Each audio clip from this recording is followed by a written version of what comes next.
Level up your gaming experience with over 8 billion playlists, only on Spotify, the official audio streaming partner for the 2025 Esports World Cup.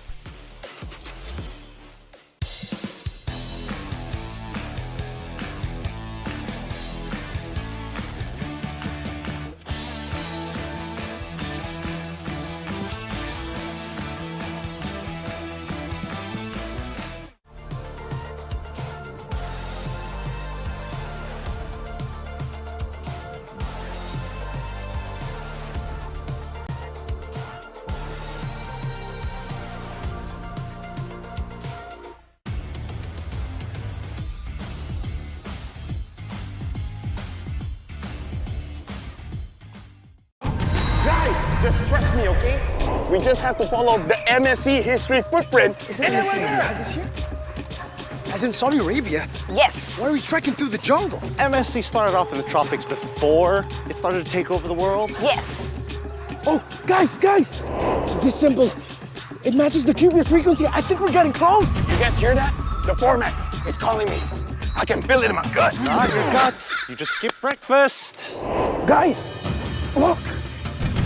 8 different warriors, all from distant lands. One sacred path. Oh my, Japan is back.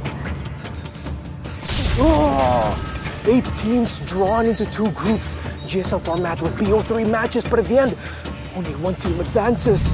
We have to find the next piece first, because then we get to write the story. Imagine it. Lapels, MSC 2025, Fury Pro Max Plus. Ain't that good? Yeah, I like the sound of that. It's okay. I got this. What's that? Great Scott! It's the group stage format! The MSC 2025 group stages is going to consist of 16 teams broken into 2 groups, each group balanced and regionally diverse. So all teams will be drawn into 2 seeds, and teams from the same region can't be drawn into the same group. Groups will then play a BO3 double elimination. Teams with a 2-0 record and teams that survive with a 2-1 record will then advance. 8 teams will then fight for the ultimate glory. Is it still a group stage or a group elim stage? Well, it's kind of both. It's the best of both worlds! Maybe we're intentionally lost. Oh, you mean like the time a strong team lost to a weaker team that claimed it was a strategy to go down to the lower bracket for a more dramatic comeback? Yeah, that sounds right. Yes. Oh, look! That seems like a shortcut to the finale! Perfect! Now we can solidify the format before they even get here. Let's go. Brigida, let me teach you something. When you see something shining, you smash it. I found it! The sacred format ahead of everyone else. Lafelle! From now on, you can call me Lafelle, the great format discoverer. Lafelle! I think you broke the format. Oh, we can still fix the format. Thank goodness I'm not with you this time. Don't touch anything else, Lafelle, no! Let's look at the knockout stage. The MSC 2025 knockout stage, 2-0 teams will get to choose which 2-1 team they want to face. Will the 2-0 teams just pick a weaker team for a better matchup? Or they could just find a tougher team just to flex. The real question is, which team gets to choose first? Most game wins or shorter game time? We're gonna have to wait until we get to Riyadh. Until then, let's have a look at the playoff bracket. Quarterfinals and semis will now be best of 5. Oh, and there's now a best of 5 third place clash before the grand finals. Final best of 7 to crown the ultimate champion. There you have it. The MSC 2025 format, wildcards to glory. Yes!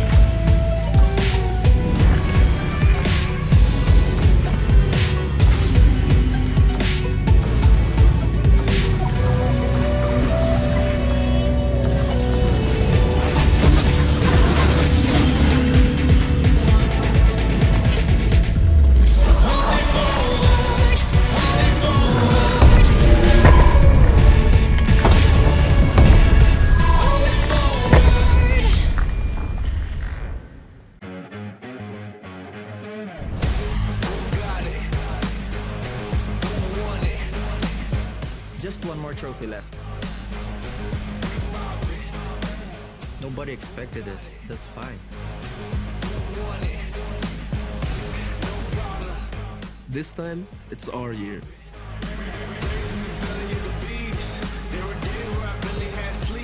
We're locked in. More than competition, I can't live like the opposition. Living everything I dreamed of, doing everything you think of. The way I work, I'm on the brink of doing everything you dreamed of. Only aim for perfection, ain't no half stepping. I'm gonna take you back, spitting fact, you gotta live with that. Who got it? Who won it? No problem. We mobbing. City, plenty habit causing. Do or die, it's either all or nothing. Best believe I'm leaving out with something. Anytime I got the crowd jumping, throwing raves, you know they fist pumping.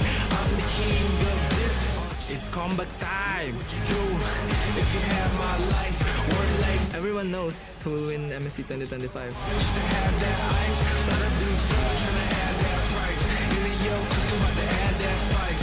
Nowadays, you never had that fight. When the push boom, better burst your pipes.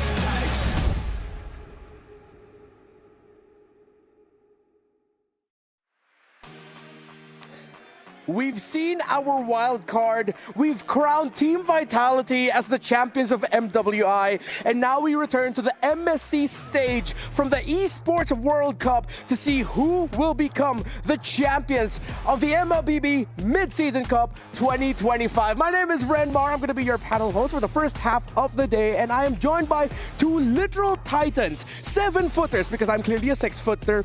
It's Gideon and Naisu. Gentlemen, how are you guys doing?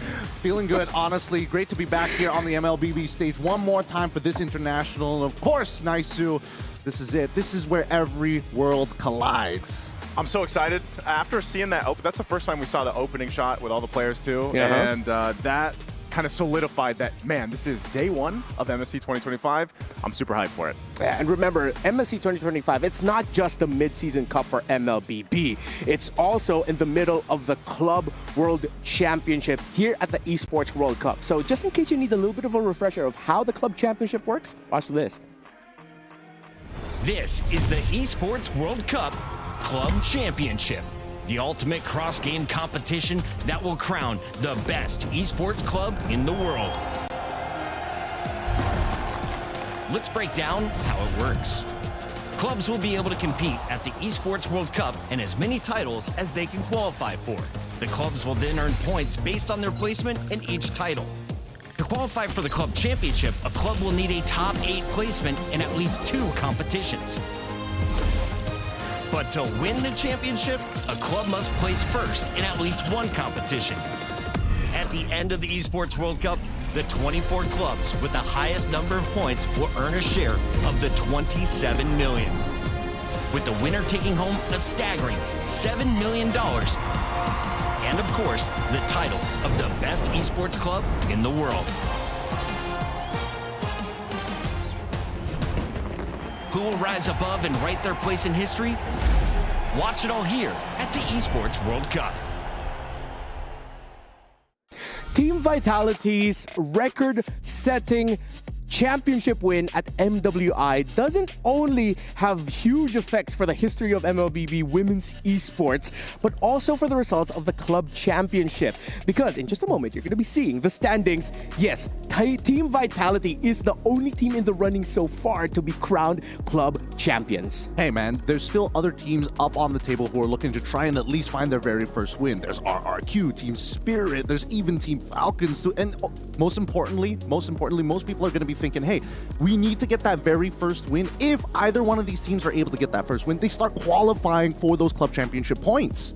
Yeah, so all throughout the tournament here in MSC, we're going to be updating you with the standings for the EWC Club Championship, considering that, yeah, there are a lot of familiar names on that board right now. Some aren't on the board just yet, but might suddenly launch up if ever they end up winning MSC 2025. So you're really going to have to keep a close eye on all of the standings and the results. And also, we want to ask you to join us all throughout this event because it's been a historic year and a historic run for MLBB Esports as a whole, because we are actually nominated for multiple awards at the Esports Awards. So celebrate a decade of greatness with us. The 3 categories that we have are actually the Esports Game of the Decade for MLBB, the M5 World Championship for the Esports Live Event of the Decade, and a Moonton for Publisher of the Decade. So show your support at esportsawards.com/vote. Lots of awards. I think you've been also a part of with some of the things that we've mentioned here, Naisu. And that's of the decade. Yeah, of the decade.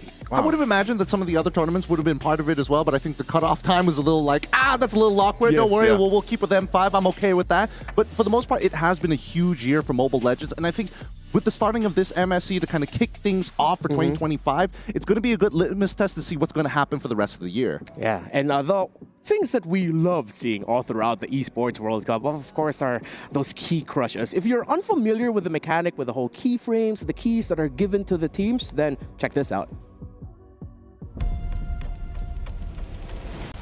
No competition is as ruthless as the Esports World Cup. Its trophy system is no exception.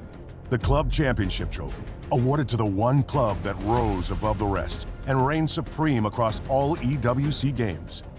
The Game Trophy, when a competitor closes their eyes, it's all they see, and it's not complete until it's sealed with a champion's key. Every participant earns a key engraved with their name. That's their right to compete. This year, returning champions hold a key unlike any other. Only one can place their key into the Game Trophy and become an EWC champion. The frame of the champion's key is embedded into the totem, a stone marker of legacy displaying every champion of the year. The keys of the eliminated will be crushed. The champions select 3 broken keys as a personal token, a reminder of who they have humbled. Beneath the totem, a resin block holds the remaining keys, a graveyard of fallen contenders. Will your dreams be broken or your name carved in gold and stone? At EWC, nothing is granted, everything is earned. Welcome to the Esports World Cup, the pinnacle of esports competition, waged over 7 action-packed weeks, featuring the world's best players competing in the best games for a chance to take home a share of our life-changing prize pool. There's a ton of money on the line, so let's break it down. $44 million will be split across game championships, qualifiers, and achievements, with the remaining $27 million reserved for the best performing clubs across all tournaments in the Club Championship, where we'll crown the best esports club in the world. However, earning that title will be no easy feat. Throughout the Esports World Cup, clubs will earn points based on their placement in each title. At the end of the Esports World Cup, the top 24 clubs will earn a share of the $27 million, with the winner taking home a staggering $7 million, and of course, the title of Best Esports Club in the world. And it doesn't stop there. For these 7 weeks, Riyadh Boulevard transforms into the ultimate gaming festival, featuring everything from heart-pounding community tournaments and creator meet and greets to all-star show matches and live performances from global music icons. Bigger, bolder, and better than ever before, all kicking off with a jaw-dropping opening ceremony. Who will rise above and write their place in history? Watch it all here at the Esports World Cup. Who would have thought you could make esports better? I mean, you know, you're already excited for the tournaments, but then you have the club championship, and then you have the key crushing ceremony, which is my favorite ceremony, because I always thought, like, if I was a competitor, who wouldn't want to be able to go and pick, like, what, 3 crushed keys to go ahead and put on your own display? You know, I think that's amazing. No, I love the personal touch of it, that you get to put it there and then let it rip and just absolutely demolish it. That's the icing on the cake. I'm still really bummed out that I missed out on potentially meeting Post Malone, but I guess that is water under the bridge, because now we are at MSC 2025 here at the Esports World Cup. And you've seen all the numbers thrown up there for the Club Championship, but we've got a pretty nice prize pool here as well for MSC. Of course, if you remember, last year it was Senegal Red Giants, the champions of MSC 2024, who won was it a milli? It was a milli, right? It was a milli. It was a milli. It was quite a bit. Yeah, and that hasn't changed, because actually it's still going to be like that. So we've talked about EWC.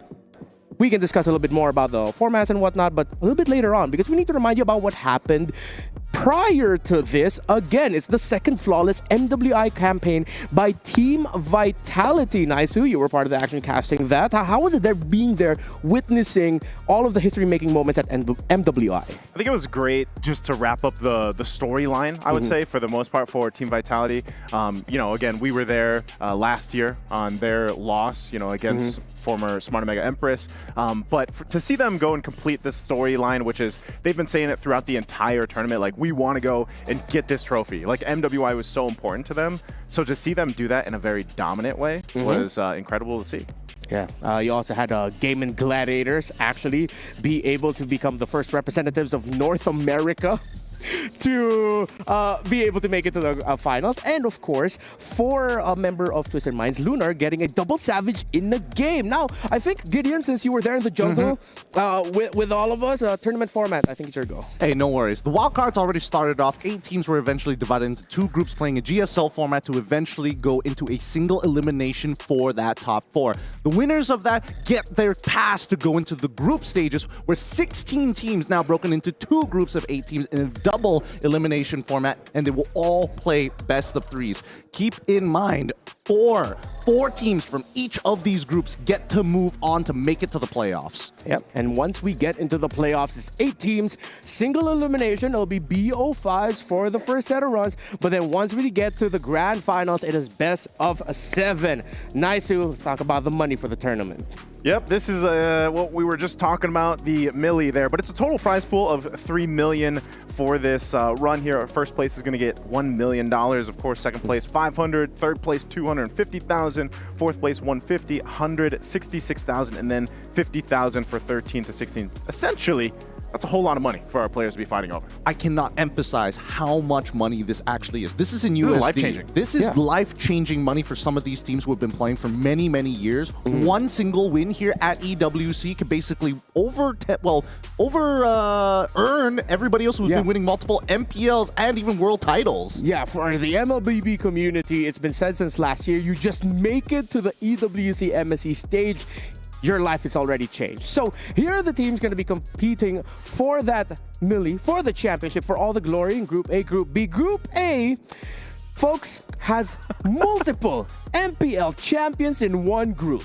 Was that 6 champions altogether? But well, one of them was a wild card champion, right? I mean, if we're going on a technicality, but it's Ultra Legend, CFU Gaming, Virtus.pro, Corinthians, Team Liquid, Onic ID, SRG.OG Esports, Mythic Seals coming in from Group A, and don't worry about Group B, guys. Don't worry. We'll get to them in just a little bit because they have more of an interesting bracket overall. But first off, we're looking at today's schedule, and I think most people are going to be excited for our lineup. Yeah, it's a Group A focused day, so all Group A matches. We only have 4. It's a rolling schedule. Liquid versus Ultra Legends, Onic of Indonesia from against CFU Gaming, SRG.OG against Virtus.pro will be our 3rd match of the day, and Mythic Seals against Corinthians, the champions of Latin America. Again, we have to remind all of y'all out there, it's a rolling schedule. So the matches that you might want to see a little bit later in the day might start sooner than you expect. So you got to prepare because some of these games, I feel like even today alone, I kind of talked about this already leading into this, was some of these might be pretty one-sided games. Some of them might be dominant, but again, there's what, 6 champions like we mentioned. And I think the biggest thing is if we take what we've seen so far in the past couple weeks with wildcards and then MWI, I think still for us and for our viewers out there, things can still be a little different when we get into MSC 2025. Of course, this meta has been finding its place, but we got to remember, like, these guys playing for MSC 2025 and some of the minds behind them set things up for some very interesting, I think, meta shifts that we might see here. I mean, that is true, but at the same time, there is the problem of, since there are so many champions out there, and I'm pretty sure the audience is going to be like, wait, that means one of my champions locally could potentially fall. That's why each one of these games are extremely important. It's a double elimination, so losing the first one isn't so bad, but you want to kind of maintain your lives until the very end. Yeah, Group A, incredibly stacked. Group B, filled with a lot of interesting stories. So if you want to make sure that you don't miss out on any of the action, the MSC 2025 tickets are still definitely on sale. Just check out the website You can book your tickets for the knockout stage and grand finals over at webook.com.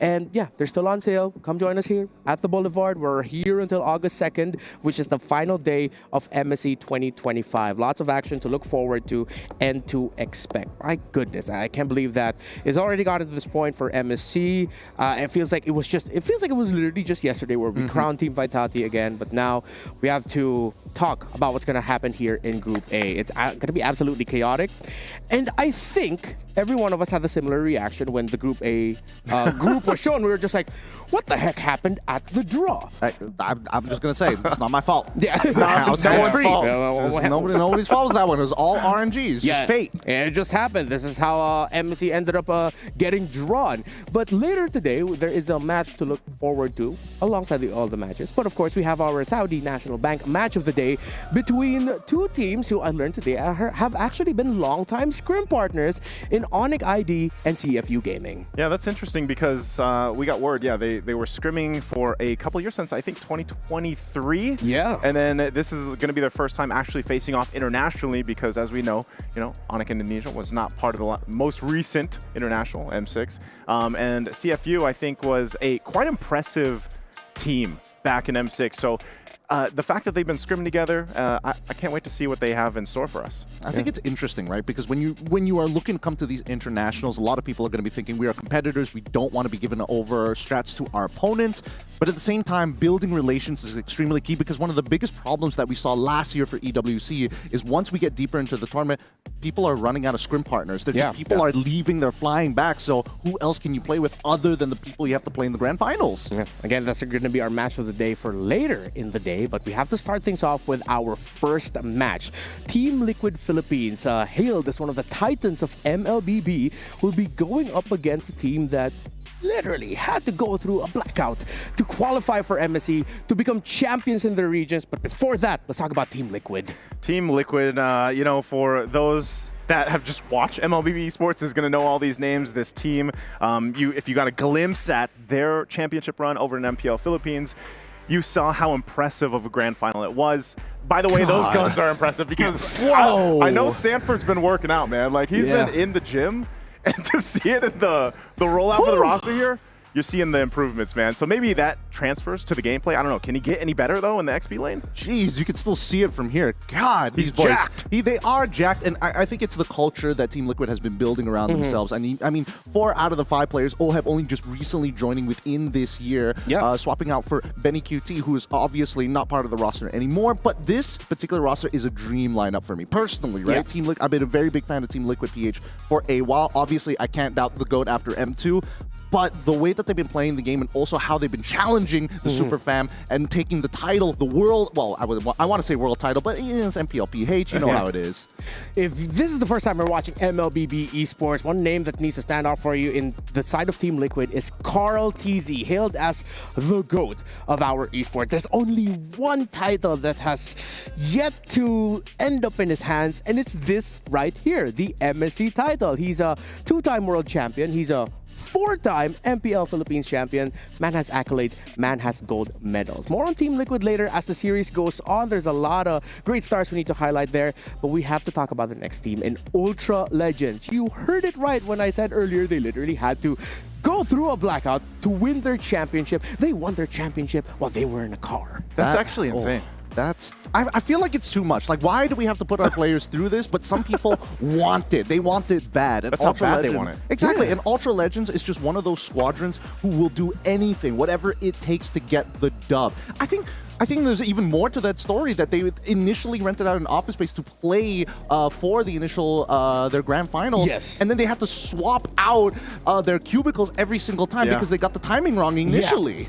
Just to provide a little bit more context, the finals of MPL MENA, the region that they hail from and that they're representing, it is an online setup for their grand finals. That's why this whole story of them having to play through all rented office spaces, in a car, just finding really good internet connection.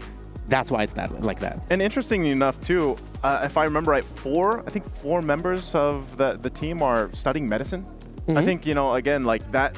That's always a story I hear about players from meta. You know, a lot of them are in the medicine field, and they still have time to go ahead and play competitively here. Yeah, and so all throughout the draft, we're going to be discussing the specifics, mechanics, our favorite heroes of the players a little bit more. We just want you to know a little bit more of their background story and their context, but we're going to be peppering that all throughout. Again, if this is your first time watching MLBB Esports, welcome. This is MSC, and yeah, if what we've discussed isn't clear, it's going to be an underdog matchup against a Titan for our very first one. And this is a Group A day, the clash of MPL champions. 1, 2, 3, 4, 5, yes, 6. 6 In champions, one group. all in one group, the first seeders from so many regions. It's crazy that we've come to this point. You would have expected that it's been more diverse amongst the groups, but no. I think by the end of this, we're really going to see who's going to be able to make it on top, but I think some of the biggest upsets will probably come from this group as well. Yeah, I think, you know, you really got to think statistically, like, what are the odds of that happening? Yeah. But it makes an interesting story for the group itself, but I don't know, would you rather be part of Group A or Group B? Group B for sure. Group B? Group B for sure. Yeah. I wish I was in Group B. I'm here at the casting desk. I'm already happy with this. Like, I'm okay with this one. And if you want a little bit more diamonds in your game as well, all throughout, we're actually going to be showing codes that you can redeem. So from time to time, you're going to have to watch out for stuff. Here's one for you right away. So you can redeem it MSC 2025 0802. All right, okay. I just wanted to make sure that I got that right. Or you can actually just scan the QR code so that you can go through that, okay? But if you're an oldie like me, a little bit more manual, you can hop into the game, click your avatar icon, I believe it's settings, and then you can just see the redeem code little button there, and you can go ahead and claim that. That's going to be given all throughout MSC 2025, so just keep a sharp eye out for that one.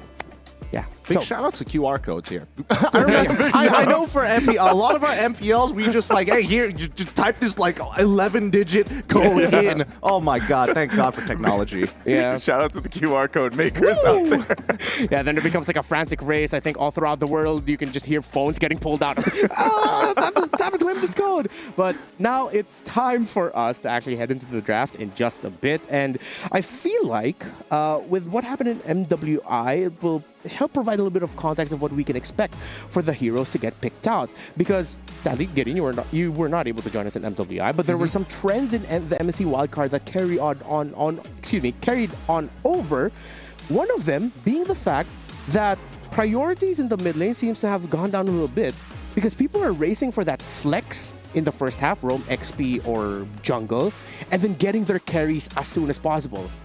Yeah, I think a big problem that we're seeing in the meta is that how we've shifted in terms of like a viable heroes within each of the roles, right? I think the most flexible roles that we've seen so far is whether it has a correlation of jungle, EXP alongside with support, which is probably the best of the best. Yeah, and here we are into the draft. Team Liquid Philippines is going to be on the blue side. One of the heroes that has been a consistent presence even through wildcards and MWI, Naisu, is the Uranus getting taken away by Ultra Legends. Yeah, that guy is just going to be either permabanned, I feel like, for the majority of MSC, or he might slip through.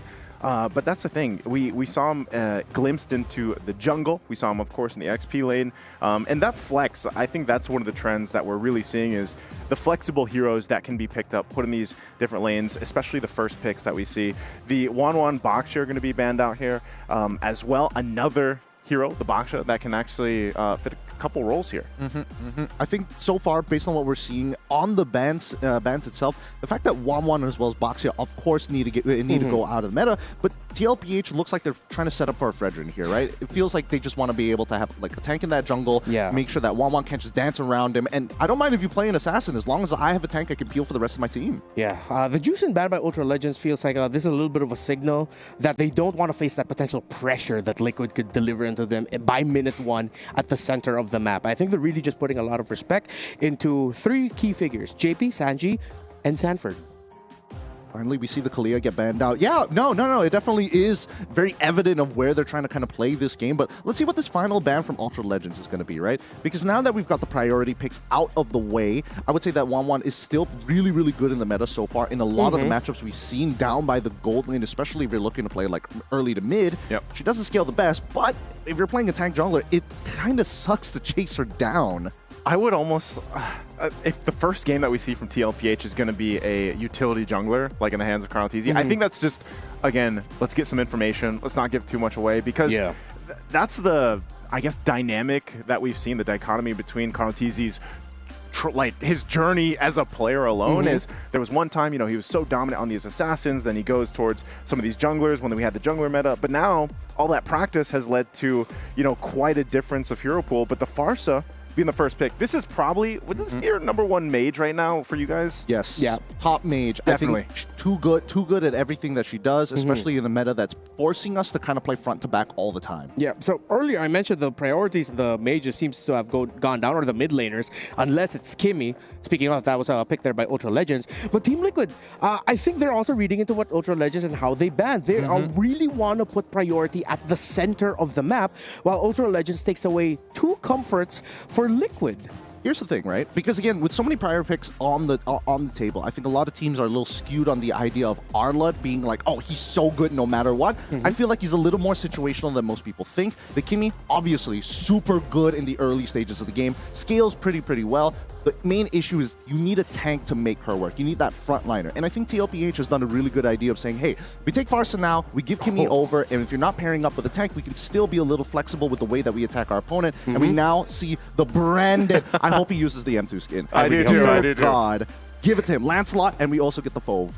That's so good. Those are like quality picks, obviously. Glad to see the Lancelot get picked up, which, again, we can discuss this once we get to the game, because there are a couple variations of the build that for the Lancelot, but still, a Phoveus too. So you've got your frontliner basically to go ahead and take on multiple guys, but then you've got a ton of damage with the Pharsa and then eventually the Lancelot too. So this is crucial, I would say, to round out the first phase for Ultra Legends here, to see if they do pick up that tankier hero that Gideon mentioned. Yeah, I think they do. There it is. Showing up. Ah, it's you. All right, it's me. It's me. The Panda Bear, bro. I like that they pick up the Akai. Again, that is one of the key picks for the women's scene. The women's tournament that we just had in MWI can go in either to the Roam or EXP, but Akai Arlott together actually is a very specific combo that has a terrific record in MWI. I think, you know, if we're comparing, because again, most people are thinking, hey, Fredrin should have been the pick here instead of the Akai. Most people are going to think that Akai doesn't scale as hard or isn't as thick as the Fredrin, but there is a lot more flexibility with this Akai, right? More ways to kind of not only trigger the passive to allow Arlott to jump around, but more so that you have the flexibility of, if the enemy starts picking Chill, you have inbuilt Purify. You have ways to kind of outplay your opponents when you're in the turtle pit itself, and more importantly, to stop the feathered airstrike. Yeah. A quick question for the table. Should Team Liquid Philippines consider a ban on something like a Badang? Like, they might put the Akai in the jungle, the Roam, Arlott, Badang EXP, maybe they can switch that up. But I feel like a Badang for the lineup of Ultra Legends will just absolutely mess up any sort of team fighting tempo for the picks of Team Liquid. I was going to say, this is already messing up tempo. Badang is that hero to do that, usually, that we see picked up.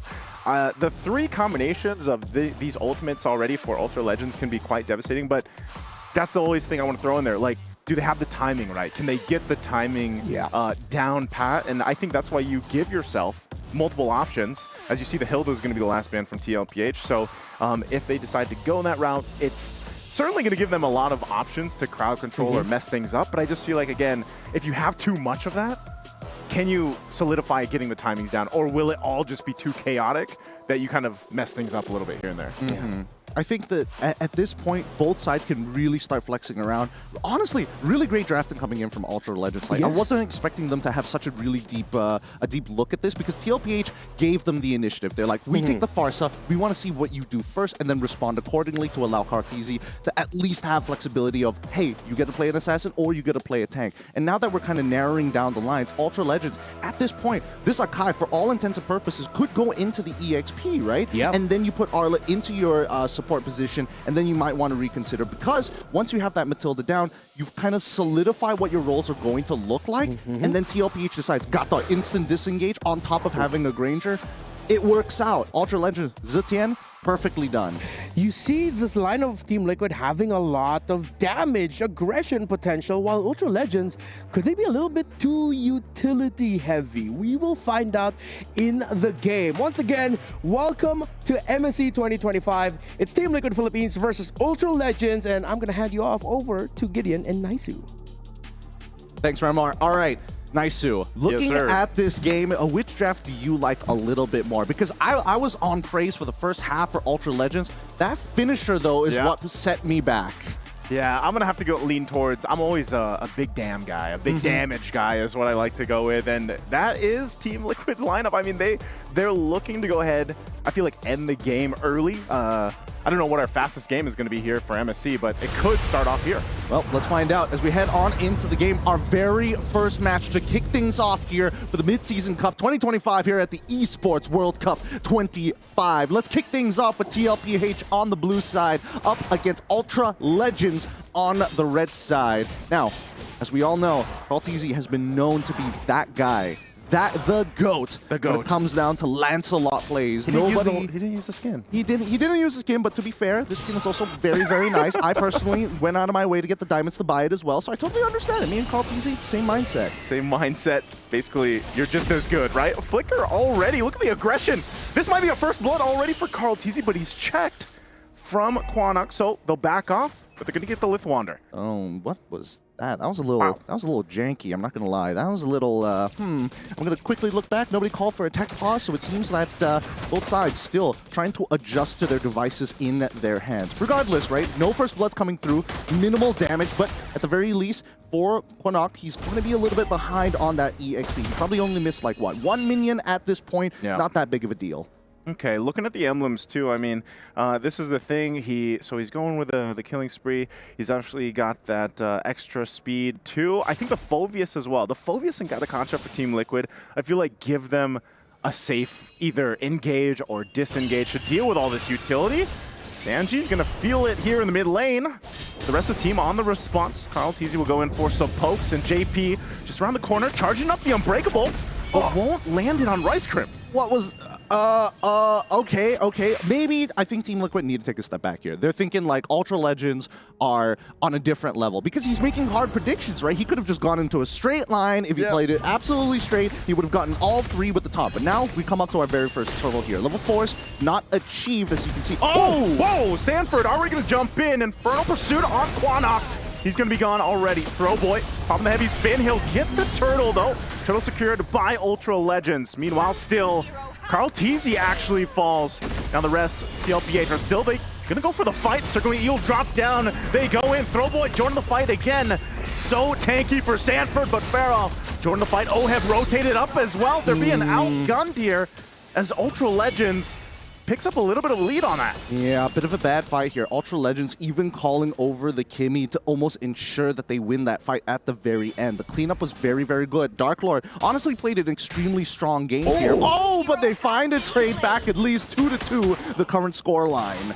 Leave it up to Sanji on the Varsa to just make something happen. You know? I mean, they needed to get something back, right? Because let's look at this one more time. Because in that fight alone, CarlTZ, I mean, the whole team of Liquid is looking to fight. They're looking to get as many possible kills as they can. While on the opposite end, Ultra Legends are looking to play for neutral objectives. If they're able to find these punishers like how Dark Lord does, then it's not too bad. It doesn't feel as awful. Oh, bottom lane, a little bit of action here too. Looks like that was a jump out. We're still here on this replay, but there's a lot going on in the gold lane. So JP had to burn his Avatar of the Guardian. I think they were trying to make a play on Oheb here, but the rest of the team's going to be making their way. See if Ultra Legends still goes for this, or they just get some extra gold off the turret. JP's here to try and alleviate the pressure, right? But I don't think they're going to commit too hard. Yeah, they just clear this out. Minion's going to be cleared out, but they want to force a fight anyway. JP thrown out against the team. Pops to revitalize. CarlTZ will now join the fight. They're going to get disengaged, though, with Guiding Wind, so they're fine. Ultra Legends will escape that situation. Okay, nicely done, because in terms of priority, it's very clear that Team Liquid want to play it towards the top side of the map. They want to make sure that Sanford can do whatever he wants, right? They want him to have a gigantic lead against Dark Lord. But despite that, that bottom side for Ultra Legends, recognizing, hey, if they want to win on that top side, sure, but if we send enough people down to the bottom, we can hurt Oheb. Okay, second turtle of the game up. They're going to go in again with the taunt. They force out the circling eagle. Still going to be breaking it out, but Rice Crim already going to fall now. Sanford up in the front of it all. Dark Lord, though, goes in with the final slash. He finds Oheb, and Pharaoh will pick up a kill. Now Sanford has to flicker out.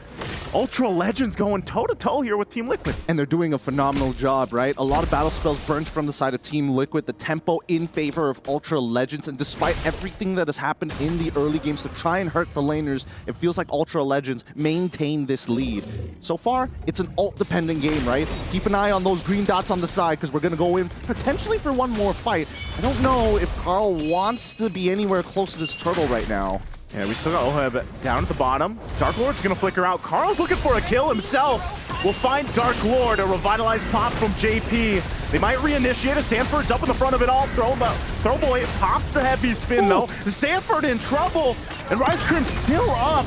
As Carl TZ looks to get the kill, goes in, finally clears it out. JP jumps in, can't land the taunt though, so he's whittled down at 1 HP. Turtle still for the taking, Oheb. Now part of the fight will force Ultra Legends back. So Team Liquid wanted that turtle. They fought for it. Again, they're not looking to go toe-to-toe in terms of, I will out-retry you. I just need to get a man advantage. And you can see, right, Carl TZ, he needs to go in and out of these fights. He needs to start initiating for his squad. Now, we're going to call for a tech pause here. Not entirely sure what is going on. We'll keep you guys updated as the information starts streaming in. But Naisu, the way that these fights have been going, I think that Ultra Legends, right, they saw Carl kind of go into the middle of the fight. They realized, hey, this is a bait. We need to wait for an opportunity to jump with the heavy spin. And then the formation started to break once the heavy spin started to come out. You see what I mean, though? It's like it's an interesting thing with this because when you look at the fights break out, Ultra Legends does really good at kind of pushing and pulling. That's what the lineup is going to do for them, especially when you have a Matilda on your side. I just feel like sometimes, like I was expecting from the draft, they get a little too split up, maybe, and then Team Liquid is starting to figure that out. As we see each fight break out, they're lining things up. And meanwhile, Oheb tried joining that fight, but he was just a little bit too late to the party. He did just pick up a Sky Piercer as well before we had this. And so that's the main thing. Is he going to be able to start to get stacks? Because Oheb is someone that they really want to watch out for as this game continues on here. He's pretty much had an opportunity just to go ahead and farm up, albeit that little bit of pressure. Whoa, they're already trying to get out of there with a flicker. So this is the attention now on this bottom side. It's clear that Sanji has enough damage despite only just completing his first item. He should be able to, pick up kills whenever he feels like it. But more importantly, they're trying to unlock Oheb. They realize that, hey, Sanford can get into the middle of these fights, but this Matilda is a little too annoying. Quinnock, especially with the Fury of the Phoenix, on top of the heavy spin, there's just a lot of disengage from the side of Ultra Legends. The only other way to beat them is if you can chase them down, and they definitely need that Death Sonata to do so. That slow is such an important tool. Those are two big item pickups too here defensively for Team Liquid. So that's a Radiant Armor for each, one for Sanford and one for JP. They are the guys that we see, putting themselves in these fights as they have to. Couple shots for Rise Crim. Oheb looking for that. Go, Rise Crim, one hit away. He'll actually survive it. So it looked close there. Yeah, Oheb the spacing just wasn't there. He thought he killed him 2 times and just backed off just before the shots actually connected. But it's totally okay, right? Because now they've already put some good damage on that mid-tier 1. Maltese's already a level 12. He's out-farming Throwboy as expected. But this 3-level lead off of that initial fight, this is the Team Liquid that we know and love. Yeah, so they have, these small situations have compounded at this point up to a 3,000 gold lead. They're going to fight once again. A Feathered Airstrike drop down. They want to clear out this mid lane. Throwboy jumping into the fray, pops the heavy spin, and once again, everyone thrown around.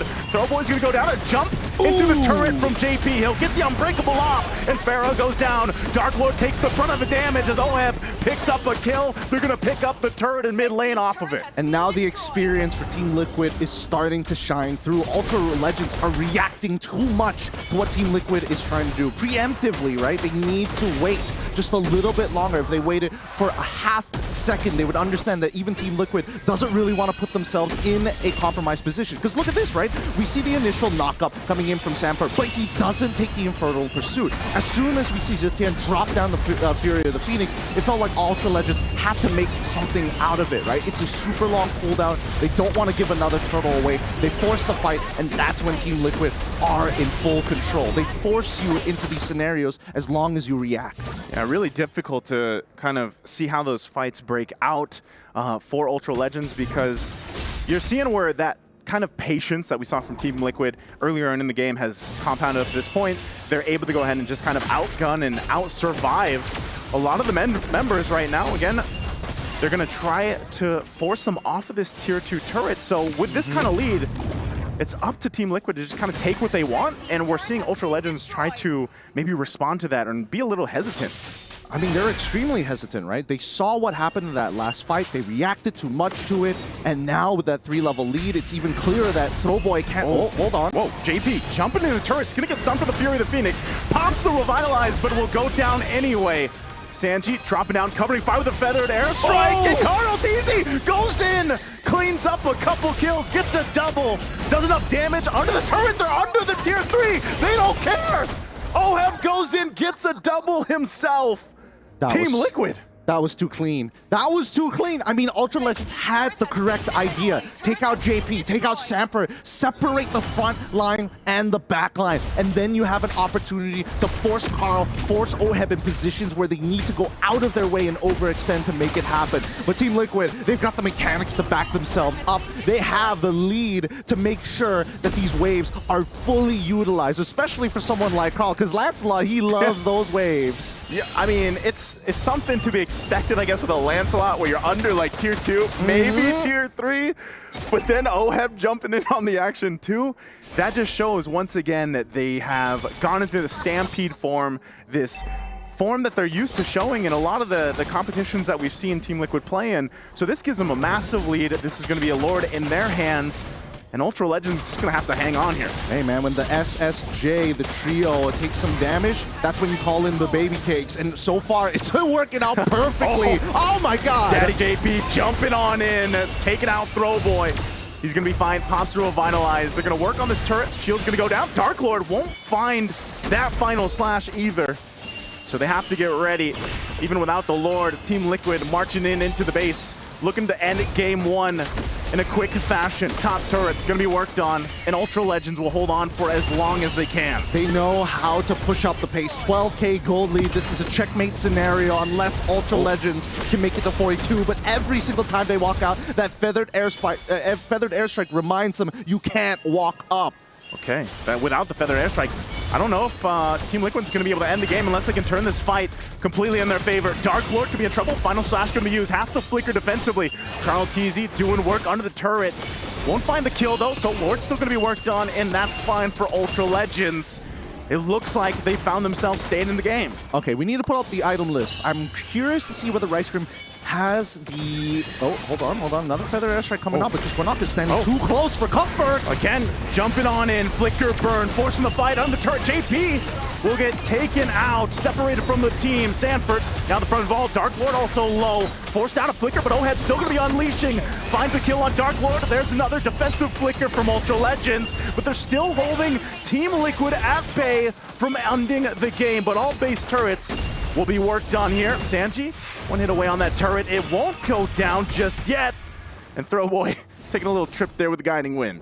Sanji, last auto attack, gonna take out the final inhibitor from Ultra Legends. This is such a difficult position because Ultra Legends have to make choices, especially when you're pushed in at checkmate angle. You have to decide, do I lose inhibitors or do I lose the game? And 100% of the time, teams will say, I would rather lose an inhibitor than the game.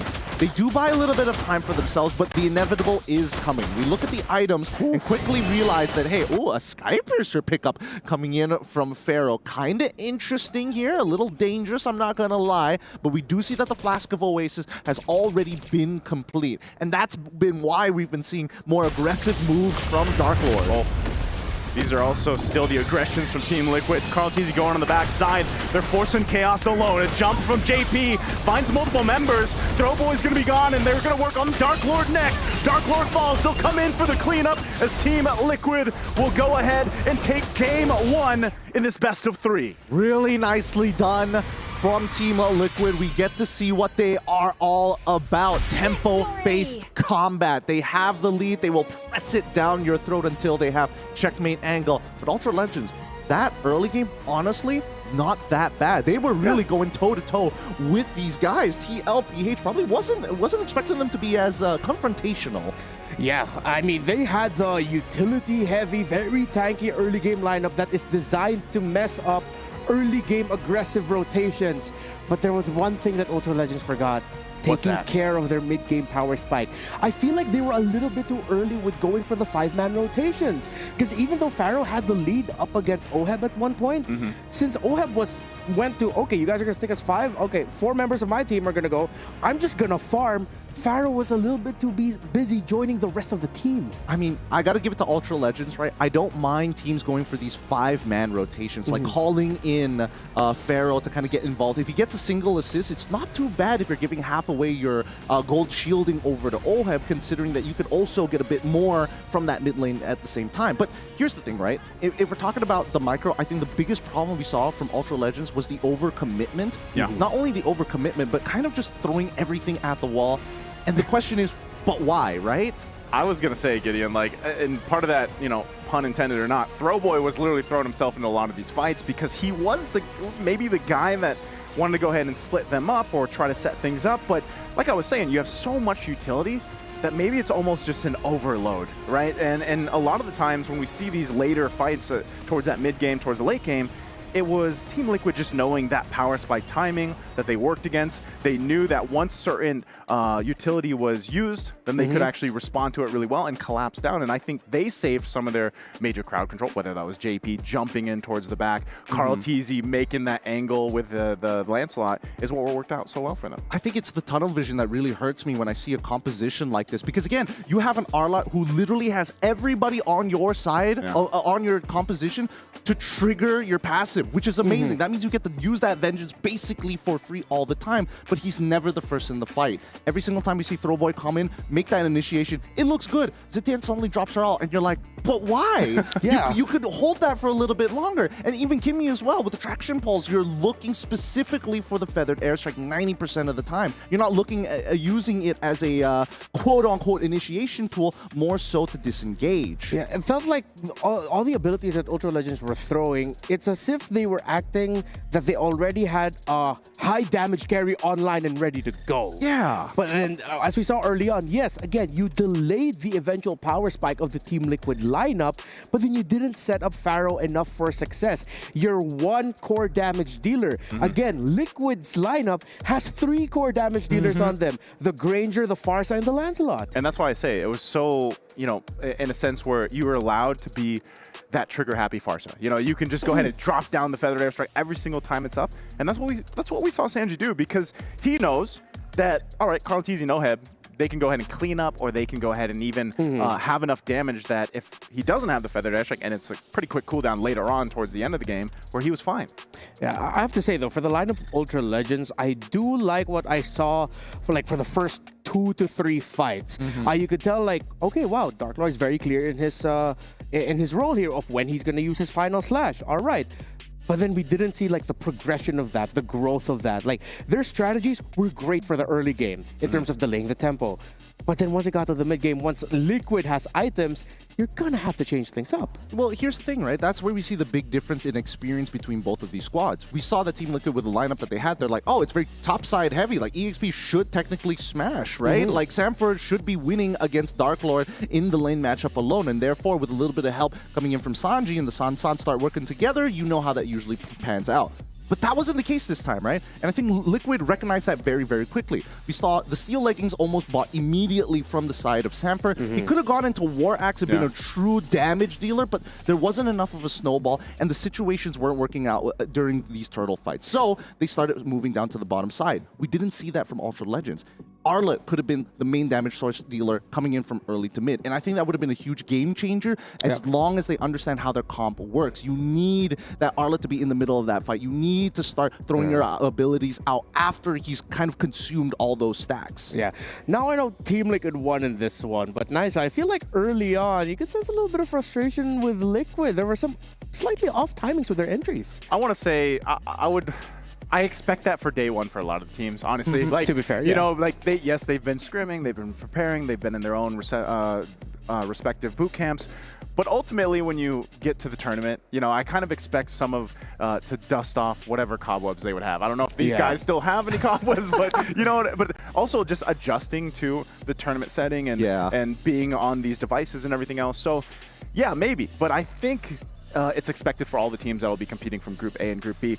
Now, I do believe that with what Ultra Legends showed in the early game, there's some promise there, and hopefully they're not too shaken on how, you know, the mid to late game just went out of their hands so quickly, because again, Team Liquid is known for that, and is known for getting into what we call that stampede form, and they just go and end games like this. I mean, you know, how do you reset and adjust from that, I think, is one of the biggest things for Ultra Legends here.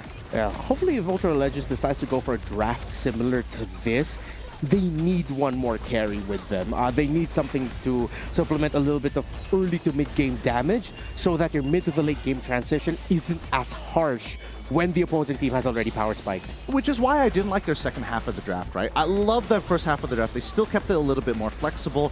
However, coming into the second half, it's like, man, you're really pushing yourself in a corner, and you're highly dependent on your mechanics. As you can see, they can push buttons, but it's also clear that they're a little immature at how they kind of make the read on the game in comparison to Team Liquid, who is like shifting attentions, are able to kind of turn things around, and more so play around that tempo, which is something that Ultra Legends needed to do for a composition like this. Yeah, I feel like the Matilda pick actually in the second phase was a little bit too laser focused on what JP could pick. Yeah. It's like they were thinking more about, let's take away a JP hero, than what else do we need for us. And what was their last one? Was the Zetian, right? Yeah, it was the Zetian, yes. What would have worked better than, you know, in the mid lane against a Farsa? Well, personally for me, I think Zetian is okay in these types of matchups. She has enough range to not have to like forcefully take trades against the Farsa in the laning stages. She feather airstrikes, you press your ult. That's basically the general gist of it. I think that the order of picks should have changed. They should have picked the Zetian first, and then afterwards hold up and say, we already see the Lancelot, so it doesn't really make sense if we do see the Matilda get paired over on the opposite side for Liquid, and they could have responded later down the line.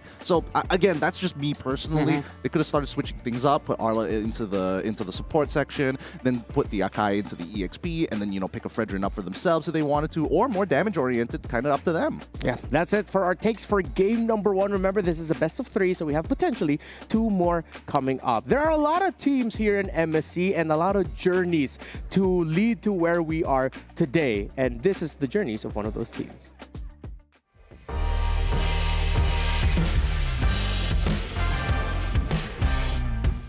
Hi guys, I'm Oheb, the gold laner of Team Liquid Philippines. Being here in EWC 2025 feels amazing because it's my first time being here, and I think we have a great chance at getting the trophy for the Philippines. Very excited to have them back on the stage.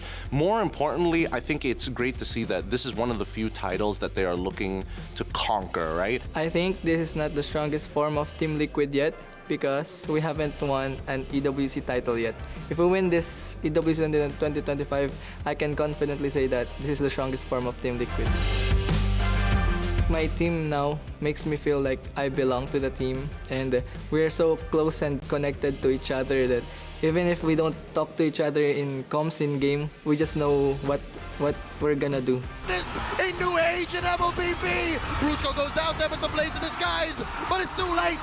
The cavalry reclaim the throne, stampeding through. Stallion. I think this is the year that we might have a shot at winning the MSC title. My expectations for Team Liquid?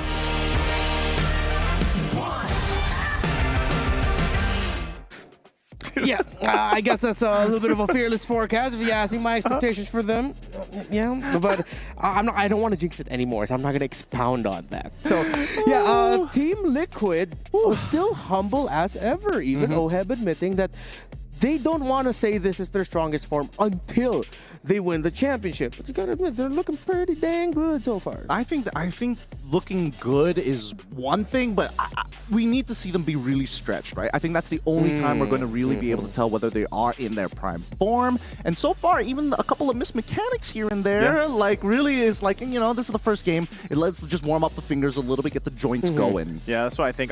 But you know, nonetheless, Team Liquid Philippines, you guys have seen it all around. A lot of people have them, you know, at that top spot, if not the top 2, top 3. And so far from what we've seen, I think, especially when we get through a couple of their games, I think that's really going to be able to gauge just how strong they are. And that can be said for a lot of the teams here that are competing. But again, this is the group with the 6 champions. So I wouldn't be surprised if that's for all of Group A. Yeah. We all know that we are in the middle of a massive international event right now, but in your games there is also a great event going on as well with the Dino Planet event. event for All-Star 2025. It's been going on since June. If you haven't logged on, you're really going to have to catch up. There's a mini game in there with a little dinosaur hopping around. If you want to get a really sick Popple and Koopa skin, go ahead and pick it up. But yeah, join us for the event. There's a lot of good prizes, a lot of surprises in the map, so check that out. Now, as we head into game number 2 for Ultra Legends, do you think there's enough room in there that we could see a surprise here? Are they gonna suddenly show a different hand, maybe something that they're saving a little bit later in the tournament? Because, come on, what better way to make a statement than to take a game from Team Liquid in the very first match of MSC 2025 group stages, right? Do you show your hand now, or what? What does Ultra Legends need to do here? Well, based on what we've seen in game number 1, I think, play a highly early game composition. If you're going to make those 5-man rotations, really make it count. At the end of the day, it's going to be boiled down to simple MOBA fundamentals, right? Trade well, be effective, and if you can close out the game really, really fast against Team Liquid, that would kind of be ideal. I think their early game already from game 1 was like pretty impressive. I think for a lot of people that didn't get to watch them at all, we're probably sitting there at home and be like, wow, okay, they do have some fight in them. So I would love to see that be the priority in a way, and you can already see that happening, right? First, right out of the gate, let's go ahead and ban that Lancelot. Take him out of the picture. Well, I feel like that's a little bit too much of a prio ban there, but I mean, big respect begets respect. Sometimes you just really got to take it out, but interesting. That opens up a massive pool of heroes available now. It does open up a massive pool, but I think the real question is, where are the priorities, right? TLPH, first off, getting rid of the Boxia, totally okay. I want to see whether Ultra Legends, because what we see from very fresh and new teams coming down to not only international stage, but also professional play, is that they tend to have the habit of, if we ban it on red side, we're also going to ban it on blue side. And it seems to be the case here as well, right? Get rid of the Uranus, let's see. If the next bans are looking along the lines of like, what are the biggest? Was Phoveus that big of a problem? I felt like they handled Sanford pretty well, despite the bad matchup. I think the Phoveus, like, you don't need to ban him out. Do they still go with or do they want to prioritize maybe the Jushin? Like, is that maybe the plan here? I don't know if that's the first pick priority. Be, if they did it on red side, there's a chance that they do it on blue side too. Let's see if they do decide to go for that. A Uranus ban, even though you're on the blue side. Usually, if available, teams on the blue side would want to pick up the Uranus at the EXP lane right away. Very first pick, but with them taking it out, what are they trying to signal? That they are going to be leaning a little bit more towards the Assassins now? That they want freedom in the jungle to just farm? I think they still want the Arlet. That's my suspicion here. I don't know whether it's going to be first pick worthy. Oh, but then they also get rid of the Kimmy too, so I guess they could be looking for like Farsa opener against TLPH, kind of, rip the page out of their book, see how it works for them. It's two strong first pick options, taking away the blue side for Ultra Legends. So maybe they're trying to whittle down what TLPH could get on the swing back with the first 2 picks on the red side. Team Liquid takes out the 1-1. They take the Farsa. They take away the Farsa. That means Kalia is going to be open for the side of TLPH, though. So again, it really boils down to where is your priority in terms of the meta picks. I think the Farsa opener is okay. I would have preferred the Kalia just a little bit more, mainly because of the way that they interact. The pick-off styles of compositions are really, really good, but I think Ultra Legends might be thinking a little bit ahead, right? If you get the Kalia, you still need a big damage dealer, and usually it's paired up with the Farsa. So you just take one component away. So Liquid could go pick up a Hayabusa for Carl if they want to. They're not going to lean in on that. They go for Juice and Arlot. Lots of control from Liquid. Yeah, take the control. I don't know, this is in a way a little swap from what we saw in game 1, at least with the maybe overall arcing game plan of the composition, because you get an Arlot, you get a Jushin, you get a ton of utility yourselves with those. And then for Ultra Legends, it looks like they might be leaning towards that damage-centric lineup with the Farsa already. We'll see how they go ahead and build the rest of this first phase out. They also take the Granger, because I was almost expecting the Granger to get picked up in that first couple picks from TLPH to go over to OHEB, but they go Phoveus Granger. Oh no. Are you worried? I am worried because I think that TLPH, they're going to throw Arlot into the support position. They can get the CC now to get a winning matchup into the Phoveus, but that might not necessarily work out for their comp, right? Because there's still the possibility that, hey, even if Arlot isn't thrown into the EXP, we can pick up Fredrin for ourselves, and now we have a really deadly mid-trio to kind of move across the map and just basically CC people to the ground, and every time you CC, you get free damage. Yeah, so I think Team Liquid are weighing the options of whether or not they're going to pick up the Fredrin now, so they get the Fredrin Arlot combo alongside the Juicin. Or, as we tossed up in the air earlier, they pick up the Hayabusa for Carl TZ, who now has an easy backline access. So Ultra Legends, hopefully their comms are on point, because if they send their Phovis and whatever the roamer is going to be a little bit too early, Carl TZ is going to be eating good in the back with the Granger and the Farsa being left open. That's what I'm saying. Like, you ban out as a Lancelot. He's still going to go for an assassin if he can. He goes to Hayabusa, who's working great for this game plan against a Farsa and a Granger. So, yeah, like you mentioned, that's something that Ultra Legends is going to want to have to keep in track of. So maybe is the Gadakachas viable here for them, or at least another tanky hero to go ahead and help protect that backline if they have to, or, you know, you kind of have to juggle the Phoveus and whatever other tanky member you have. Maybe it's still utility jungle they go with. Yeah, I think Gatot and Juicin together in the mid would be good. Good harass. Yeah. At the same time, it's a good bridge. So smart. So smart. TLPH are making sure that their options are extremely wide here, right? Because I feel like if they got rid of the Gatot, I feel like the onus is on Ultra Legends to get rid of the Gatot, but the Cho to make sure that the mid lane is almost guaranteed to be within their control, depending on what that mid duo is going to be. Looking like Concussive Blast style of supports come to the forefront of my mind, right? If they want Kalia, they can absolutely do it too, but the question is, where's the damage going to come from? And I think that's the biggest problem that I have if TLPH are thinking along those lines. I think they're not even going to touch Kalia, to be fair, for this upcoming round, but we'll see. Ultra Legends now getting rid of the Moskov on their side, priority going over to TLPH on red side for the second phase. What does Oheb play? He's got like a good amount of options here still. Irithil's banned out, Moskov, Kimmy, Granger's taken. Does he actually go the Harith, who hasn't worked? I know you guys, is it you, Ranmar, that's not a fan of the Harith? Yeah, I'm not a fan of the You're Harith. not a fan of the Harith. He can still play Bruno or Beatrix, to be fair. If he goes Beatrix, it's almost guaranteed to be Kalia on the other side, or they can pick up Kalia now, and that's the signal. But there's so much reach on the side of Ultra Legends that either a Bruno or a Carry, which are like on the top of my list right now, is going to have a lot of difficulty. And considering that you don't see the roam yet for Ultra Legends, best to save the gold pick for Oheb last. I think for now, it's pretty straightforward what the composition wants to do, right? I'm expecting Beatrix at the very end for TLPH. Ultra Legends. Harith. Very nice. Oh, they go for Harith instead? I threw it out there. Yep. They want to go for damage diversity. I guess they do see the Joy on the opposite end.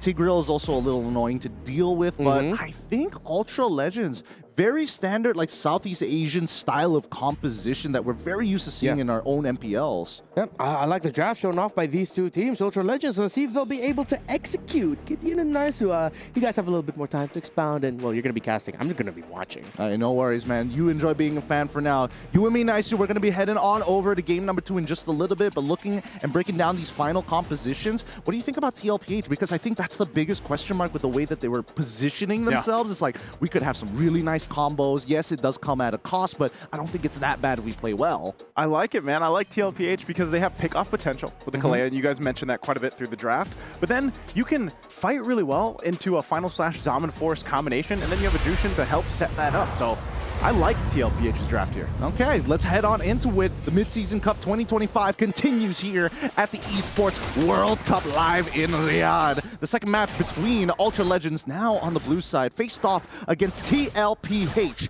on the blue, on the red side. Man, blue on blue. It's okay. Wait, what about you, Gideon? Where are you? What do you think here? Who are you signing with here? I think my biggest problem is the lack of potential damage from the side of Team Liquid, right? Like, I agree that Carl TZ is looking for these like one-off pickoffs. Right. But then when the fight is done, what happens then, right? Yeah. If Sanji ends up collapsing in the middle of that fight, if Oheb, who's probably not going to participate for at least 9 minutes. Whoa. JP getting really close. First blood for Throwboy. Ultra Legends will pick up an early kill from JP. And all this because overextending on a Little Wanderer. That was a little strange, not going to lie, but hey, still recoverable. Okay, Throwboy once again looking for Sanford. Will get the flicker, uses the retribution as well. Still gonna be going. Couple hits away for Sanford. Oh, Throwboy picks up another kill. He's 2-0 early on. He's 2-0. He ends up missing a cart minion, which is gonna really suck for him. I mean, what to do? What poor Sanford can't do much about it. Let's see how Ultra Legends continue to play, because this is what. Whoa. Okay. All right. Bit of a mistake there coming up from Kunok. Wasn't expecting him to die, but I thought he had wings by wings, so a little unfortunate there. Yeah. Up here, up top, Oheb delaying, and there's the shadow kill from coveted. The timing on point. Meanwhile, in the middle lane, JP goes down again, but still, Sanford joining the fight now. Dark Lord takes a couple hits. Won't be able to survive that, though, as Sanford now converts. So Team Liquid finding their own, I guess, through this aggression. Sanford could be in trouble, gets thrown into the turret, takes a shot, and will fall. Oh, Sanford, he's a little sad about it. Not level 4. Oh, under the turret, Oheb, 1v1. Farrell, well, he's going to be fine. And there is Throwboy to punish Oheb. So we see Team Liquid being very aggressive here early on, Gideon. Yeah, I see the idea that Team Liquid is going for at this point. But hey, I mean, the meta has kind of shifted. Unfortunately, Old Harith probably would have gotten the kill there. But Old Harith would have been totally fine. But I think that Team Liquid is trying to kind of pull Ultra Legends apart, right? Really get them heated up on these matchups. Because in terms of what they are losing, despite the solo laners getting kind of shafted here, yeah, it doesn't really matter, right? Because Sanford, at the end of the day, he's not a main damage dealer. He's either a cleanup or a big initiator. coveted has been able to progressively get more and more farm. Sanji is the one who's not dying and has the full level lead. And look, Kunok, again, he's trying, but every single time Carl shows up, he's forced to use an ability. Yeah,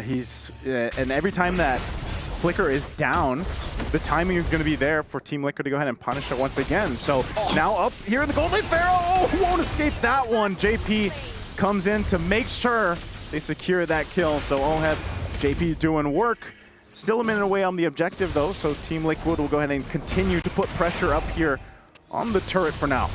Now, most people, oh wait, hold on. Let's see how this plays out. Sanji could be in trouble here. Throwboy has quite a bit of damage, but enough crowd control will keep him alive. Sanji relying on the team here. Great Tsunami Slam. Now Oheb waiting for the rest of the team. Drops the Zom and Force. Rice Crim forced off of the turret. Farah here trying to keep it up together. They do. And now they back away. I love how Team Liquid is playing this, right? Pull them apart, and people know their matchups here. Don't get me wrong. Sanford knows that he's basically not winning his matchup, and that's totally fine. Whoa! The smooth final slash into the mid lane. Be able to pick up Quanok. Oh boy, I don't know. He's going to jump in for Sanji. Pops the beats here. Sanford again with a stun, and there's the slam forward. But Throwboy, there's an implosion. Still in the mid lane, they're going to be forced out. Oh, Sanford will get punished for earlier on. Dark Lord still a part of the fight. I don't think they can pick up a kill, though. He's tanky enough. The rest of Ultra Legends join the mid lane. They're going to drop down the Feathered Airstrike. JP trying to get some distance, but will fall anyway. A good fight back from Ultra Legends. So very scrappy here. Really nicely played by Dark Lord. He was able to save his jungler by knocking up Sanji, so he wasn't able to get that final pickup onto Throwboy. Either way, just look at how this game is playing out, right? It's chaotic on purpose by design. Dropping the Zom and Force. A couple of the members. TLPH, final slash.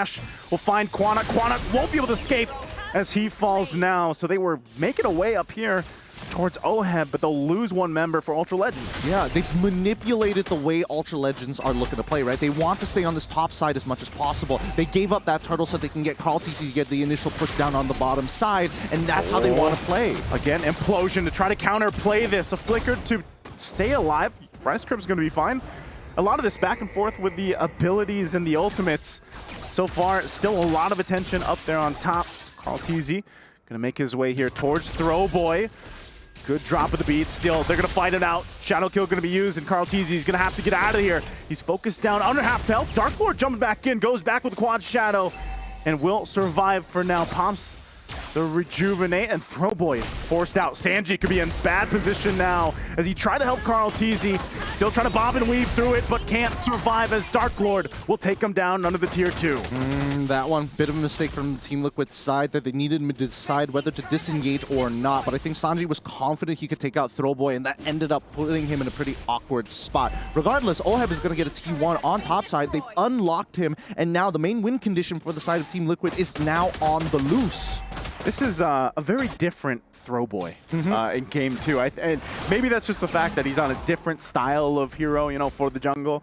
But he's a lot more aggressive. He can be a lot more of value, I feel like, on this Joy. Once again, the mid lane's going to be the focus. Rise Crim doesn't have a flicker, so don't expect a surprise implosion from him just yet. Feathered Airstrike. Oh, a huge final slash from Sanford again. They're going to jump in, collapsing down on Dark Lord, and you can't withstand the damage. It's a wipeout from Team Liquid. And what did I say? Doesn't matter how badly Sanford loses, as long as he lands a good final slash, the fight's basically done for. Really good culmination of abilities here. Let's just watch it one more time. This after the final slash. The big problem is that if Dark Lord isn't able to separate the battle lines, really create space for his team, that's when we see Ultra Legends start to break in formation. Right Scream can look for these big engages, but if Quinnock gets caught, their main anchor starts to fall. Right now, Ultra Legends need to recognize that Quinnock is getting highly targeted, so they need to make sure that Pharaoh and Quinnock are on 2 separate angles, if not, have some decent space in between each other.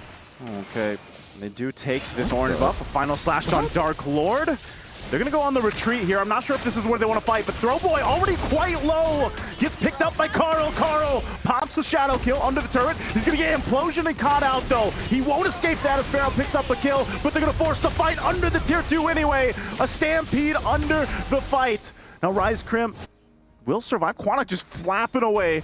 Wings by wings. Sanji's not going to let him go. He's going to drop that lantern right in there. Takes a couple shots himself. Quinnock flickers out, but he's going to get whittled down. And Sanji knows it as he picks up that kill. Outplayed by Sanji. Really nicely done there. Forced out his flicker as well to try and turn the tides. I mean, Quinnock, he just needed to land 2 more shots at the very end to guarantee the kill. So far, Ultra Legends, they're still grouping up a little too close for my comfort. But I need to talk about item builds. What is Dark Lord doing with his build?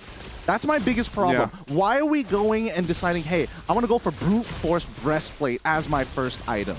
Like, sure, I get it, you know, get a little bit of tenacity. Sanji gonna be in your face, gonna be a problem picking you up all the time, but like that movement speed ain't saving you, especially when you're dealing with Sanford alongside to kind of extend the CC. Tsunami Slam once again. Rise Crim will pop the implosion, be able to catch him out. Sacred Hammer too. JP still alive. Fight going in anyway. Rise Crim finally falls, and they collapse down on him. Throwboy looking for his own option, but he's gonna get stunned, and he's go down to 3 fall for Ultra Legends.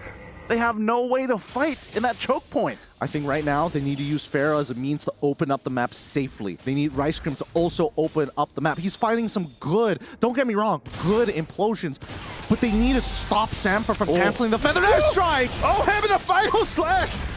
Again, under the tier 3, Team Liquid doesn't get in game 2. I mean, they're getting farmed at this point. Team Liquid, they've got their timings, and they know how to extend a lead. Ultra Legends need a mistake from Team Liquid if they want to bounce back. They need to catch Oheb somehow. They know that he doesn't have his Purify any longer. So, with Rice Cream, Implosion plus Flicker, he has an opportunity to turn this around. A huge shutdown on Oheb could change the course of this game. And it seems like a difficult task, especially when you got 2 Purifies over here, a whole lot of displacement crowd control in Sanford alone, but then you have JP finding the right marks here. And mind you, you're down 10,000 gold again. So very difficult place to be in if you're Ultra Legends as they get ready to go ahead and defend against this first Lord push. It's the checkmate angle, right? Oheb 6-1 and 11. They've got 35 more seconds to force a play onto him before his Purify is back up. And I think that Ultra Legends, if they have the chance, you might as well go for it. Might be a Hail Mary play is what they have to go for. Flicker is up. The shield in the mid lane already popped. They hold on to this top one. But the Lord's going to make its way. And we've seen this before where Team Liquid will fight and force this situation on Ultra Legends here. Getting a glimpse at it too, I just, again, I don't know. Even their front line, whether it's Rise Crim or Dark Lord, will be taken out so quickly here. Yeah, and Quinnock finally getting the glowing wand. Conceal going to be used. Is he actually going to initiate this Feathered Airstrike use? And they go in. Tsunami Slam. Meanwhile, Throwboy going against Carl Teasy with a shadow kill. Carl Teasy gets that. Joins the fight. Pharah's gone too. They're collapsing down under the turret. Rise Crim the only one left. But that's going to be it as Team Liquid will sweep the series. And it's a maniac in day 1 for Oheb. The waves pushing on in as they go ahead and get together. And the stampede is true. A sweep for the series. Disgusting play coming in from Oheb. His mechanics really just showing like, hey, maybe Harith hasn't really changed as much as we thought. You just got to be that good at the hero. But I got to give it to Sanford, right? Despite losing in the earlier stages of that game, he was pivotal. Oh, Rice Cream wants to try and go for something crazy, go for a Flicker Implosion. Final Slash, cancel it out straight away. Feathered Airstrike, cancel it out straight away. He is absolute disruption in this case. Okay, Oheb, I'm gonna stop being a Harith hater.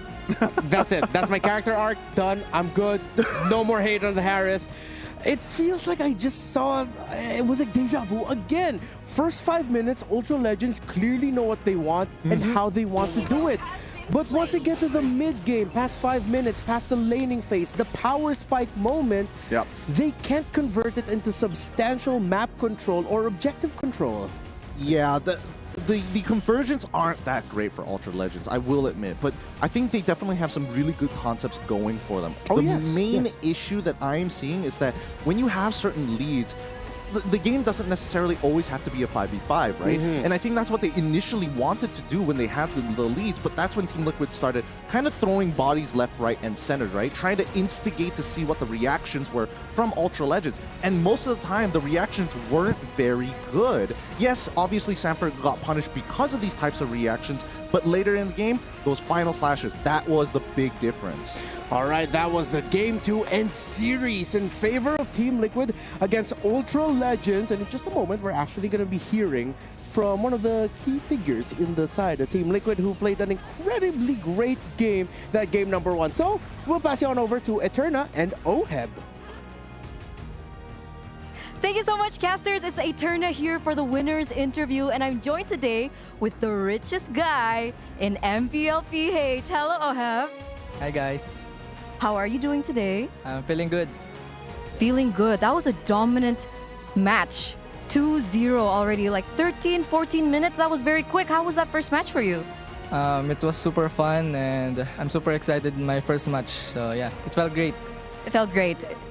What did you think about Ultra Legends, right? Because they're coming in from a region that is rising, and technically they were able to take down the MENA favorites. Was it like a hard match for you, or what do you think about them?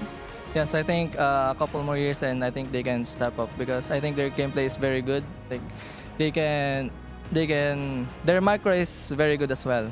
Yeah. Because we saw like in the early game, it looked a little bit tough for you guys, right? They're very good in turtle fights, in skirmishes. They always take fights. When our junglers going on side lane, they always make us fight, you know.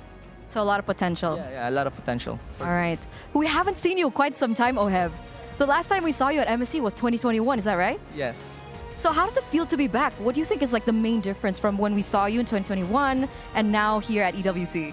I think because I have a new team now and it feels great being here again, and especially with my new team because it's so fun being here, yeah. Was it hard for you with this new team? No. Because they make me felt like I belong to the team. Oh, that's so sweet. So, upcoming, you guys are going to continue your upper bracket run, right? Do you think you'll be facing CFU or Onyx? I think we're going to face Onyx. Yeah. Okay, Onyx. Do you think you can beat Savero in the gold lane? I don't know. Let's see. Maybe. Maybe yes, maybe not. Let's close with a message for Savero. Good luck, Savero. Train hard. I'm not gonna lose to you. I'm not going to lose to you. So once again, thank you so much, richest man in MPLPH. And we're going to throw it over back to our casters. Always great to hear from Big Money Oheb. Big money. I thought we were gonna walk away with that with like nothing to work with, but then suddenly he goes, the little message for Savero, and I like how we weren't just yapping here. Whatever we said is exactly what Oheb said as well. Yeah. Exactly what he felt about Ultra Legends. They were, again, there is a lot of potential. I like that he mentioned that too, because I think for a lot of people that maybe, again, this is their first time seeing Ultra Legends, there's a lot of promise there, a lot of potential for them. Yes. I think they just need to hone in on, not tunnel visioning, especially taking care of that mid-game potential. And even the draft, the drafting was great. I feel like the ideas are there. It's just, again, the execution factor. And hopefully, they can figure that out quickly. after what a match though. What a learning experience for your first match. It is incredible first match, I'm not going to lie. I definitely think that Ultra Legends, things that they need to work on, their second phase of the draft needs to improve here, because a lot of stuff that they had some good ideas, and it's not like their concepts are wrong, it's just that a couple of interactions they kind of like slip by. It's like, oh yeah, you have Aura on that side, but I want to have the implosion. Ooh, but it gets canceled out if you don't catch the Arlets. Therefore, it's like, is it the best option? It's moments like that that really show the polish on a team. But as much as rough as Ultra Legends are, there definitely is potential in the early game. I really think that they should lean into that some more, because their skirmishing and their micro is pretty good. Yeah, it seems like the story of the draft for Ultra Legends is also a reflection of what happens to them in-game. First half, first phase, great. You guys clearly know where you're going to be going into, what style you want to go for. Second half, that's when things get a little bit tossed up in the air. Maybe you tunnel visioned a little bit too much. You miss something out. But I think we're all in agreement here. Alongside OHEB, Ultra Legends put on a pretty good show for their very first appearance here in MSC. A lot of potential there, but you cannot deny the fact that Team Liquid is now one win away in their group to advancing into the next stage of MSC. Once again, my name is Redmar here with Gideon and Nice. We will be back in just a bit for our second match, so don't go anywhere.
When the world of business is constantly changing, you need to stay ahead. So what about AI to generate new possibilities? Machine learning to predict what customers will like.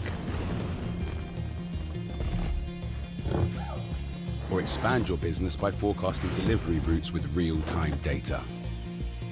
With the power of the cloud, imagine how AWS can transform your business.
This land is calling.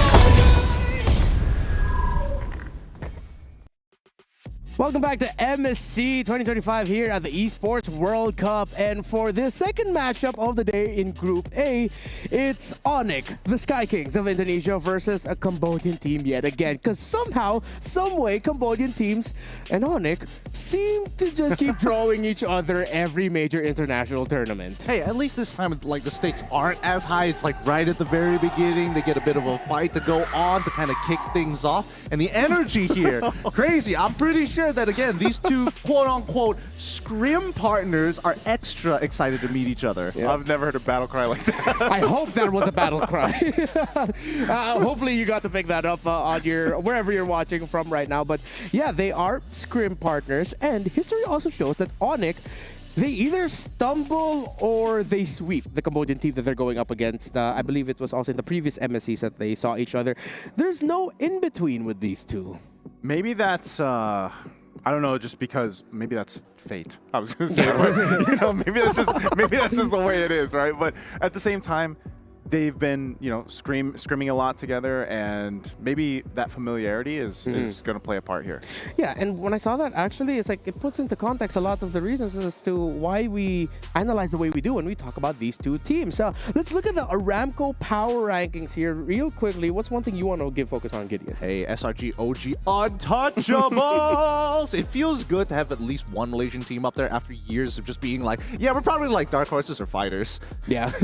But now, clearly untouchable, considering you guys are the defending champions. I was going to say, I think you just get to the untouchables after being the champions from last year, especially, I don't know, maybe you can say, like, have you seen significant improvement, like, over since the last time maybe some of our viewers have even seen SRG.OG play? Dude, it's really hard to say. It's hard to say because they played, like, the same comp the entire regular season, and even their, like, grand finals was an absolute stomp. So I'm more curious about, quote-unquote, because, again, Onyx ID being put in Dark Horses is kind of crazy to a certain extent, but really, when you watch that grand finals in MPL ID, what is the Yeb effect, right? Yeah. And that was just, like, a taste of it, not the full saturation of the Yeb effect. Yeah, again, we have to talk about Onyx Indonesia, the champions of, well, Indonesia, clearly, wherein their journey here wasn't so clear-cut. For the first 3 weeks of their regional league, there were a lot of people saying, we might not even expect them in MSC. Yeah. They're not going to end up there. But then the Yeb effect that Gideon mentioned, their coach Yeb coming back in to the fold, eventually they're champions, winning 7 games against RK Hoshi. It's actually kind of crazy when you think about that. And, you know, a lot of people would go ahead and argue that Coach Yeb is the most decorated, obviously. He is the most decorated, but also the best coach out there because of the fact that what he's done. And for the instance of Onyx Indonesia, almost not making the playoffs was such a big thing. But then, yeah, I think clearly when he came in, and then you watch that playoff run for them, it's like, there's definitely something here in the sauce of Coach Yeb. It really is, right? Because apparently he changes the vibes, you know? I think, you know, with the players, and especially when it comes down to Indonesian players specifically, they need to make sure that the mood and the vibes are good, especially for like people like Lupti, Sans, Keyboy, and as well as Savera. If they are feeling good, the whole team is feeling good. And as much as you want, everybody's going to be like, oh, it's all about Kyrie. Sans and Keyboy has been such an integral part of this team, right? They are the only two who have not changed over these past couple of years. Yeah, Savero making his MSC debut. Lutpi, Kyrie, Sans, and Keyboy coming back to the stage wherein they met a disappointing result last year against, you guessed it correctly, a Cambodian team that were able to put the nail in the coffin in their run last year. So those four, I'm pretty sure they're hungry to wipe that bitter taste off of their mouth from their performance last year. And aren't they the only team that basically could be, what, three-time MSC winner if they get this one? Yes. Right? Are they the only team that... Yeah. Just a quick reminder for everyone. Onyx in 2019 won the MSC tournament then. 2023 in Cambodia. If ever they win 2025. They would be the only team. Oh, right. Yeah, they won it in Cambodia in 2023. That's why it's funny because, like, we say that, and it's always Onyx Indonesian somewhere in their fate is Cambodia. Yeah, it's interesting to see how this is really developed for the team, because when it comes down to like what I'm worried for the squad, I think that like the hunger is back, right? The hunger in their eyes compared to like I am just comfortable. Like Lupti during the regular season got swapped out and now is back in. Severo, who has been filling in the boots of funny enough boots of CW, is now really coming into his own. Yeah, and so with Onyx already discussed, I think it's time for us to put a little bit more focus into the lone hope of Cambodia, CFU. The last time they were in an international stage, it was the M6 World Championship, and they just barely made it out of the Swiss stages. They dropped 2-1 against Team Spirit, then 2-1 against SRG. CFU have that on their shoulders. Yeah, again, I'm excited to see Cambodia as a region continue to grow, because every single time people start counting them out, they seem to be able to steal games from some of the best, right? Detective come back in. Obviously, I'm very happy for Oppie. He's like, yes, back on the international stage, one more time to try and make things actually work for ourselves. But at the same time, I am curious to see whether Boxy, CCCC this time, used to be Boxy the King, can do what he loves to do. Same goes for Wadu, but I'll talk a little bit about him later. Boxy's been, like Boxy and Opie too, I mean most of these players, but Boxy especially is, I feel like, maybe one of the more well-known names from CFU, Opie as well. They've played so much, so because Boxy comes in, I think that allowed Opie to go in the mid lane too. So this could be a dynamic shift that maybe people didn't necessarily see from the last time we saw CFU gaming. Yeah. But this is a big thing, because if I remember right too, back in previous interviews with Boxy, like he is a character and he likes to lead if he has to. So now that he's in the Roam, we'll see if that plays a big part here in their first matchup. Yeah, again, this lineup of CFU Gaming, very similar to the M6 lineup. Former mid laner Z is now sub, as their former roamer Opie had to go to the mid to make room for their new roamer in Boxy, who is, by all means at this point, a Cambodian legend. If you look at the regions all over the world, when you think of Latin American roamers, you think of Luis. When you think of Indonesian roamers, you think of Kiboy. In Cambodia, there's only one guy you'll think of in Rome, and it's Boxy. That's why he was the king. Yeah.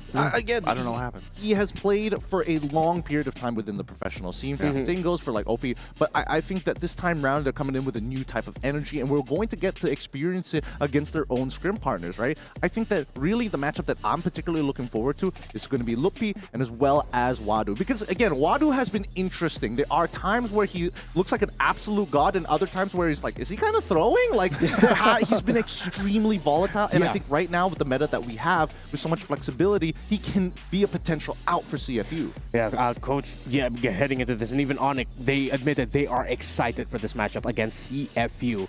And I hope you are excited also for the happenings in MLBB in the game itself, because we have our MSC pass available now for a limited time from July 18th to August 7th, and all of the MSC exclusive items are available there. You can get a 20% off for the entire period, so instead of 899 diamonds, you get 719 diamonds, and you get a chance to purchase the new skin of Nathan. I know he hasn't popped up yet, but I've won one game with it, and that's enough for me to say he's a really good hero, and you should probably show up, because I won one game. And there are also the battle modes and everything.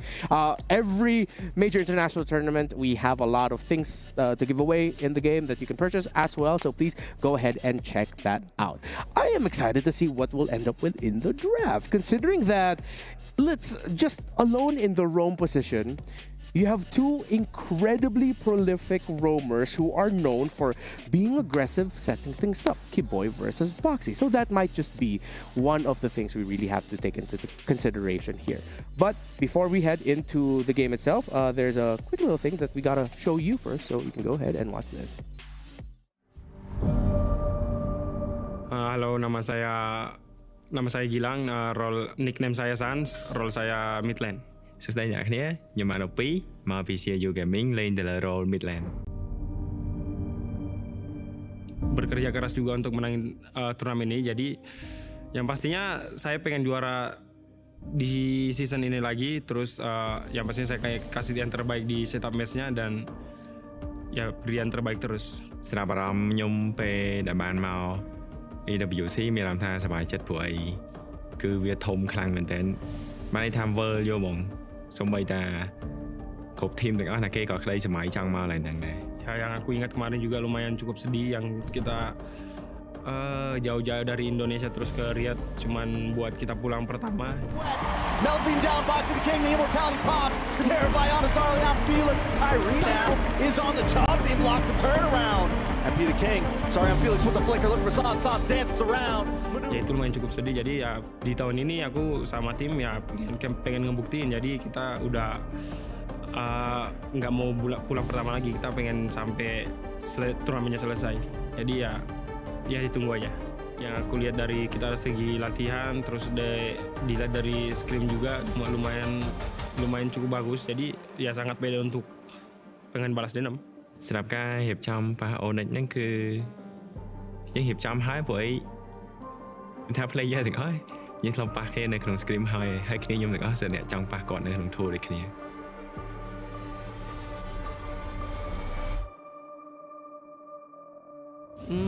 Kasih yang terbaik. It's comeback time. Giving a bye-bye and giving away that damage to the rest. In the back line, they dive on to Samero of EMI backwards. Onyx!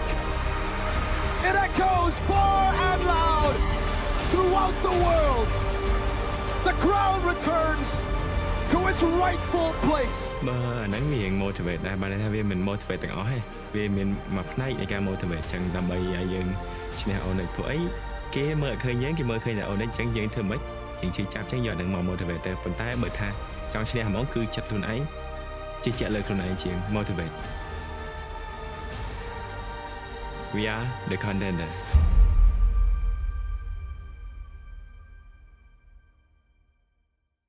Self-proclaimed contenders from Cambodia against the, well, freshly recrowned Sky Kings of Indonesia. Two teams, two regions who have been bound by fate, it seems like, in the international stage will be our second match of the day. And I feel like that little sizzle reel just added a little bit more to the drama and the weight of the series. Yes, no one's going home today. It's not elimination, but considering the history between these two, the players involved, the regions involved, bro, this is no wonder why this is our match of the day. I mean, considering how loud that battle cry was earlier, like no stakes, but ooh, pride is on the line. I like that they mentioned this too. You know, for Onyx specifically, it was a heartbreak ending for them last MSC, and clearly a lot of teams, I feel like not just them, but want to come back into this year with, you know, maybe a chip on their shoulder a little bit. They want to go and have a redemption arc of their own, and they've already had an amazing storyline back in MPL Indonesia, so let's see if they can replicate it here. Yeah, for Cambodia, on the other hand, again, well, when it comes to international tournaments, you've already touched on it a little bit earlier, Gideon, wherein just when you don't expect them to go far, they get high-profile wins. It isn't always series. Sometimes it's just games, but all the more impressive nonetheless. CFU versus Onyx, game number 1. And right away, CFU are respecting a hero that, even though left open, has been banned a fair bit. They take away the Fanny, they take away the Lancelot, they're focusing on Kyrie. Yep, they are focusing on Kyrie for the time being. I don't know what their scrims have been looking like because we haven't seen much Fanny from MWI, from Wildcards as well. I was hoping that this time around for the group stages that it would still be that priority pick at the end of the day, but maybe some teams have strayed away. We'll see as the tournament goes on. Farsa, the follow-up ban to finish off that first phase. Keep in mind, CFU on the blue side, Onyx on the red. Let's see how this goes, right? Because Boxia, alongside with the Uranus, is already gone. Yeah, they are, and this is already going to change the course of what we saw from just the last match. And like I was saying too, even from, if you guys have been tuning in with us, from Wildcards up to even MWI, you can already see that in a first match, some of those different picks coming through, and that's going to be the case here, it looks like, even so. So first priority, I guess, while we wait for this last ban over from Onyx, is going to still be what? I mean, the fact that you, okay, well, they go with the Arlot ban. So what do you swing here? Interesting. TFE has a Rush Kimi option, Rush 1-1 option, considering the Lancelot, Fanny, Farsa are all gone. You go Kimi or 1-1 for your first pick. They can go Kimi or 1-1 for their first pick for sure. They could also go for the Kalia if they really wanted to. They kind of want to play a more pickup style of composition. The Arlot really feels feels interesting, right? Because I know that Wadu plays it for sure. I'm pretty certain that it fits Boxy's style of like pickoff as well, but we're going to start things off with the Wanwan as a strong opener for CFU. It's going to deter Onyx from actually looking to play those tanks in the first place, but I think that's what CFU want. Yi Shin finally gets let through, and now this is where things are going to get interesting, right? Because you have this jungler who is ultra fast, super fast farmer, is able to open up that map. Do you want to pair it up with the Zitian now that we see that Farsa is off?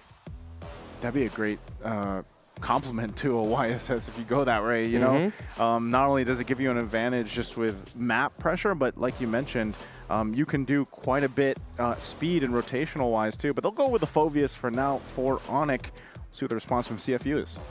CFU, they'll be able to get their mid laner before Sans can get theirs, and I think that's one priority they really want to put a lot of focus on, considering they banned the Farsa. Yes, you could say it was a setup for the 1-1, but in the bigger picture, it's also a targeted way of them being able to tell Sans, you're not going to be on someone who can set the tempo a lot. Maybe you'll be a little bit more to utility. We want priority in our mid lane first. I suppose, but then there's also like the gamble of, oh, if we take Zitian, you won't have access to it. You don't get that compliment with Yi Shin. What else is really left on the table in terms of mid lanes, right? I'm thinking like Yve along those lines, but even then, I know Sans' pool is extremely deep, but a lot of these heroes have kind of phased out of the meta, keeping the mid lane really, really strict in terms of what the meta demands of it. We see the Fredrin, we also see the Kalia. I'm not seeing enough damage from the side of CFU just yet. Yeah, it's like they're waiting for the mid to the late game on this one. It's really going to be dependent on what they end up with in the mid and what Onyx ends up with, but yeah, it seems like Onyx can scale relatively quicker. No mid lane picks yet. They go for the Badang instead. Nice. I like what both teams are doing. They're kind of just waiting to see what the mid lane picks are going to be for both sides, and that's what I'm saying. It's an interesting transition that we see from match 1 and now match 2. But nonetheless, I feel like both teams have that. You know, yeah, the YSS has great damage too. You're able to kind of disrupt things with the Badang that gets locked in. But just like we saw from Kalei in the previous matchup, your pickoff potential is going to be good. But like, you know, Gideon mentioned, your Wanwan needs time to build up, and then you have the whole, you got to be able to proc to the weakness points to be able to get the crossbow of Tang off. So how do you round that out? How do you round the damage profile out? And that's why I think the mid lane picks are so important. And we're going to see more mid lane picks probably banned out in the second phase. Yeah, Onyx taking away this juice in. This is actually one of the favorite picks of CFU Gaming in the mid lane.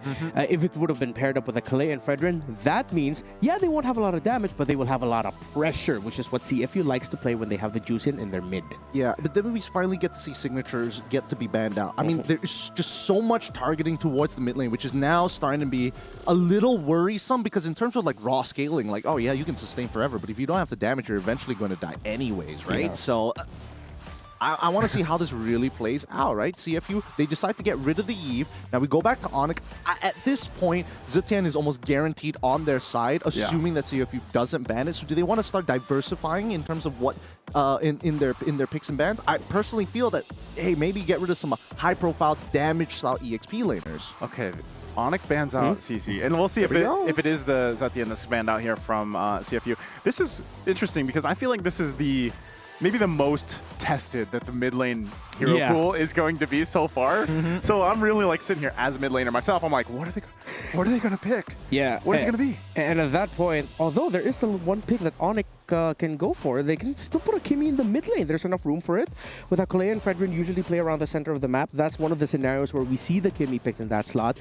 Either that or we'll end up with the likes of Lilia and Zask as a matchup in the mid lane. That's true. I think that it is. Oh, they're opening the question up to everybody, right? Yeah. So now CFU and Onyx, they're gonna look at this as like, man, Onyx, they kind of don't want to get Kimmy on their side. Zitian works out in their favor, but instead they go for Lunox. They go strictly for somebody who doesn't really force out lane priority, has one of the best late scaling mid laners in the game so far.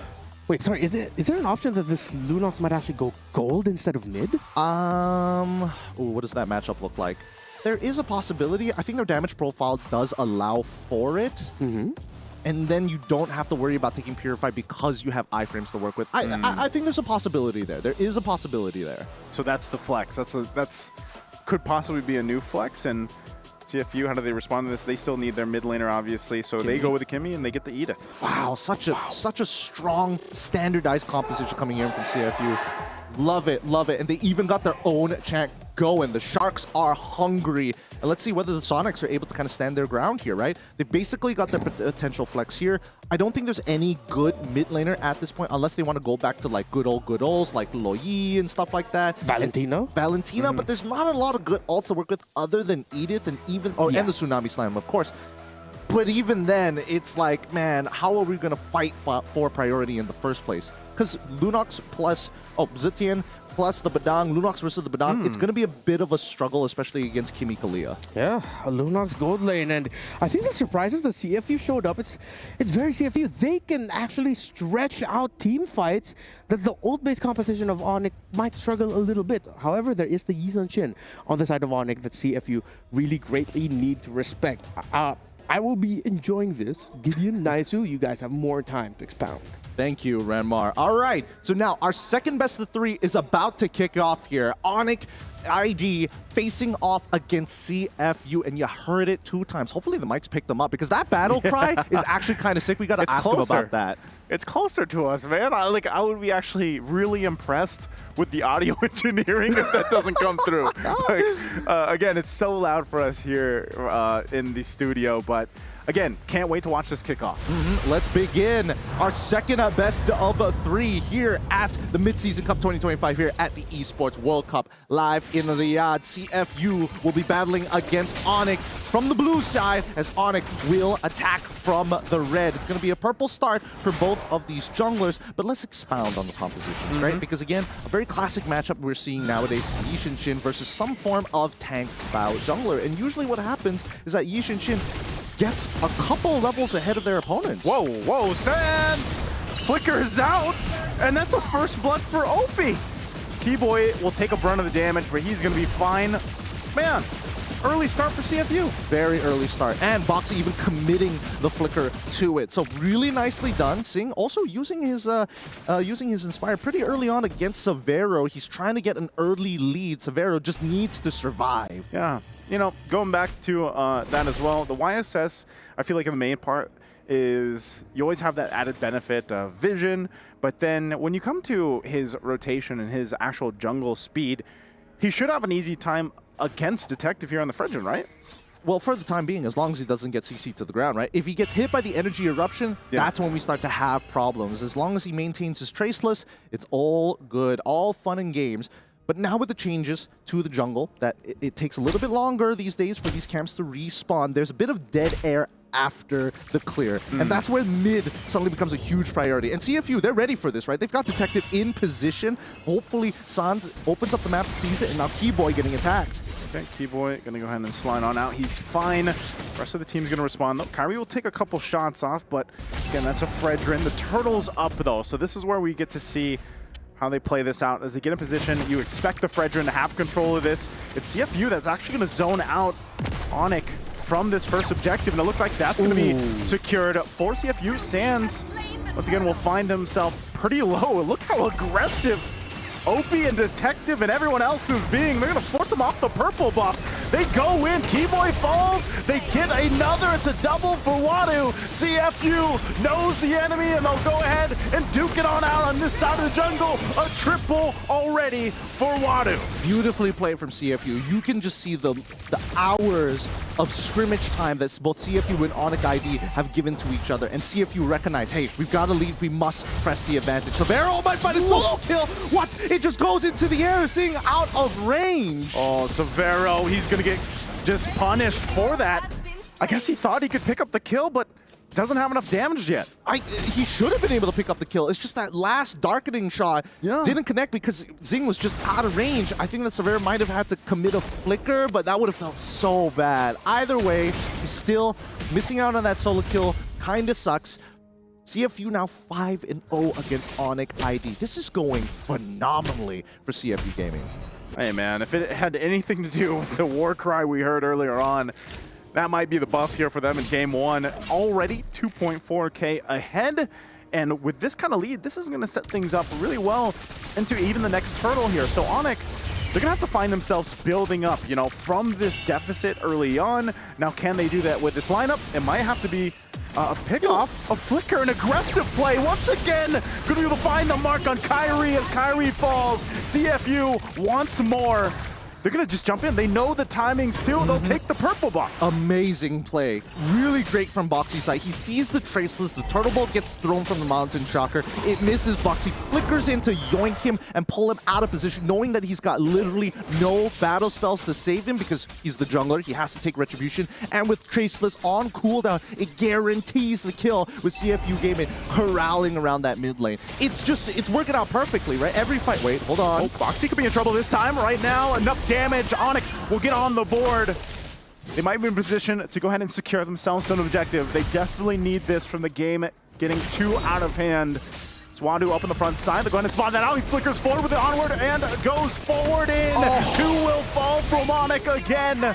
CFU is just on point with the fights and initiations, and now San's in trouble. He has nowhere to go. He does flicker out. A good setup though, but still gonna be alive now. Detective on the backside gets a flicker out from Severo. He'll dodge that. But again, the objective going over to CFU. Oh my goodness, Wadu is so good on these Earth Shatter flickers. He is a dangerous man when he has flicker in hand, making sure that Lupi basically was non-existent during that fight, right? He's supposed to be the one who buys time, but it gets chain CC to the ground.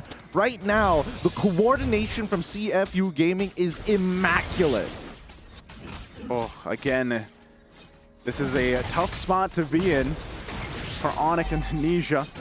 It looks like sometimes, you know, they're able to go ahead and convert something, but then that was just one setup, one kill that they were able to get. They don't really have that many tools to go for a pickoff in comparison to what CFU has. That's completely true, right? Again, you're expecting Keyboy to kind of get into that position. However, in terms of like raw damage, it really boils down to Kyrie, right? He's going to be the early game damage for now. Sans, yes, he can do some damage, but he's not like overwhelming like a Farsa or in this case, the Kimmy. It's just not comparable. Even Severo to a certain degree, he's got a bit of damage, but he really needs his items. And in terms of tempo, CFU Gaming, because of that initial purple buff steal, they know exactly where Kyrie is going to be 90% of the time, and they're utilizing that information to make sure that Onyx ID don't have an opportunity to actually attack. See, even making sure that they lane swap to ensure, hey, they're going to be playing for that Lunox now. Wadu, if you can clear these lanes, that's perfect, because we're going to get T1 down bot side. Yeah, just as you say it, that's going to be fallen here. They're going to get in position for this third turtle of the game, last one. I'm not sure how Onyx is going to play that, though. Now, this time around, Keyboy, once again, he'll have the flicker to go ahead and try to set things up, but that might still be the case if Kyrie can't get in position and you're too worried about going down for that fight. Okay, there goes... Keyboy doesn't have the ultimate anymore. So this is a tough one to go ahead and fight because, again, you're lacking that firepower, and the further behind you get in terms of this gold again, an initiation with a Tsunami Slam. They're going to force the fight anyway, but Onyx will try to fight back, and Appraiser's Wrath finds a couple, but the crossbow of Tang will find Keyboy. Sing picks up, Severo in trouble as well, can escape Wadu, and CFU Gaming continues to dominate. God dang, man, CFU Gaming. They're not here to mess around. They want to make sure that they are sweeping the floor with Onyx ID. Every play they have made so far is so good. They initiate immediately, baiting out the last couple of ultimates from the side of Onyx. Most importantly, Sans one. The Fury of the Phoenix is such a powerful tool when you engage, but it's also a great disengage tool. However, at the end of it, Sing was able to get into that crossbow of tank form to apply massive amounts of damage to Onyx ID, especially pre-8 minutes. So at this point, with a 6.8k lead about to turn into a 7k lead, CFU Gaming just need one more fight and one more tower to break into the 10k bracket. This is insane of a lead and the start for CFU, but a phenomenal one at that. And Wadu has been locked in the entire game. Every single time he goes for that setup with the, if his flicker's available or not, he's on point with the Earth Shatters. Now they're going to fight in between the two turrets, forcing a flicker out. Tsunami Slam, easy pickup, Loopy falls. Meanwhile, up top, Kyrie has no choice but to push in that tier 1 turret. They need something and anything because right now CFU is taking everything. Tier 2 is going to fall in the mid lane as well. Everybody quite low from Onyx. they have no choice but just to watch. Yep, CFU Gaming understand if we don't close out this game, the scaling for the side of Onyx ID is going to be a major problem down the line, especially with the Yi Shinshin on top of having the Lunox side by side. For now, if we have to break it down, I think that CFU Gaming, once they hit that 10K mark, it's going to be good. But the wave clear might be a little bit of an issue, right? CFU Gaming cannot start falling behind, and they can't let the game extend super late. The pickoff is going to begin. Again, using tempo. Look at this. Wow, traction pulse into Tsunami Slam. Able to find one. Keyboy will jump in, but it's just way too much damage. Overloading Onyx as another pickup here for CFU. And the Lord is up. Perfect timing. They're all up and alive and healthy. They'll make their way to the Lord. Yeah, CFU Gaming making sure that every interaction with Onyx is a winning interaction. That's how this composition must progress forward. And Onyx just starved out a lot of their resources. Divide and conquer, says CFU, as they take this Lord while breaking the Holy Shielding. Great juggling happening here from CFU. Very impressive once again. Start off to this best of 3 series. I think even Onyx is kind of just left wondering what's going on here. They don't, even if they try to stay under the turrets, they're forced to fight anyway. And that's why that Kalea from Boxy is so good. And this might be, again, the effect of Boxy going back into their own role, allowing them to have that decision making on their side. And what a great showcase it's been so far. I think we really just, unfortunately, Onyx ID just doesn't have much of an answer to the early game. They just needed to not interact, but CFU Gaming said no, force them into their position, force them into a position where they have to interact with them all the time. They can't run away from these fights, and neither can they disengage. So therefore, Onyx ID again. Boxy jumps in with a Tsunami Slam, finds Loopy after missing the traction pulse. OP's gonna pick up the kill anyway. Boxy finally goes down, but Kyrie quite low, could be in trouble. They can clear out the wave up bottom.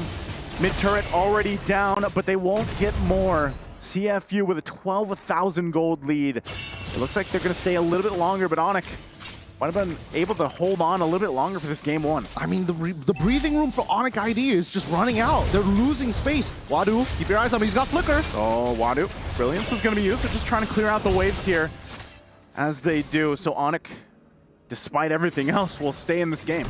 That's a checkmate angle right now achieved by CFU Gaming. 12.3K, the biggest lead we've seen so far here at MSC 25. As we can see, even for Onyx Indonesia, how do they find an angle, right? Every single attack they have, there is some form of counterplay. Sing can go invulnerable with the crossbow of Tang, not to mention that she also has an inbuilt Purify, making it more effective against the raw CC coming out from the side of Indonesia. Boxy, whoever he picks off at this point is almost guaranteed to die. The damage coming in from OP is ridiculous. The stacks that he has, he's 6 and 10, 0 deaths. Oof, again, Boxy, big enough threat. Jumps on in, traction pulse, gonna find multiple members! A great setup under the base turret! Loopy gonna be able to fall in, it's a wipeout, a maniac for OP! That's game 1, dominant for CFU Gaming. Holy cow, Onyx. They're going to be looking at that. It's like, okay, we deserve to lose that one. Our draft didn't have an early game plan, and every interaction we had for the first 5 minutes was just a losing one against CFU Gaming. I want to see how they're going to replicate this in game 2. It seems like Onyx cannot shake off whatever is up in the air here in Riyadh in MSC. But CFU, I want to focus on them.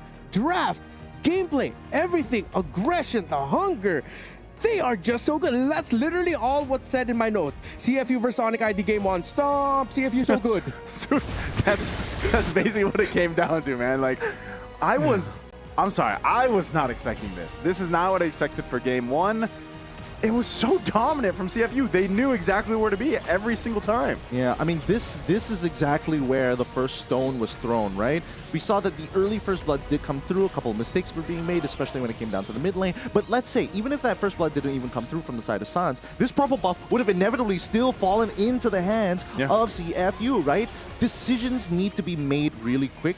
But CFU is, again, putting their foot on the pedal. I'm not going to give you the time to decide, right? You want to take your purple buff? I've already taken Turtle, and now I'm in your face. You have to give this up. And that's what they do. Slow and steady, but they encroach on their territory. Yeah, encroaching. It's like a slow encroachment. You know the aggression is coming. They're not going to throw everything right away. But again, CFU have drafted similarly to what Team Liquid did in game number 1 against Ultra Legends, where in this lineup, of CFU, actually, if you look at it, it's 3 carries. The mid, the gold, and surprisingly enough, the Edith EXP lane, which was a really great pick in the second half. Wadu's insane. Wadu's good. He is really good at seeing these angles and really extending the lead, which is why, again, we saw Onyx get rid of the Arlet, which kind of does the same thing, but a little more consistently and a little more often. It's insane because the Edith, you wouldn't expect to get that kind of lead, but even when the flicker's down, like you still have a window, which maybe some heroes, like even the Arlot, for example, doesn't have. You can just onward Earth Shatter in if if you find the right mark. Yeah, and every time Wadu shows up in the map against Onyx, it's like they can just hear, it's like, oh, call an ambulance for Onyx, because here comes Wadu. It's like, I get it. Dude, that man is... that Edith performance, it feels like it's been ages since we've seen an Edith like this. I'm not gonna lie, it has been a while, and it used to be just like the classic, hey, how are we gonna sandbag this Phoveus who's dominating the meta? Edith was the go-to. But even so, can we talk about for a second OP on his performance? Oh, let's go. Because holy cow, he was walking out of that game untouched, didn't die a single time, max stacks on Sky Piercer, and was hitting some ridiculous traction pulses. Like, come on, dude. Yeah, that last one was really, really good. And just to remind everyone, OP, 8 months ago, was a roamer. Yeah, and I love how the end of video that we saw leading into this was like him saying, we're the contenders. Because, dude, what a statement game 1 was as the contenders. It was so clean. It's so clean the way that they play it. And I love that from the side of CFU because it really shows maturity, but the level of polish that we saw on top of that, right? The fact that they aren't just throwing abilities, and that's another chant coming in from CFU. They are so amped up with this 21-3 victory. I know what they had for breakfast. Something Champions breakfast. Do they usually have umali for breakfast, or is that just a dinner thing? They really like the omelet station. Oh, right, yeah. Like the omelets have been bangers too, where we are staying, but an ultimate banger of performance, honestly, by CFU. No other way to put it, it was a stomp. It was very clear where their conditions were at, where their eyes were at. They looked at each individual lane, tick that box. Looked at the jungle, tick that box. And after that, it was just up to Onyx to, again, as you two repeated all throughout the guys, just find a way. But how can you? You're playing a lineup, Onyx, that, yes, excels mechanically. It really shows off what Onyx does as individuals. While CFU just show up, what's up? Yeah. And we'll just walk all over you. Yeah, I think the biggest problem really just boils down to the draft, right? I mean, obviously certain mistakes in the early game could have been prevented, like Sans dying and, Severo not getting in the trade back. I mean, if we take those out of the equation, I don't think it would have mattered that much, right? Severo dying here really doesn't matter because it requires him to at least have 3 to 4 items for him to be a dominant force when you're playing that Lunox, especially when you have Detective already building Radiant Armors, looking to get as much MR as possible. Same goes for Wadu here. But then we start to figure out that, wait a minute, their whole composition is designed around the late game. How do they even survive? Their wave clear isn't that good. Sans doesn't really scale on this Zetian. I feel like all of this was engineered from the get-go in the draft from the side of CFU. Yeah, and I think now what we're seeing, as we see that traction pulse yet again by OP there to close out this game.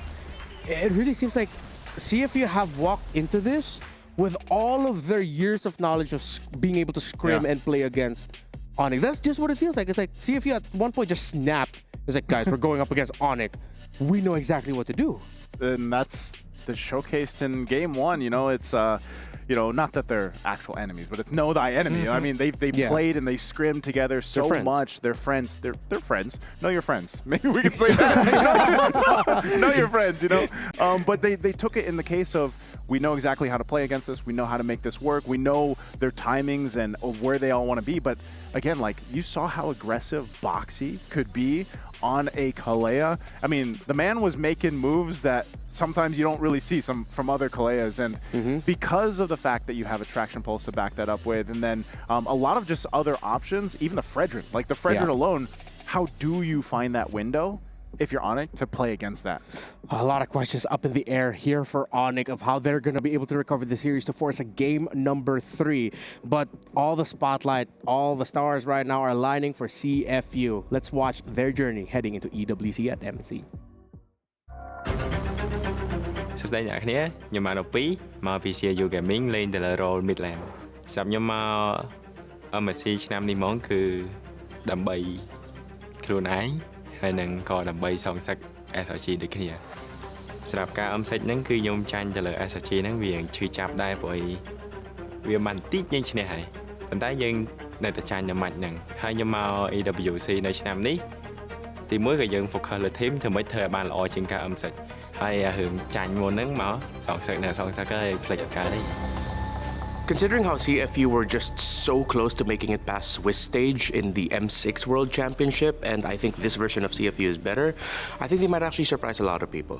សម្រាប់ការខ្ញុំដូរមកលេង mid ហ្នឹងគឺ gameplay នៅក្នុង game ហ្នឹងគឺវាមានការផ្លាស់ប្ដូរពីដំបូងគឺលេងអត់តាន់តែពេលយូរទៅបានន័យថាធ្វើម៉េចលេងតាន់គ្នាចាំបានថា gameplay ពេលខ្ញុំលេង mid ហ្នឹងគឺរៀងលឿនជាងមុនប៉ុន្តែស៊ីសងទៅលើការ safe ឬក៏ aggressive ហ្នឹងបានន័យថាស៊ីសងលើតាដែរបាទយើងហ៊ានសម្រាប់ចិត្តតែលេងបែបខ្ញុំនៅមួយ CU ហ្មង moment ដែលចាំជាងគេហ្មងគឺ season 7 នៅពេលពួកគាត់លើកពានព្រោះអីពេល season 4 season 5 season 6 ហ្នឹងគឺគាត់បានលើកពាននៅពេលដែលខ្ញុំចូលមកទៅពេលគាត់លើកពានទៅ moment ហ្នឹងទោះខ្ញុំវាអត់សុបាយចិត្តខ្លាំងតែនៅពេលខ្ញុំឃើញគ្នាខ្ញុំទាំងអស់គ្នាដែលលើកពានហ្នឹងគឺខ្ញុំមានអារម្មណ៍ថាសុបាយចិត្តមែនតើនៅតាមស្រាប់អារម្មណ៍ខ្ញុំពេលដែលបានមក EWC មានអារម្មណ៍ថាសុបាយចិត្តព្រោះអីគឺវាធំខ្លាំងមែនតើបានន័យថាវិលយកហ្មងសូម្បីតាគ្រប់ team ទាំងអស់តែគេក៏ក្តីសម័យចង់មកឡើងហ្នឹង And that was CFU Gaming and their journey here heading into MSC at EWC.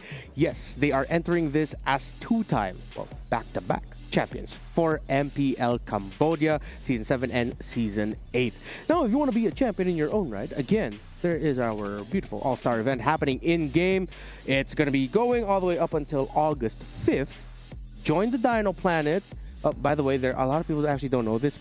You can actually hop onto the Lord when it's marching and use that as a launching off point. There's like a little icon that you click. You can use that to jump. Those are just one of the many little hidden secrets that you actually... It's not a secret. It's in the, just read the patch notes. Just read the patch notes, y'all. But yeah, join us for the Dino Planet All-Star 2025 event. Lots of goodies. And don't forget to try to go get that Popol and Koopa skin. Are we at this point where... Do we really just have to tell Onyx to really switch things up in the draft? Is that the main problem they have to deal with right now? Okay, so it's a yes across the board. Yes. Oh yeah, yes across the board because again, what were they supposed to do in that game, right? With the early game already collapsing, it's like, oh, I'm just gonna take the punches until CFU don't decide not to crack open our crystal or inhibitors by like, I don't know, pre 10 minutes into the game. I feel like that's being too generous. I feel like it was one of those games where eventually when they found out there weren't any openings, they were just like, kind of like, let's get to the next one, you know?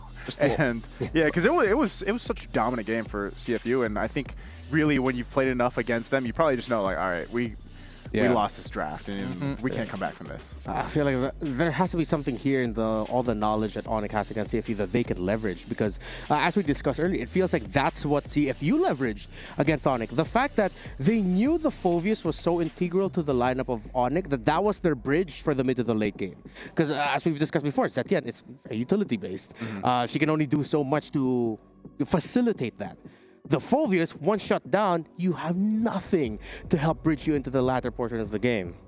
I think that a lot of it just comes down to like Khalil, the fact that Khalil got so far down into the draft in the first place, right? I think that was one of the big things that I was trying to figure out, right? Because both sides were kind of like avoiding it. Then Kimmy as well. Kimmy, we saw the Farsa get banned out very early on within first phase, and then Kimmy was still a big question mark, and then Zetian was still there. So the question was like, wait, hold on. You already see the Fredrin, you know they want to go for the Kimmy anyways.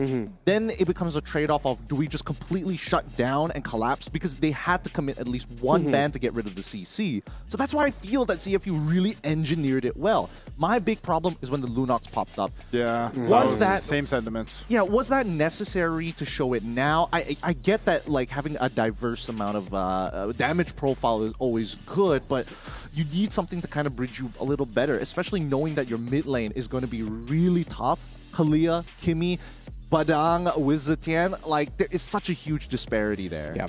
That's what I didn't expect the Lunox to get put in the gold lane. Maybe it could eventually work. You know, again, this is only our second match for MSC. But yeah, I think the Lunox was the big kind of kicker for me where I was like, oh, I don't know if that was really good. I don't know if that's going to work out. Part of me kind of wish that instead of that being a Lunox, although I didn't expect it to go with the gold, I wish they considered putting it in the mid lane instead. That could have been good with handling the pressure, but no point crying over spilled milk now. It's game number 2, and so far it's the exact same banning pattern that we saw from game number 1. Yes, it's going to be the same banning pattern. I mean, it's exactly the same so far. It might start changing up here. Who knows? I don't know if CFU gaming is the kind that's like, you know what? If we're going to press our advantage, we got to keep changing it up every single time. Or are they the kind of like, oh, well, if it's not broke, don't fix it? Yeah, I think there's a farce ban, and I don't know. Maybe this. Okay, there's the difference. You ban out the 1-1. Onyx goes that. So first priority here to see if you just go with, for example, the Kalea. They could go with the Kalea. They could go start things off with the Zushin. I mean, there's a lot of really strong openers. Yishin Shin also is a pretty good opener. We'll see how they want to kind of play this out. Knowing CFU and what we saw off of game number 1, I wouldn't be too surprised if they want to go along the lines of like a Zushin opening and then eventually get Fredrin. Yeah, I'm a little bit more on that book considering how much they love playing with that hero. Oh, wait a minute. Arlet was also banned out in game number 1 from Onyx side. Arlet could be a strong opener as well for CFU. Oh, yeah, maybe that's why it was banned out. But nope, CFU said, hey, our roaming goat is feeling it today. We're going to give him priority. You guys are Kalea. Got mine for the day. Got yours for the day. Hey, I'm pretty sure you could have... Bro, it's still a few more picks. You know what? I've spent enough time with you analysts over here that I can bring up a couple picks. Hey, man, I'll tell you the secret. Just throw out a bunch of names and one of them's going to hit, right? Give us one more. Give us one more. There's like 130 heroes. Exactly. just throw a bunch out. Just throw a wide net. Fredrin. Okay. Let's see if we'll get 2. Let's see if we'll get 2. Oh, this is going to be 2 for 2 here. We got 27 more seconds until they start locking it in, right? I'm surprised that Onyx still is going to be more committal, but this time they changed their opening a little bit more. They're going to go with the Badang opening rather than just saying, hey, we get Fulvius, we win. You dash, we win. Someone's out. That's 2 for the day for Daisu. I'm dancing. Hey, it's looking good, but this now, is great. I don't know if it's great just yet, right? Because now that they've locked in the Arlet, I would have preferred Arlet to be Jushin in this particular scenario. Yeah. But the Kalea kind of like forces it like we still need the damage profile, right? Yeah. We can wait for the Jushin later down the line, but then we look at Onyx side. They see Arlet. No matter where Arlet is going to go, he's going to end up in the EXP most likely. Badang goes very well against him. You get the Fulvius also does very well against the Arlet as well. I think holding the Badang here is great. There we go. The denial from Jushin. Well played. And then do they ban out the Kimmy? Does Onyx ban out the Kimmy so this doesn't get picked up? Because I feel like that would be the smart choice for CFU if that goes through. Yeah, they got to. Because if Onyx are considering Kimmy for them, that's a little bit too greedy for my taste already. Yeah. Yeah, I feel like Essential's a good thing to build around. You save your gold lane pick for last to try to answer whatever CFU closes their draft with. I think they really just have to show their hand with the Roam EXP flex now already for pick number 4. I'm all for it. I am all for it. Kimmy gets banned out as expected here. Now, from CFU side, I'm thinking of like different iterations of what types of damage they want to go through. Because there is the possibility that, hey, maybe Valentina might just be viable in this particular draft against Onyx because they might get some better ultimates down the line, or at the bare minimum, the Mountain Shocker. Zetian, really, really good. Because keep in mind, the pushback. She has a pushback. She has a stun. The only issue is that nobody really benefits from the MR shred. So it's not completely useless, but definitely underutilized in certain areas. All right, so let's see what they're going to be considering for their bad. Lapu Lapu, they're trying to take away a comfort in Lupi. I believe in MPL Indonesia, Lupi was he was prolific with the Lapu Lapu for the previous season. So they're just respecting that.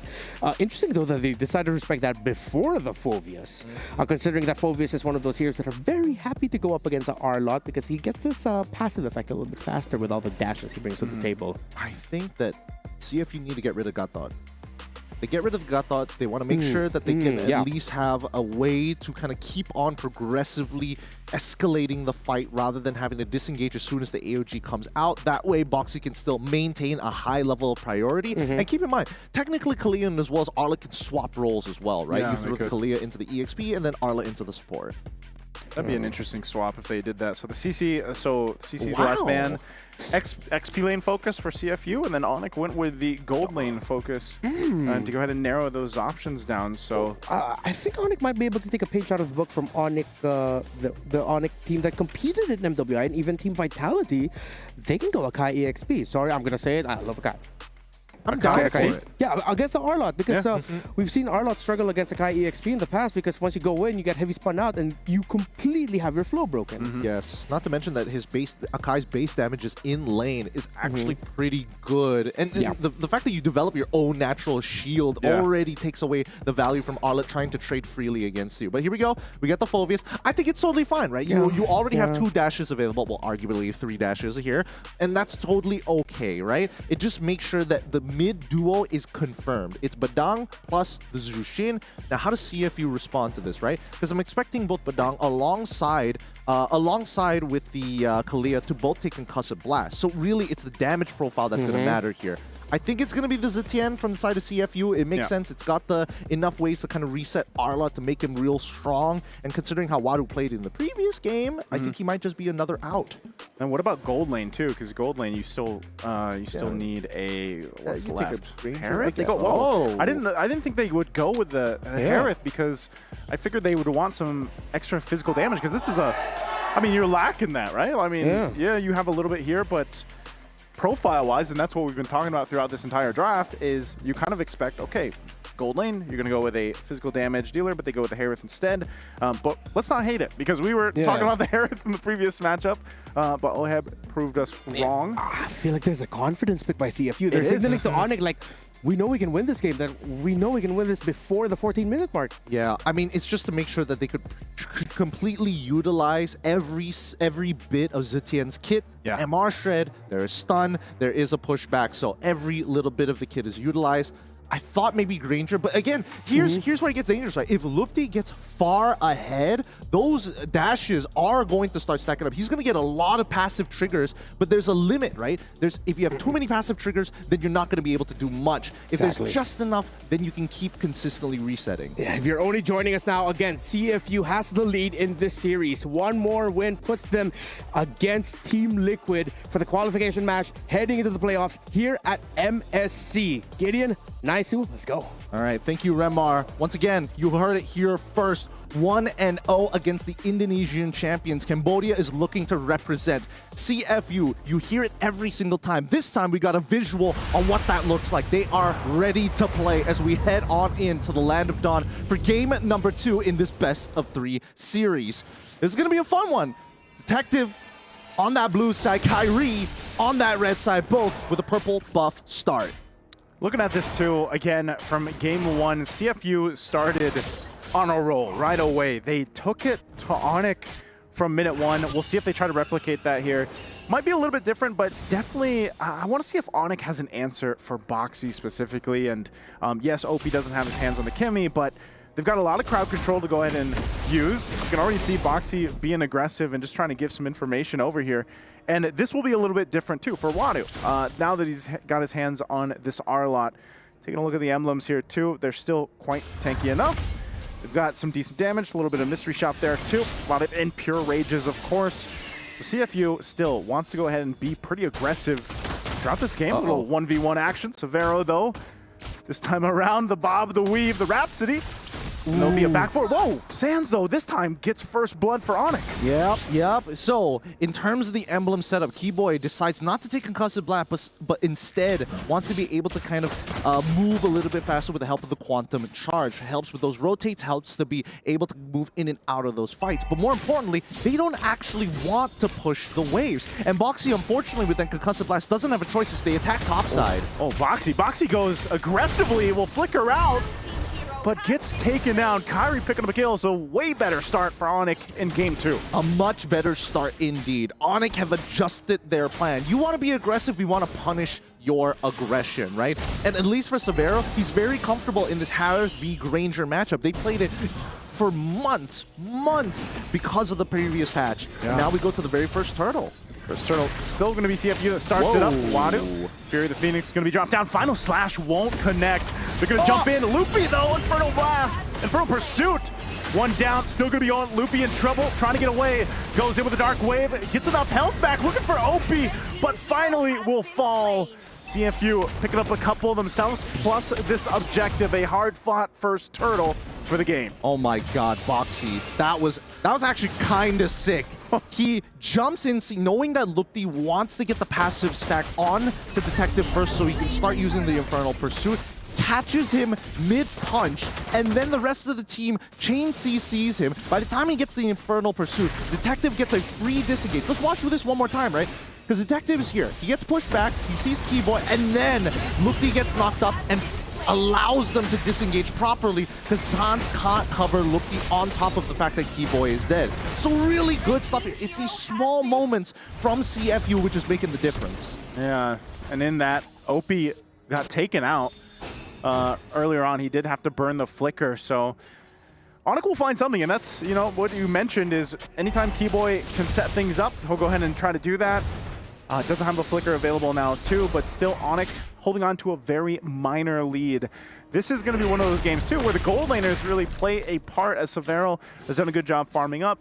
Sing as well hasn't gone down despite dealing with a lot of 1v1 pressure. This is like Gideon mentioned, the classic matchup that we're so used to seeing in the gold lane between these two heroes. So the teams for now are really just looking off pick-off potential, you know, around the rest of the map here. Yeah, again, this is a very interesting matchup between these two gold laners, right? Because we've seen it many times, but it really boils down to the battle spells. Because now both sides don't have the flicker. It becomes a skill matchup, right? Severo must maintain a certain amount of distance to stay outside of the Zaman Force. Because if Sing dashes on top of Severo and commits hard enough, he will actually win out in this 1v1, right? Severo needs to make sure that he can poke out Zing and keep his health bar at a minimum, so even if he goes for the all-in, Severo with 2 Rhapsodies should be able to take him out. Oh, Boxy gonna try to do something here. Purify's gonna be popped already, so Severo's gonna be fine.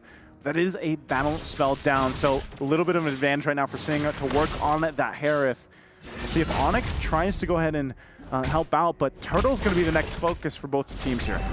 Yep, they're going to force out that top side, knowing that Severo doesn't have that Purify. Whoa! Sans jumping in. We'll get the flicker out. Sing, though, going to try to cut it off with the Zaman Force, so that's going to be burned as well.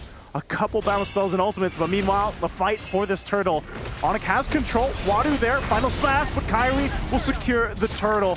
Still going to be breaking down the fight. Wadu going to be in trouble, and Kyrie will get a kill as well. Takes a shot at Opie. I don't think you get anything more. Keyboy not going to burn that flicker for that. So focus for Onic is the objective. They get a couple kills. They won't get this mid turret just yet. Yeah, all this because Wadu just whiffed the ult. That's really what it boiled down to. If he hit that ult, it would be a different story. Because he was left out in the water and considering that the front line was getting shoved in from the side of Onic ID, making sure that Detective couldn't cover that space, that's how Onic ID were able to take this turtle for free. But now back into the gold lane, right? Again, a lot of resources are getting thrown up to this top side. The fact that Sans wasn't really part of that fight to begin with just goes to show how important it is for both gold laners to have some form of pressure, some form of a lead to really skew it in their favor. So close here too, despite, you know, other than the jungle, which is, I guess, to be expected when you get a lead like this in Kyrie. Again, Keyboy gonna be fine. Tsunami Slam won't land. Boxy punish this time, and a kill goes over to Severo. Still the Dark Wave. Loopy jumping in. Forceful Flicker. Fury of Phoenix will be used. No one else to follow through. So Onic happy with one. Yep, really nicely done there. Making sure, hey, you Tsunami Slam. Okay, sure, not that big, not a big of a deal. Loopy just flickers on out of there. Instantly punished, knowing that Boxy still had his flicker on cooldown. So just really good tracking of the battle spells from Onic ID, right? Both sides will find any little bit of advantage. T1 collapses down on bot side, but now we are starting to see the ball roll. I'm not sure how Kyrie is going to go, but it looks like he's going to go for the BOD. He's real greedy because he's also taking cooldown boots on top of it.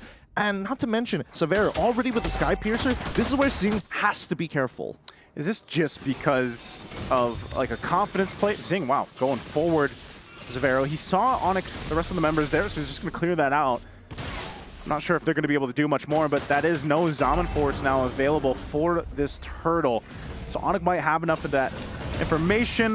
Boxy's going to go ahead and take a look. I'm not sure if they're just going to rely on a final slash for this fight here. It's going to go for a little bit of a reset. Dark Wave They go through. Zing gonna have to join the fight. There's the final slash they were looking for. Fury the Phoenix dropping down. Keyboy, Tsunami Slam as well, but Kyrie still gets the turtle. Zing unleashing now, looking for Sans. Meanwhile, Loopy's gonna be in trouble as well. Sans still up, but Zing can't get the last hit that he was looking for, but now it's Kyrie. Before he falls, he'll pick up a kill, and Wadu will survive. I don't think they're able to find Sans, though. Wow, that fight. It didn't look like it started off well, but it worked out at the very end. I would love to see a replay of that fight one more time, because it really boiled down to Wadu jumps into the middle of the fight. Let's see how many people he catches with that final slash, right? He gets in there, the backline gets attacked, and that's where things start to snowball out of control. When both Zing and as well as Wadu are able to get their initial resets, because right now they're still pretty tanky, and there's not enough damage from the side of Onyx Indonesia to commit on spread it out and distribute it amongst a lot of spots. Again, Wadu, I know we didn't get to see the entire play out, but he did a phenomenal job, too, at zoning Kyrie out. So Kyrie wasn't able to actually join some of that crucial moments of that fight. So, and then, you know, survives it all after that with the flicker. So, great decision from CFU. So Onyx, you know, they lose. They had about a 3,000 gold lead that they were working with. It's going to be whittled down pretty much to an even game here, at least economically. But right now, it's still Onyx with a little bit of a pressure lead, the way that they're playing around this. But I guess they've got to respect what CFU can throw at them, especially between Wadu and Boxy. I mean, sure. I mean, the fights are looking good for CFU Gaming, but now, as you can see, the conversion isn't the most deadly, right? It's not like a 5K gold swing. It's only a 3K gold swing so far. And when we look at the items as already built, we're going into the second phases of the game. We're going into the mid game, right? BOD already complete for the side of Kyrie, and it looks like he wants to eventually build up to an endless battle. Lutpi, he's not even going for Thunderbolt at this point of time. He's literally anti-Cuirass. I'm going to be able to tank as much damage as possible. I really need to see the MR come through from him, and honestly, the anti-Cuirass is kind of strange. I would have liked to see him play the Thunderbelt from the get-go. Yeah. Oh, early initiation from Boxy. Fury the Phoenix to follow. They get the beacon out from Sans. Sans, a little bit low here, still half health, but that's a whole lot from both sides utilized for this. Lord is for the taking. They're fighting for control. CFU, there's a final slash on Sans. Sans goes down. CFU, numbers advantage, gonna be jumping into the fight. Wadu's in trouble. Takes a couple hits from Severo, but Loopy has to flicker out as well. Severo has all the room in the world to move. A shot comes out and Loopy upholds them together, but he finally falls. And now Kyrie, looking for Detective, wants to line up the shot, but doesn't have it just yet. Oh, he's time. Keyboy jumped in, but he's gonna get punished as Zing was waiting around the corner. An even fight for both. Oh my goodness. All right, it's a battle of inches at this point, right? Both frontliners end up dying here. CFU, they do get a bit of a reset. Nobody's going to be able to take the Lord just yet. And the worst part is as these fights are going through, we start to see the micro plays, right? We start to see the efficiencies from Onyx side. Yeah, I'm down 2 kills, but look at Sakeva's Vera and as well as Kyrie's damage. They're through the roof. They're topping the charts right now. And even Lutpi, without any damage items, is still able to provide and contribute. The worst part about this is the fact that Detective is 2 levels down. They don't really want to take this Lord. They really want to fight Onyx because they know they will lose a 50-50. Oh, final slash going to be used again. Keyboy can be in trouble. Keyboy out of the picture. Still going to be breaking out. Wadu goes down next. Loopy also half health. Falls to Zing. Now they're going to be looking at a huge Appraiser's Wrath on Severo. Will force him back, but the Lantern Flare will give a double to Severo. Now, CFU has no choice but to back off of this. Kyrie's still up, but they're gonna fight under the mid lane turret. Sans in trouble, but they'll punish him anyway. And Kyrie now looking for another. They wipe him out. A great fight for Onyx. Down to the wire. Sans able to get that final pickup, allowing Kyrie to come in and run through the rest of them. Even Severo able to stack back up. This is a fully built, fully scaled Yi Shin. Level 15, his ult is on a short cooldown. Let's watch this one more time, right? Because this fight all started with Wadu actually picking off Keyboy and not one of the big damage dealers, which is what we saw the last time, right? We saw Severo dying early in that previous fight, but as this progressed, you notice they can actually kite 4 days. Yeah. There is no means for CFU to really extend their lead without the Arlet. Detective is great at planting his foot down and being an immovable object and slowly take space, but cannot reach further than it. I think even that, when you get a glimpse of them, you know, still pressing on the gas in the mid lane, it's like, you know, you don't convert that kill on Sans, you are going to get severely punished, and that's what we saw there. Even then, Sans able to protect Severo enough to give him that opportunity to survive that whole thing was great teamwork there. So this now leads them to this Lord. It's going to be marching towards that mid lane. You can see the stacks here too for Severo. So good. 560 natural stacks. 46 on the Skypiercer. And now with this Lord, they're hoping to get as many inhibitors as possible. Keep in mind, they have the better sieging composition. CFU, if they want to take space, somebody has to commit. Okay, they'll clear it out. Seal's going to be used. It looks like they want to fight. Boxy's giving them a call. Retro's going to be used from Detective. Boxy jumps in. Tsunami Slam. No one to target. Fury the Phoenix already dropped down. Onyx might choose to counterplay into this. Loopy with a Dark Wave. Final Slash going to bring Loopy. He goes under the turret. A great combination. Onyx down one member. Still going to be looking for the fight. Severo will keep Opie in check. Zing. Very aggressive, but CFU will just find one. Nicely done by Detective. He saw that bar full. He knew that Lupe was going to come out of the out of the taunted state. And immediately, as soon as he made the mistake of pressing his auto attack, Detective hops over the wall to pull him underneath the tower. That's the way CFU Gaming, they understand they've got a shark on their logo for a reason. They are fishing for Onyx ID. It reminds me of what LaFell mentioned about sharks and the noise they make. But, you know, yeah, that's it. That glimpse of CFU, it's really the timing they need. We do see this, the Holy Crystal and the Divine Glaive are there now for Zing, and I feel like, you know, he's pretty aggressive, and you can rely on the Purify here, but maybe that's just the way CFU wants to play it out. I think even as we get up to the next Lord here in about 40 seconds, still it's, you know, they got to be able to withstand that initial kind of onslaught from Onyx. They've been the ones, CFU, from game 1 to now even game 2, despite even being down, to start these fights. I don't know if it would change much for them if they let Onyx be the ones to get the first get-go on it. I don't think they can afford it right now, mainly because Detective is a level down on Kyrie. And we know that with these world-class junglers, that one level difference really is the difference maker. Detective. No. They're going to force a fight anyway. Final Slash already used under the tier 1 turret in the mid lane. Still going to be looking for more. Detective finally falls. Sing sees multiple low health bars, but Severo just unleashes. Keyboy jumps on in. They're going to be able to take out Zing, but it's a double for Opie. A trade already 3 for 2. And Onyx still with Kyrie up. Do they go and take this Lord? They're so low here. Yep, they are low, but Kyrie is going to heal up. There's no actually, I don't think if they're able to do the... Oh, wait, no, Kyrie should have enough damage, but he's going to let Severo do the tanking. So once he's got just enough health, he gets back in and they start switching places. So nicely done from the side of Onyx Indonesia. Let's look at that fight one more time, because I was surprised that they decided to fight here, of all places. Why would you do it so close to mid-tier 1? I was thinking the same thing. I was like, if they are going to start a fight, maybe not there. That's not the best place. So even if they pick up a couple kills, ultimately they now have to deal with the Lord. That was very upsetting.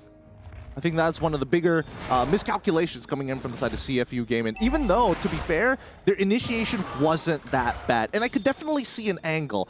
But the problem is that mid-tier 1 is still available, and that's what takes away from that power position hiding onto that mid-brush. Now, the siege is going to be a little tough, I'm not going to lie, but Opie did buy that Wishing Lantern. In terms of Zing, he's really strong, but he needs that space to take full advantage of that Examine Force so he can start chrono dashing around. Boxy going to start the fight anyway. Keyboy gone.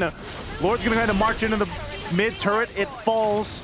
But now Onyx, do they still want to fight this? Even down a member. Severo's at half health. Boxy going to jump in with Tidal Strike again. They're going to force the fight anyway. Beacon already going to be used from Sans, giving them the space to work with. They're going to be able to find Wadu.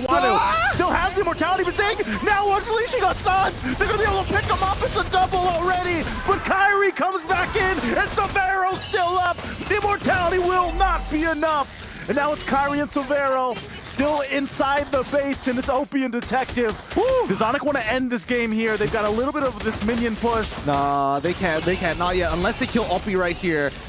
Detective, please stand in the right spot here. Severo's allowed to auto-attack, and same goes for Kyrie to the Crystal, but it does basically nothing as long as they maintain these waves. They're going to go ahead and maintain it. Again, Detective is going to watch out. Kyrie will go ahead and go for it anyway. Now they're going to work on the base, and that's going to be enough. Double kill for Severo. We're going to game 3. Man, I definitely thought he had an opportunity to walk back into the fountain, but again, just not enough pressure. Well done. It really goes to show that Zetian doesn't really scale that well into the later stages of the game, but when you have Severo and as well as Kyrie on these heroes, holy cow. No frontliners, no problem. We'll just bulldoze through you. Match of the day for a reason, and just when we thought we'd see CFU run away with it, Onyx gets it back, then CFU gets it back from Onyx, then Onyx eventually gets the death knell and gets the win. What a tremendous series, dictated by what is a signature of the Cambodian and Indonesian playstyle, team fighting. It's really incredible the way that a lot of these fights came and the adjustments that were made. I think at some point, Severo and as well as Kyrie was doing his own thing. He was playing a little selfishly for sure. But Severo probably looked over at Loki and Kibo is like, one of y'all got to die for me. Like as soon as that final slash is out of the way, I actually can play this video game. Yeah, again, it was interesting to see the decisions that CFU made throughout the game. I feel like there was a couple moments where, you know, like this, when we saw this with Wadu, around some of the objective fights, that was really interesting the way they took it, and there was some brilliance to it too. But then, same thing, it's like you get through the game and you still question, like, man, why'd you guys fight there? Why did Boxy go in for that Tsunami Slam? Yeah, this game number 2 was a emotional and mechanical roller coaster. It was the highs of, great job, good thing you did that, to, why the heck did you do that? Back and forth, and that's the type of action that I personally like to see, where you got to see members of CFU shine at the right time and then falter, and then get punished by Onyx. But then the same thing could be said for Onyx. I feel like at this point, I got like, we aren't unanimous here, where we just gotta say you just really gotta sharpen up some of the decision making in the team fights for both teams. Hey, I mean, it's big overheats coming in, specifically from CFU more than it is for Onyx. I feel like Onyx naturally were more consistently making the better decisions. I think it just came down to like a couple of micro mistakes of like, oh no, I have full charge, I am Phobius, I accidentally hop over the wall, I shouldn't have been under tier 2, please somebody save me, sort of scenarios like that. Yeah, that was a great mechanical call by Detective. To the fact that he knew that enhanced basic attack of the Phobius that would instantly be like we call it the shoulder tackle, would come through. So he's like, all right, let me just quickly press my dash past the wall so that he carries on over and then he gets punished. But then on the side of Onyx, you saw that at some point, it seems like a computer switch flicked into the brains of Severo and Kyrie. It's like, these are very specific skills I need to watch out for. Watch us maximize our dashes to avoid them. Even looking at the breakdown here of the game, like, I would say this is quite a stark difference from game 1, obviously. Onyx had a great time coming in this game. It was relatively, I would still say, sided towards Onyx, but there was clearly moments where CFU was winning portions of that game. It's just unfortunate for them because, and I don't know if even the Harith seemed to actually work out in some of the team fights, but then it's like, what if it was something different, you know? But I think, again, that interaction between having the magic penetration that you get with the Zetian, but then you have the Harith, it was the plan, and it was just unfortunate that even at some times they were down, you know, a good few thousand gold, so that could have changed the course of some of those earlier team fights even so. But nonetheless, still very interesting. Yeah, like you said, emotional kind of roller coaster of a game for game 2. Yeah, and I was talking about it with the talents at the back. I mentioned something where this wasn't a game won by the draft or dictated by the draft. It was dictated in the battle preparation. The 2 Purifies on the side of Onyx. She changed things up with the flow of battle for CFU, who were so pick-off dependent in the first game. That now the second game, you have the Badang is still there, yes, who can just CC immune by popping up the ultimate. But the fact that some of your key figures have ways to just cleanse out the crowd control initiated by Boxer. You could see that CFU were a little bit uncomfortable in the initial phases of an engagement. Yeah, I think it really came down to like, you had to think about these fights like chess, and I think that's the hardest part, because it's a stacking effect. When somebody throws out their first ability, then you have to kind of figure out what are the next things that are going to be traded out for resources, right? If I get a good Appraiser's Wrath here, if I get an Energy Eruption, what happens afterwards? And I think a lot of the time, we did see that, you know, CFU understood the assignment, assuming that Wadu was able to get a good final slash on either of their back targets, whether it be Sans, whether it be Kyrie or Severo. But then you see the adjustments coming in from Onyx, right? As they adjusted, Sans doesn't mind getting pushed forward as long as he has his Purify and his Halt. Kyrie is the one who must not be caught. He's literally got no counterplay other than the Traceless. So it's all based on his mechanics, why he was selfish. And then there's Severo, who's like, yo, Keyboy, you better do your thing. You better start walking up because I can't afford to do that. Yeah, and for Onyx, you see for majority of these fights as the game went to the latter portion, there's always 3 members alive. Severo, Kyrie, and the Sans, who this time it wasn't a secondary carry. It's like a secondary peeler and roamer for the 2 dudes that you really need to survive. That's what I was saying. I'm in one of the fights, it was clear, like Sans, because of the way he plays, the way he positions, and the threat of the beacon too, like, and the lantern flare, like, it's so good to be able to go ahead and peel or initiate if you need to. And I think Sans really played that part. Like, he was in a way a little bit of like a punching bag, but he had to be. Like, he had to be that guy in a lot of these team fights that broke out, and it allowed Severo and Kyrie to have the positioning that they had. Yeah, I have a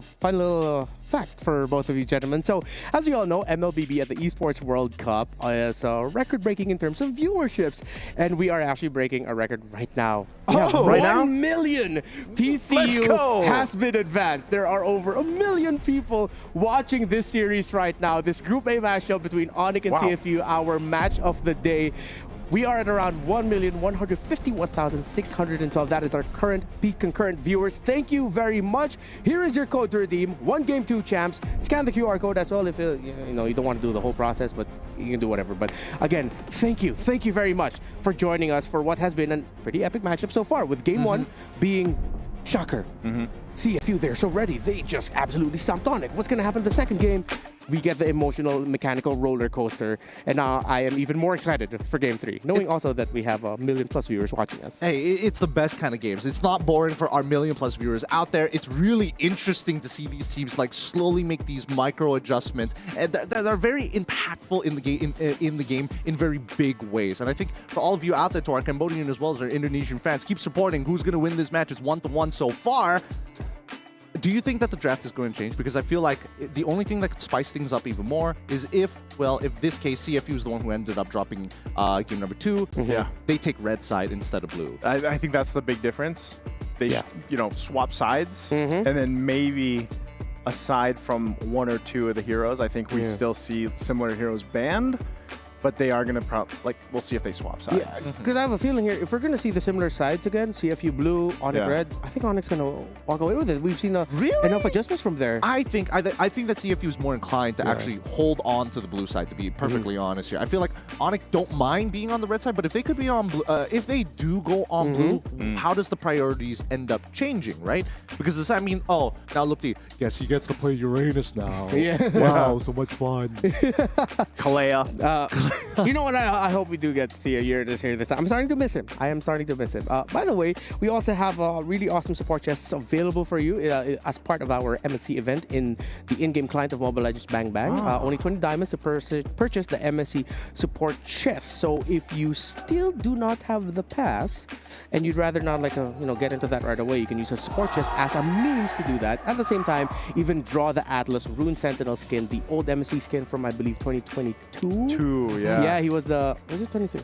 Oh wait, wasn't Farsa was 2022? Yeah, Atlas was the one in Cambodia. Yeah, I remember. 2023. A really awesome animation that we have there. So yeah, go ahead, check that out. And there's also up to 1,000 MSC coins that could be yours as well. So it's not just the esports side, the broadcast side that you're getting a lot of good stuff. In Game 2, there's a lot of treats for everyone who loves MLBB. Game number 3, I like the discussion that we were on about the draft, changing things up. Sorry, remind me here, who gets selection for Game 3? It should be CFU because they were the recent team who lost. Because they're the team that recently lost. So, all right, maybe behind the scenes, we can try to discuss a little bit more, see what could happen for CFU if they do go onto the red side and choose to go that for game number 3. But for now, we have to listen in on Onyx's story and the road to EWC. Halo, nama saya Gilang, role nickname saya Sans, role saya mid lane. Ya, yang pastinya gue senang banget udah bisa berada di MSC 2025. Pasti senang banget lah, soalnya ini kan bisa dibilang turnamen yang sangat bergensi juga. Terus banyak player-player yang lumayan cukup berkualitas juga di sini. Yang aku ingat kemarin juga lumayan cukup sedih yang kita jauh-jauh dari Indonesia terus ke Riyadh cuman buat kita pulang pertama. Jadi nggak mau pulang pertama lagi, kita pengen sampai turnamennya selesai. It's better than the Onyx teams of the past from Indonesia that just dominated. This time they were tested, they struggled, they rose above that, and I think that just makes better teams. Bekerja keras juga untuk menangin turnamen ini, jadi yang pastinya saya pengen juara di season ini lagi. Terus yang pastinya saya kayak kasih yang terbaik di setup match-nya dan ya beri yang terbaik terus. That was Gilang Sanz as the focal point there. Of course, we saw the one from ZFU earlier where the focal point was the mid laner in OP. And it's good now that, funnily enough, we focus on the mid laners in terms of talking about the road to EWC, talking about the potential draft happenings for this game number 3. Gideon, you mentioned something to me about a mid lane priority matchup here because Zetian hasn't been doing that great so far this series. Yeah, I mean, I'm not going to take it away from either one of these mid laners. They are good at what they do, but Zetian just doesn't seem to be the right answer in a majority of these cases, right? We've seen that so far in terms of her raw pushing power, especially in the early game, is kind of okay. You would like to use that more to trade against your opponents. Yeah. I think that Farsa might just be opened up in just a little bit. Don't worry, guys. Don't worry, guys. We're not spicing things up. We're just resetting it back down. It's a BO1 right now, and see if you kick things off with a fanny ban naturally. And they're still on the blue side. Still on the blue side. So they still want to go for that. That's fine, I guess. But like you guys mentioned, I think for the most part, Onyx has figured out how to adjust throughout this draft. I mean, we'll see if we still see similar bans from them.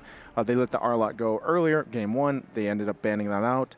This time around, like you said, it's still the Fanny and the Lancelot. So, I don't know, is priority, like, do we still think that CFU is actually going to priority Boxy here, or do they switch things up? Because there's the Uranus ban. Yeah, I think a slight switch up. Oh, I thought they would somehow consider opening up the option of not banning the Farsa and even going for a surprise Farsa first pick, similar to what we saw earlier in the day for Team Liquid. But no, they're both leaning into what they want to do. So, real quick, CFU, do you still want to go for the Fredrin type or just change up what you're supporting it with? Like a straight up Kalia opener again? I don't know. I feel like the Kalia opener is always going to be safe. And that is what they go for. It is, yeah, it's usually what they go for. But at this point, what are they going to pair it up with? Because the last time the big problem was the fact that the adjustment from the side of Onyx was really, really good. They're going to go for Yishinshin. I'm guessing they're also going to go for the Badang. If it doesn't, if it hasn't broken, why fix it, right? Yeah. And the big issue is the fact that, Onyx doesn't mind giving you priority, but they will tax you heavily as you are walking off.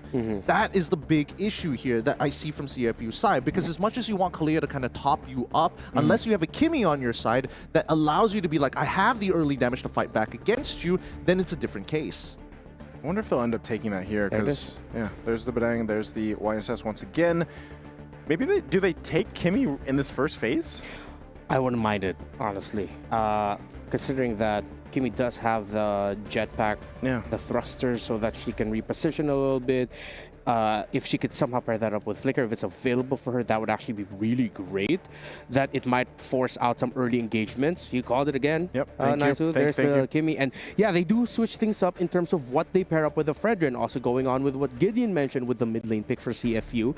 They get the Kimmy to pair up with the Fredrin together. And that means they can still continue the style that they've been playing without changing things too drastically. Yeah, that's one of the main points I would expect from CFU. Because, again, you know, some of the pieces of the puzzle that they showed us in Game 1 where they just won so dominantly, it was on the fact that they had the Kimmy that really helped things out. But I still think you have to see what the last two picks are going to be for them to make sure that they have, you know, the damage profile there, the options of to follow through, even if they work against two Purifies, for example, from Onyx. You can see this, though, coming through finally is the CC. So that's going to be a pickup, which is, again, it's a popular pickup. It's a signature here, I would say, for Loopy. Yeah, and it's a good interplay of crowd control layering between the CC and the Badang. But the Badang doesn't always necessarily need to front. You can send Lutpi to front instead, have Kiboy go for the follow-up, and vice versa. And so now CFU has another layer of, oh, we have two great tempo breakers on the other side, and we're playing around a very sort of slow-moving composition around the Fredrin. The CC pickup is massive for Onyx, and it might be the main X-Factor pick right now that CFE has to consider. With all the adjustments that they've had within this first phase, right, a lot of it just boils down to just changing the order of what we pick. And I think it's a good idea, right? But the question now boils down to how many people are going to take Purify, right? Are we expecting CC to take Vengeance this time, or is she going to go for the Purify to try and protect herself specifically from getting picked off? Because keep in mind, a lot of the previous fights that we saw in game number 2, both Kiboy and as well as Lupti were priority targets for Wadu when he was on Arla, or sometimes if they were out of position, and that's when Boxy picks him up. Yeah. We also have to consider that maybe Detective would want to be a little bit more careful with when he's going to dish out the Appraiser's Wrath, because if he's not careful, he might just eat a whole bunch of reflective damage towards him if you have the Vengeance up on that CC right away. He'll be wondering, hey, I'm going to hit you back. That hurt me too. Yeah, I think the other part for Detective, though, is not falling too far behind, like in terms of the levels, because that seemed to be one of the issues that they had in the previous game, and what made them too just kind of choose that, you know what, let's just brawl it out. Let's just fight it out, because we don't want to go for the retribution battle here. So maybe part of that plan, part of that equation for them as we get through this last phase of these bans is allowing Detective to not fall too far behind. And maybe part of that too was Onyx just got those early kills in the early portion of the game that allowed Kyrie again to go ahead and scale up quickly. Fourth pick. I think, yeah, this Badang is, mid lane, and gold now is what we're going to be looking at in terms of the carries. Should Onyx just try to go for a little bit more reach? I think, I want to go for a little bit of reach. I mean, talking about reach, this is one way of doing it. We haven't seen a Loyi in a hot second. I was curious to see what Sans wanted to do.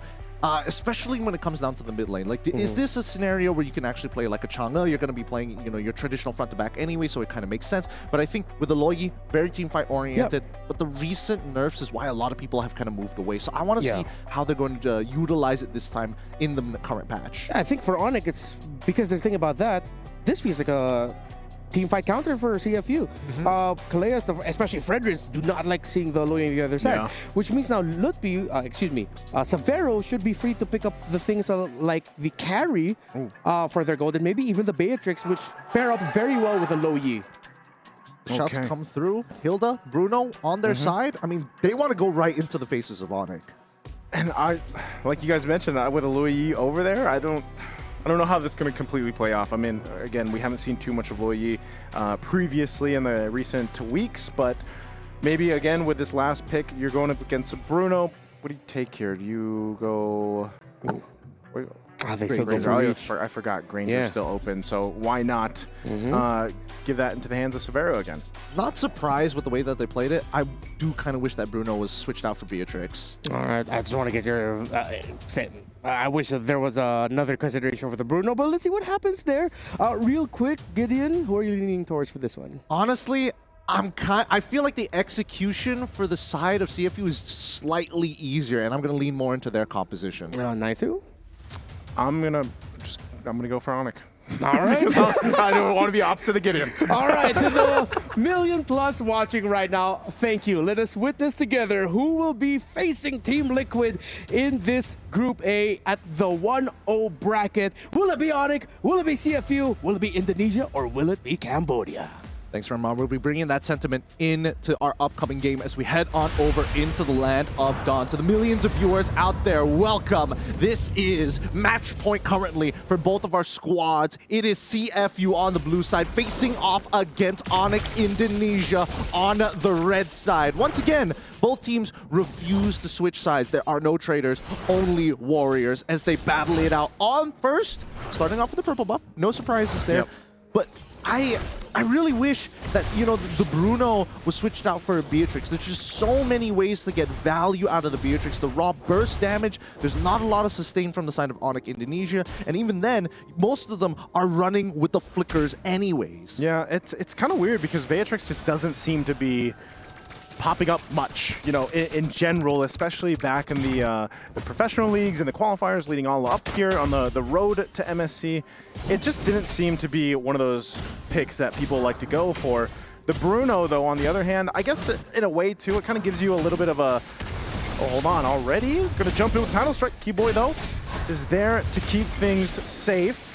So you go ahead and just disengage from that. But still, I think the Bruno is just more of the lines of, you know, you get a little bit of damage earlier on with the 2 items, still maybe the 3 that he needs. But I think, yeah, you need that later on, that Malefic gun that's going to be crucial in comparison to the Granger specifically, who has so much more range. Yeah, I mean, they want their late game scaling, and I think that's the most important thing for them. With the crit build, it's just, oh, the damage is through the roof. And they got to be careful, right? Because again, all these rotations are being read very well from both sides. They know they're going to be on the bottom side of the map. They want to unlock this Hilda. But even so, Wadu, it's a pretty dead lane for the most part. Lupti isn't able to manipulate the waves without the help of his team. And that's why Keyboy is here, right? If anything gets a little fishy, he can kind of neutralize the effect. Yeah, that's what the Badang does so well. Goes ahead and messes with some of the tempo, and that's what Boxy really wants to do earlier on this Kalea. But the first turtle of the game is going to be up, so it's CFU getting in position. We see this time and time again, especially with the Fredrin. But they'll go ahead and check things out with the Mountain Chakra, and they're just forced off. They just walk on up, force CFU back, and Kyrie will go ahead and get the turtle, but still, Wadu now on the backside, looking for the first blood. They take a ton of damage. Double flickers on out here from CFU.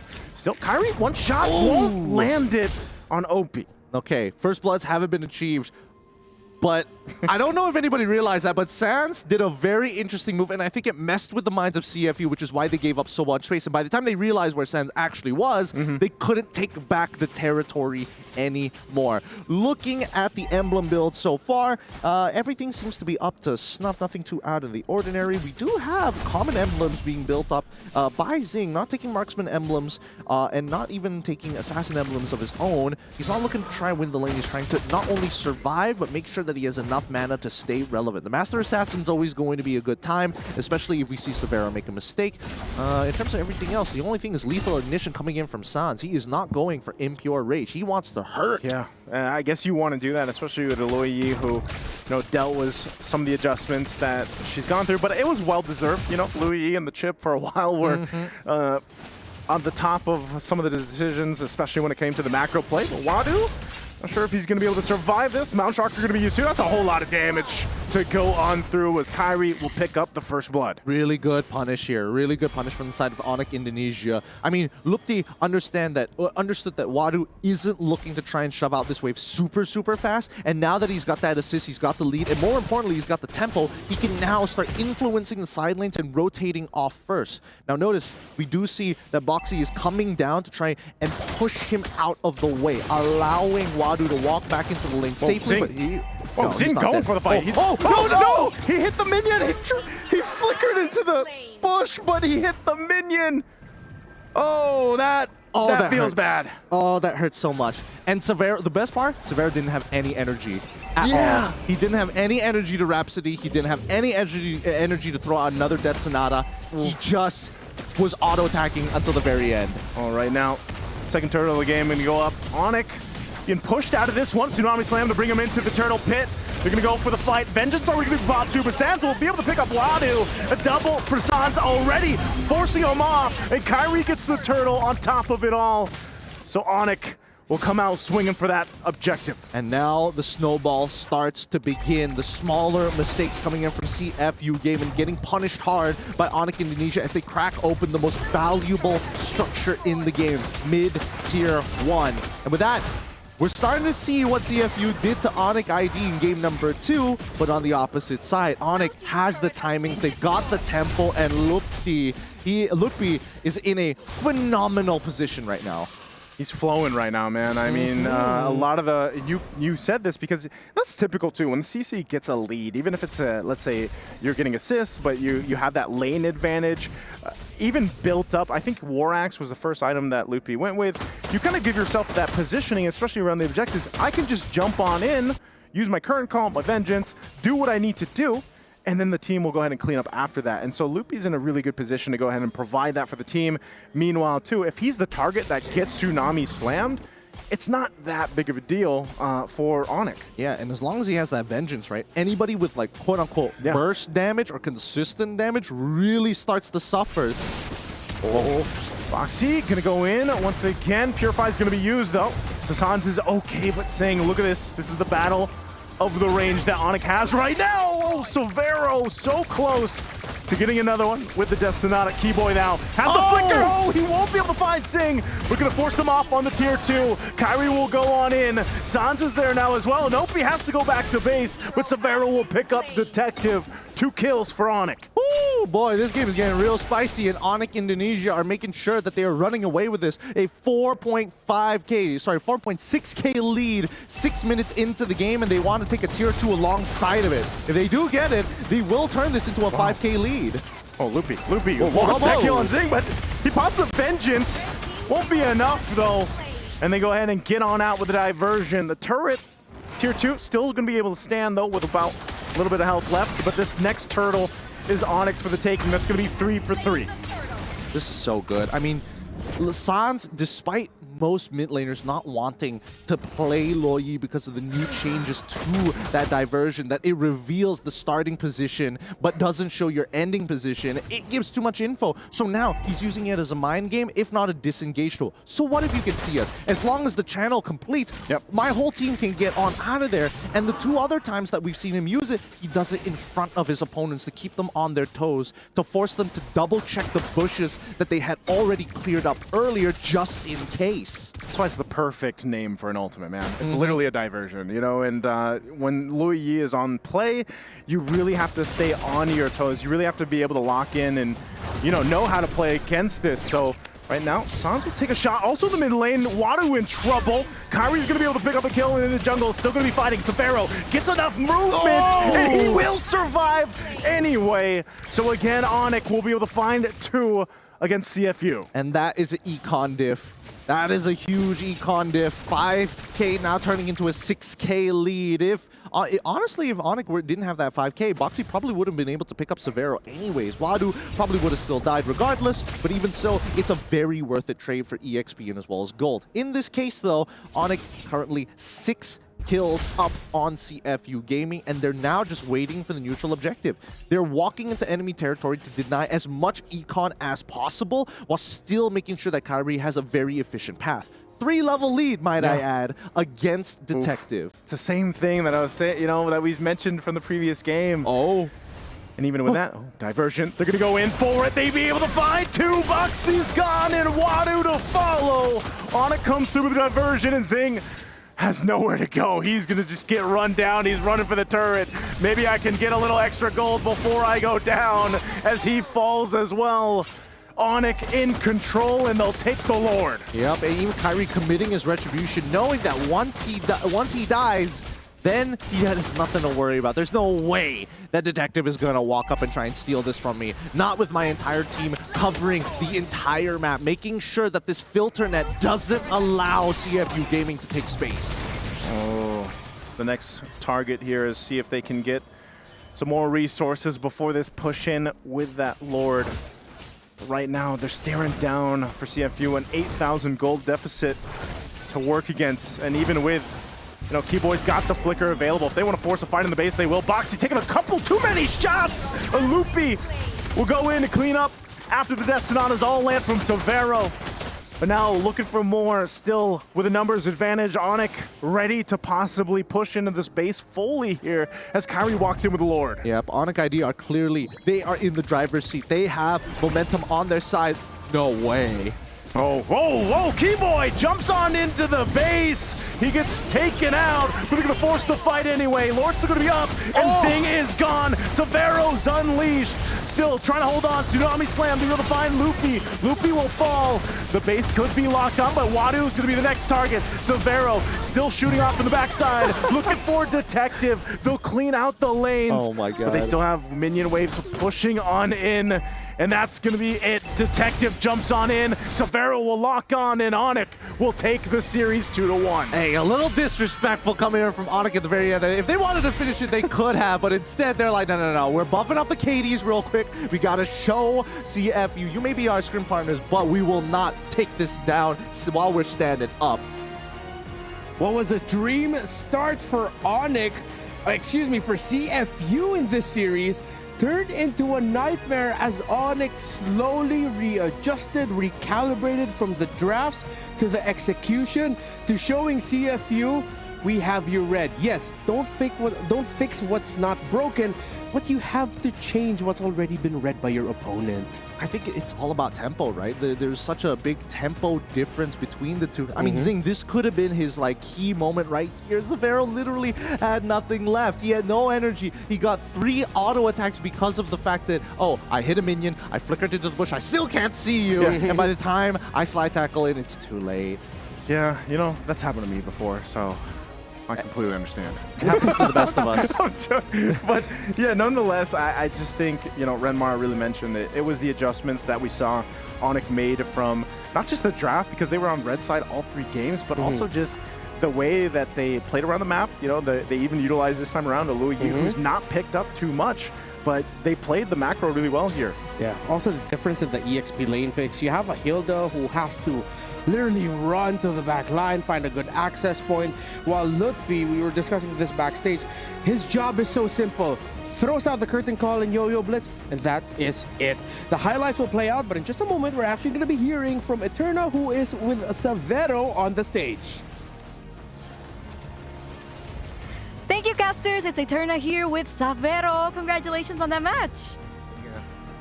Okay, Savero, this was your first official Moonton international tournament. Now, how were you feeling? Did you feel pressure? Was there anything that was going on? Any jitters?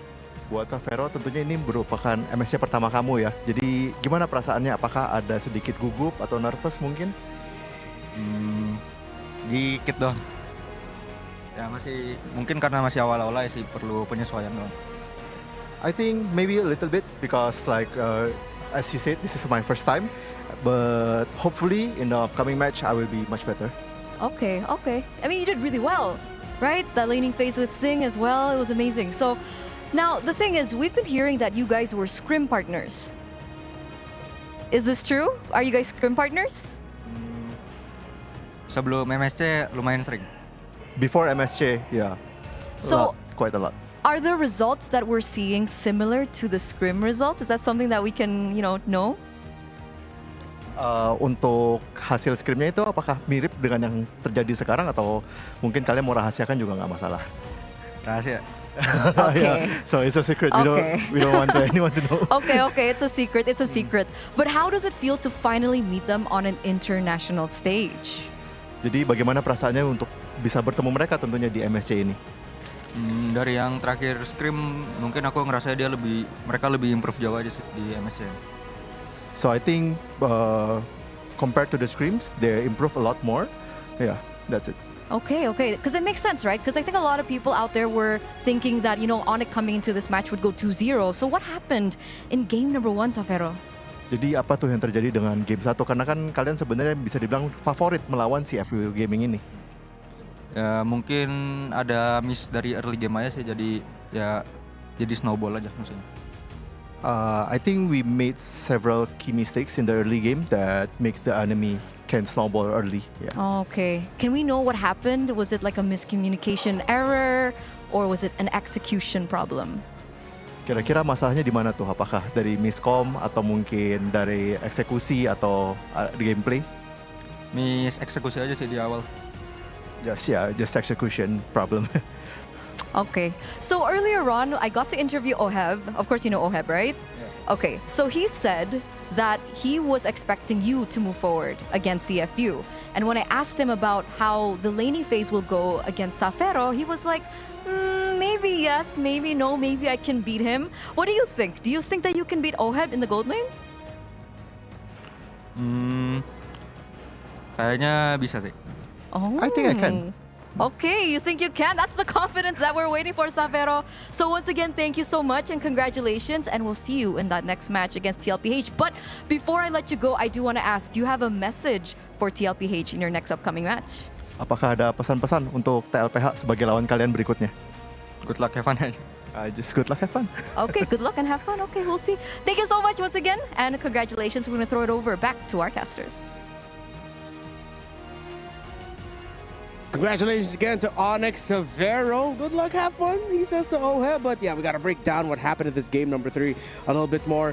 One of the fastest games we've had so far this day, 10 minutes and 37, and clearly, Onyx already knew what CFU wanted to do ahead of time. Oh yeah, they did. I think, two main key factors. Number one, the fact that Kyrie was able to go out of his way to change his jungle path to end up on Lupti's side to get that first blood. That was the start of so many problems that were going to occur, because with that kill, Lupti was able to control the tempo and the way that the waves were going to be manipulated. Sans, that alt diversion, holy cow, the fact that he just T-poses in front of his opponent is like, where are we going to be? What we're going to do? Where am I going to disappear into? Definitely made CFU have to rethink and recalculate, right? You can see the hesitation walking into fights like, I'm not 100% sure where he's going to be.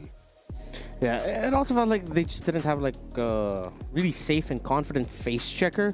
Hilda can only run away so much and deal damage. There's not a lot of what they can do, so you can see the hesitation, really. And Severo, being the rich guy, he was farmed up because, again, when your center of the map is going really well, Naisu, then your gold laner is one of the happiest people in the world.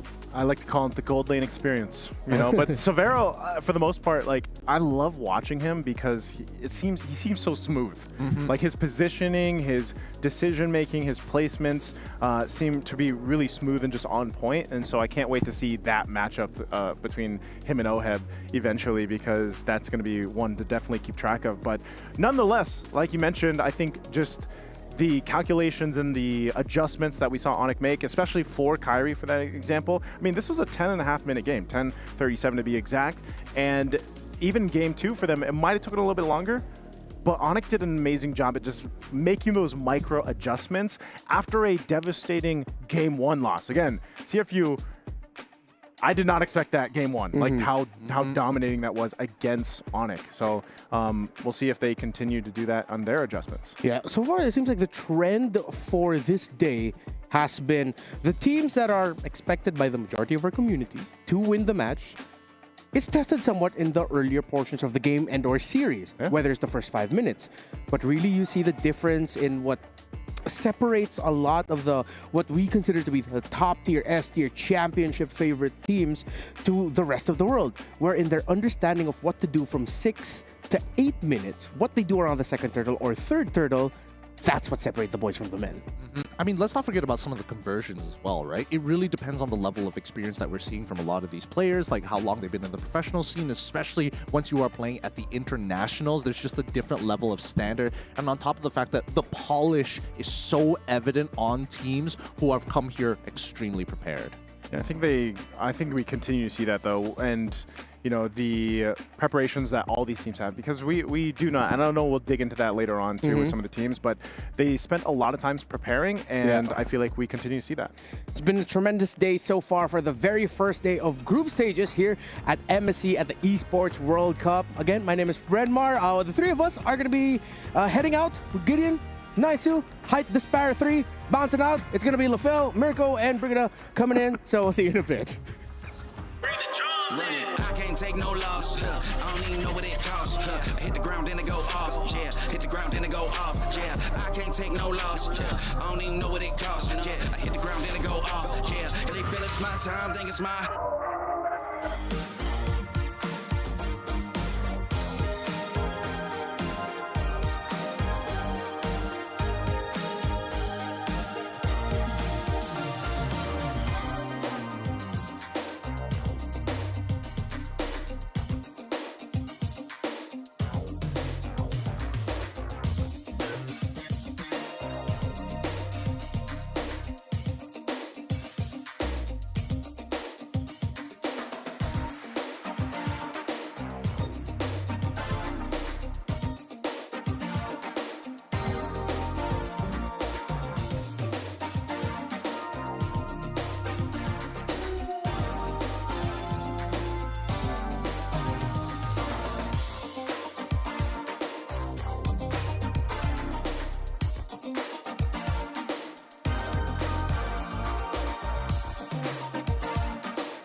And I gotta say, day one, we already opened up with the banger. We started with two amazing matches, especially the previous one. Onyx ID going up against CFU Gaming, where game number one, pretty interesting draft coming in from Onyx. But hey, game two and game three, they're able to secure it.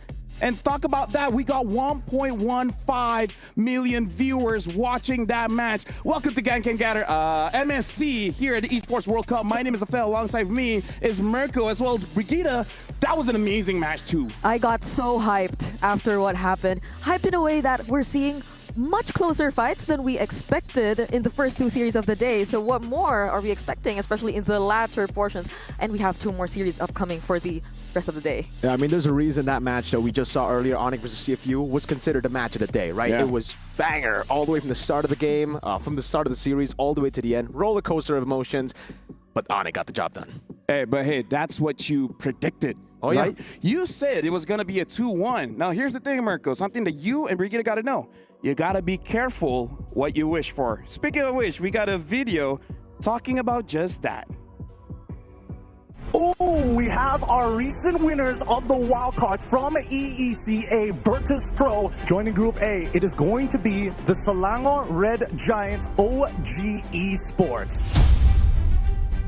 У нас пока, видишь, бещи ультралегионы как SRG. I think we can win SRG if we perform well. I hope for 2-0 to choose the team after we qualify, but we'll see what happens. Who's the one that talking? Pluto. Who?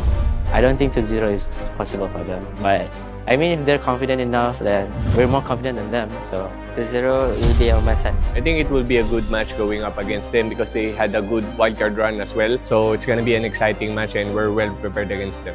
Let's see later if they can 2-0 us.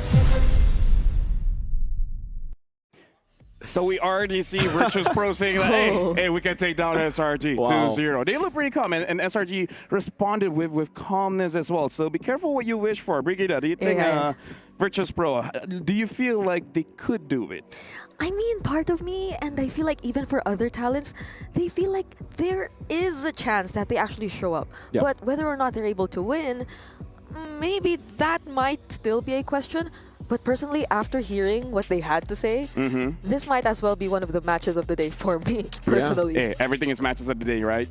Now we're looking at Virtus.pro, and again, they are the champions of the wild card. So they had extra time here in Riyadh to get themselves comfortable compared to all the other teams. Is that going to be an advantage, or is it just going to be a non-factor? I think it's a double-edged sword, right? Looking at it, obviously they have a little bit more time to experience the stage here in Riyadh to just sit and adapt to the weather, everything here in Riyadh, and also to the strats. We saw that in the wild card, they were very good at early game setups. Amazing when it comes down to getting control early and snowballing. But they do struggle into mid to late game, which I think is one of SRG's strengths. No, that's true, because the thing about SRG is that they somehow keep losing the early, but come mid-game. Talking to Remar as well, it seems to be the theme of the day. We're minute 6 to minute 8. Yeah.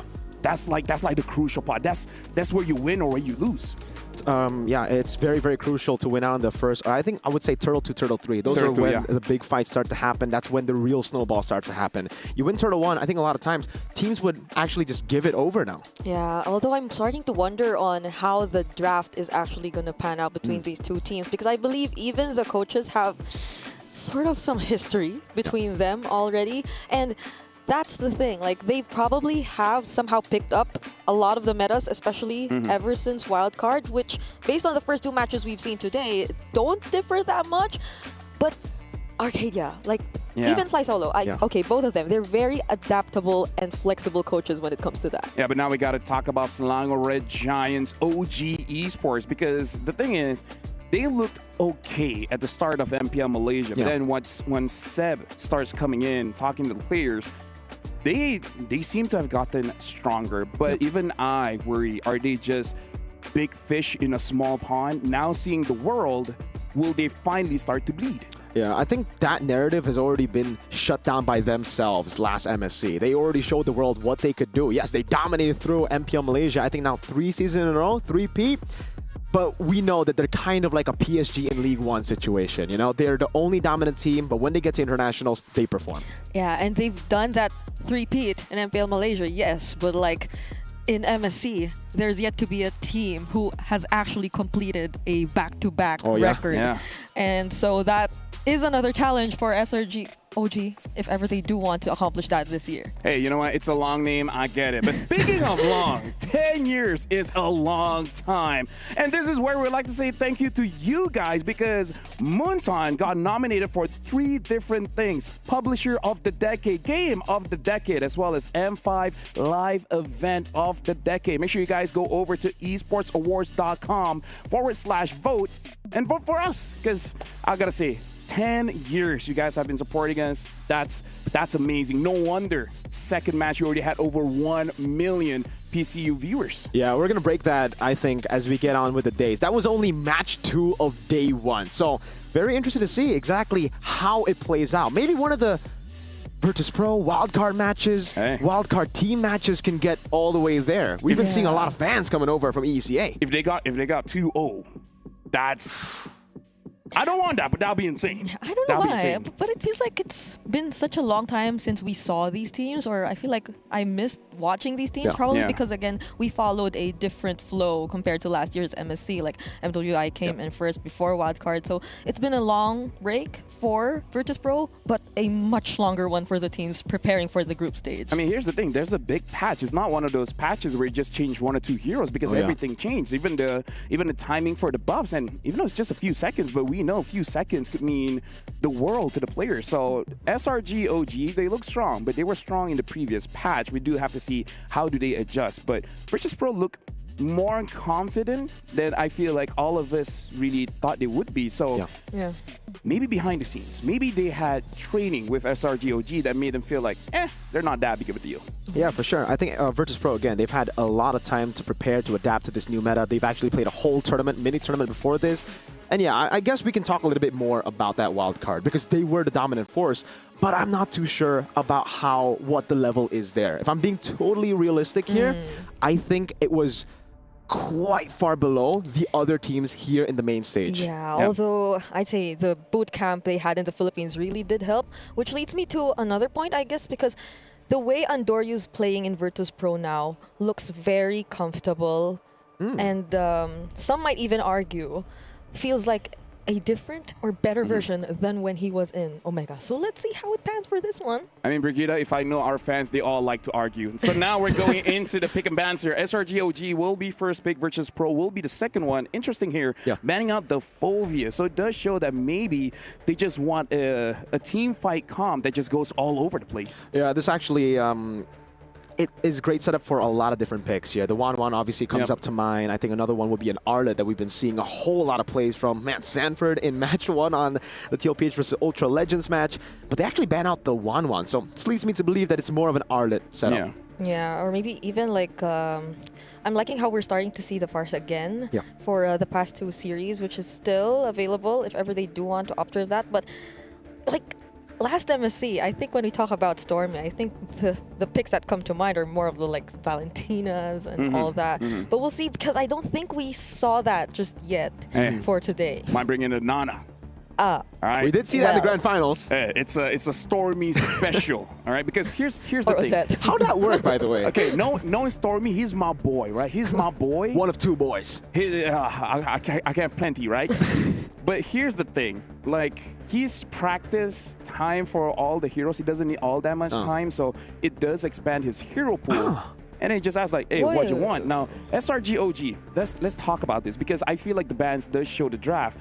Betting out the Phobias, meaning you want a lot of dashes. Betting out the 1-1, maybe you just have a very heavy front line that you don't want to get punished. But betting out the Arle, because we thought that was the setup. And now looking at VP, I kind of feel like VP is just meta banning, betting out. I kind of feel like Fanny doesn't have to be banned, but that's either here or there. And betting out the Uranus. What is the setup? What is going to be the first pick? Is it going to be the Farsight? Is it going to be the Kimi? What's going on here? I mean, the Baxter's still there too, right? Oh, yeah. It's a good shout. I think right now for SRG, the plan is to take away as many early game Turtle 1 fighting heroes away from VP, knowing that VP are really good for fighting the first few neutral objectives. So take that away, SRG will have a smoother road to scaling to their own win conditions. A lot of picks are open here. Yeah, Baksha, Farsa. Kimi is also, I think, a pick that should be contested up against VP, who, again, from Pluto, we've only been seeing Kimi in the entirety of the wildcard. Yeah, even the Jushin, which was previously banned too, I think, might be considered later on for both of these teams.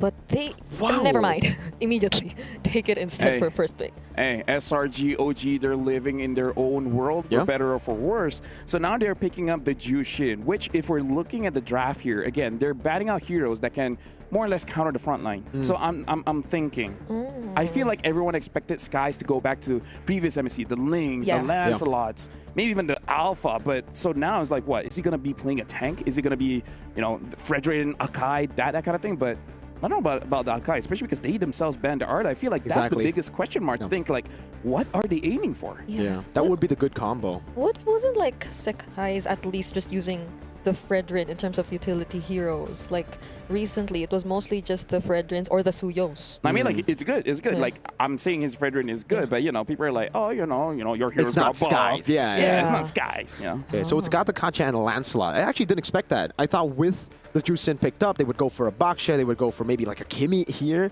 But I guess they're thinking, all right, Jushin was already picked up. There's no real reason for us to pick up the Kimi early, knowing that the mid lanes are already there. It actually sets up for double carries in the first phase. It's a CC and Joy pickup for SRG. Whoa. This is very interesting. I haven't seen SRG draft like this in this patch, but this looks like they're drafting the previous patch. Yeah.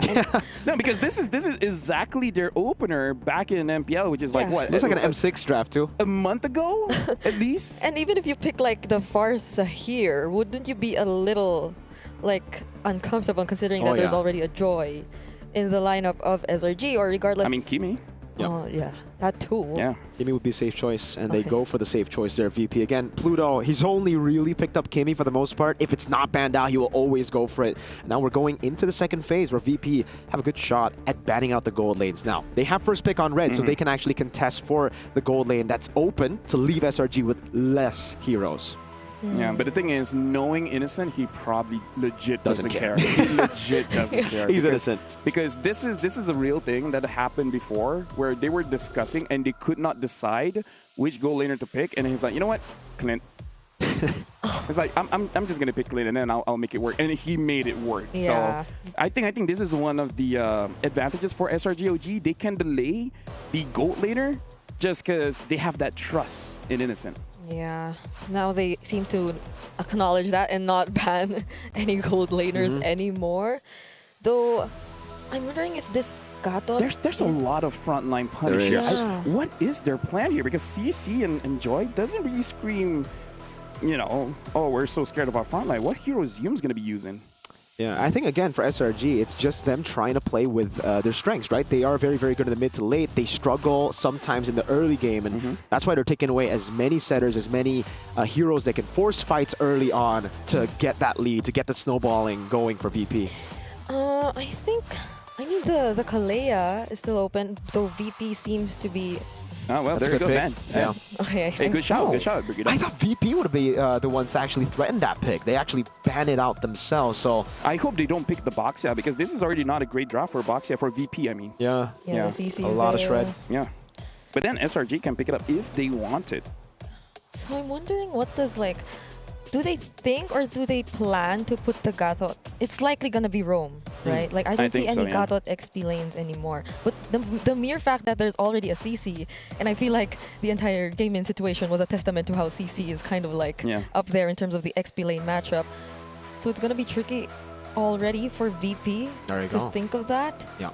So, like, how do they deal with the frontline pressure that SRG currently has? Who's gonna protect the Kimi aside from the Gatot Kacha?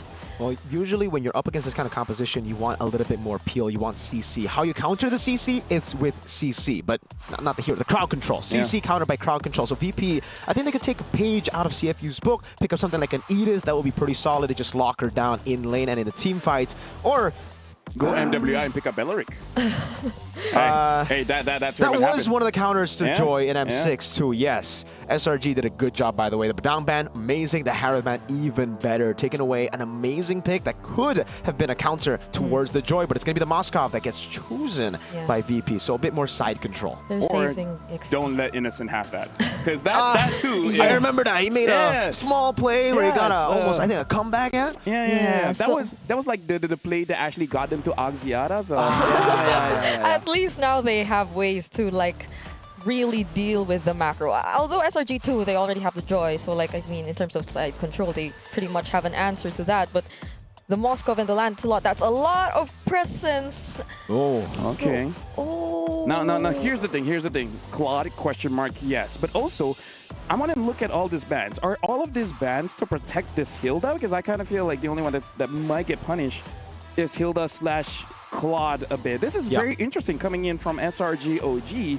but as a Malaysian, I trust it because they spent a lot of manpower on studying the meta. So, hey, maybe they know something we don't. Yeah, it really looks like a mid-game composition for SRG. They're really banking on their strengths here, but so are VP. We're seeing a little bit of a change for VP's playstyle. I think mainly forced out by SRG. There you go. That's the Edith pickup in the XP lane to deal with the CC with crowd control. Yep, and here's the thing. Looking at the draft here, I kind of feel like for VP, they got the meta pick here. SRG.OG, they might have seen this coming, and they just want to counter it. So either ways, good luck to the both of you casting this game. I hope it's a good opener for us.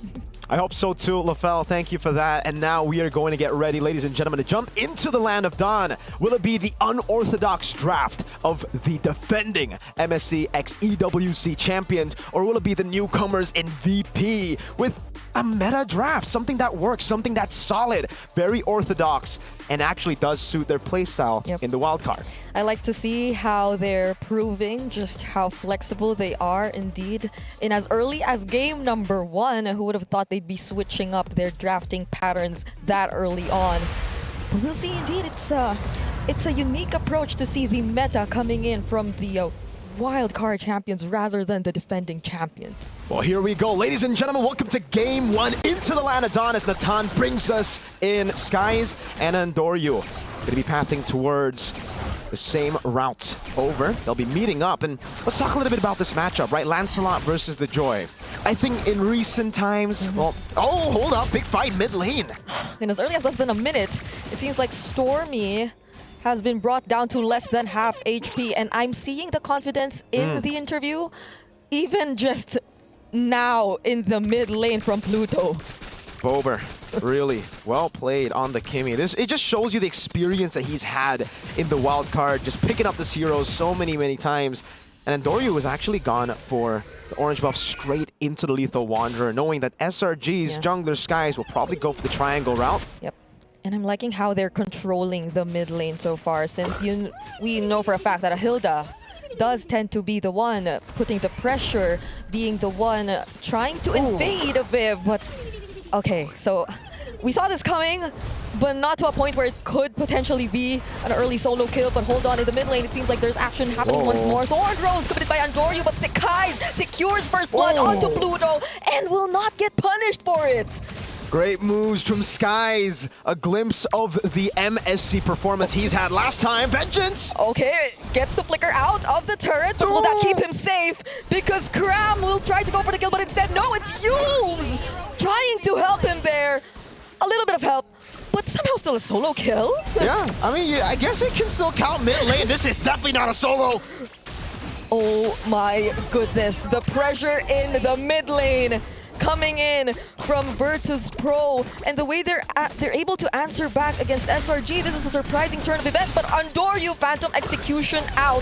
Pluto might be taken out though, not yet level 4, and the control in the turtle pit seems to fall into SRG's hands. This is big. SRG have brawled it out and actually have gotten a better timing in towards the turtle. Bad call level 4 though, that's Pluto!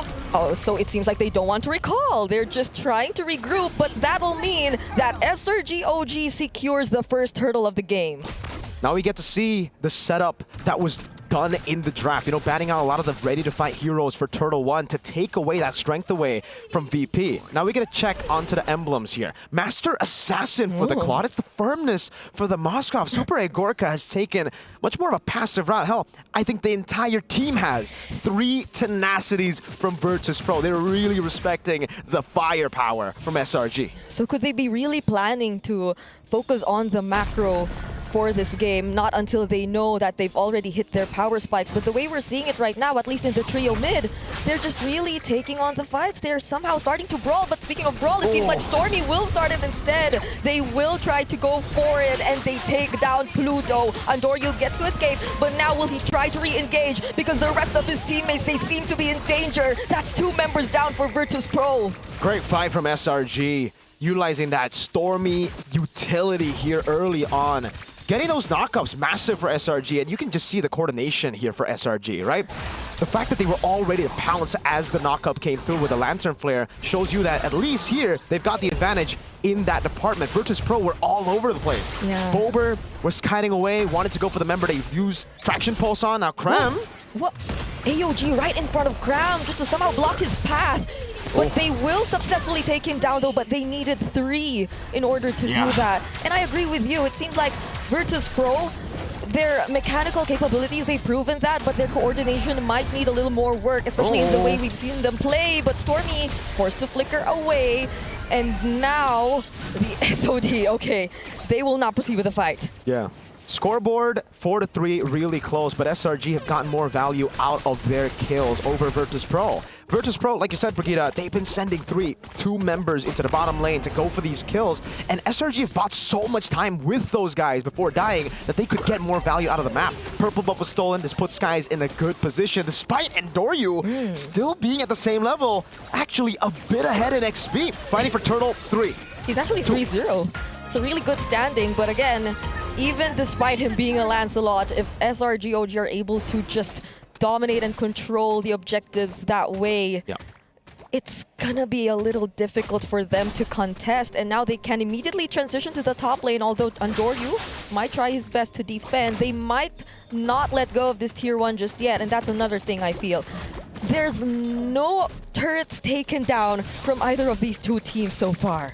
Yeah, very disciplined from both these teams, at least when it comes to protecting their structures, lane swapping the lanes as well. Super Egorka sent down below for the turtle fight earlier. They didn't want to contest.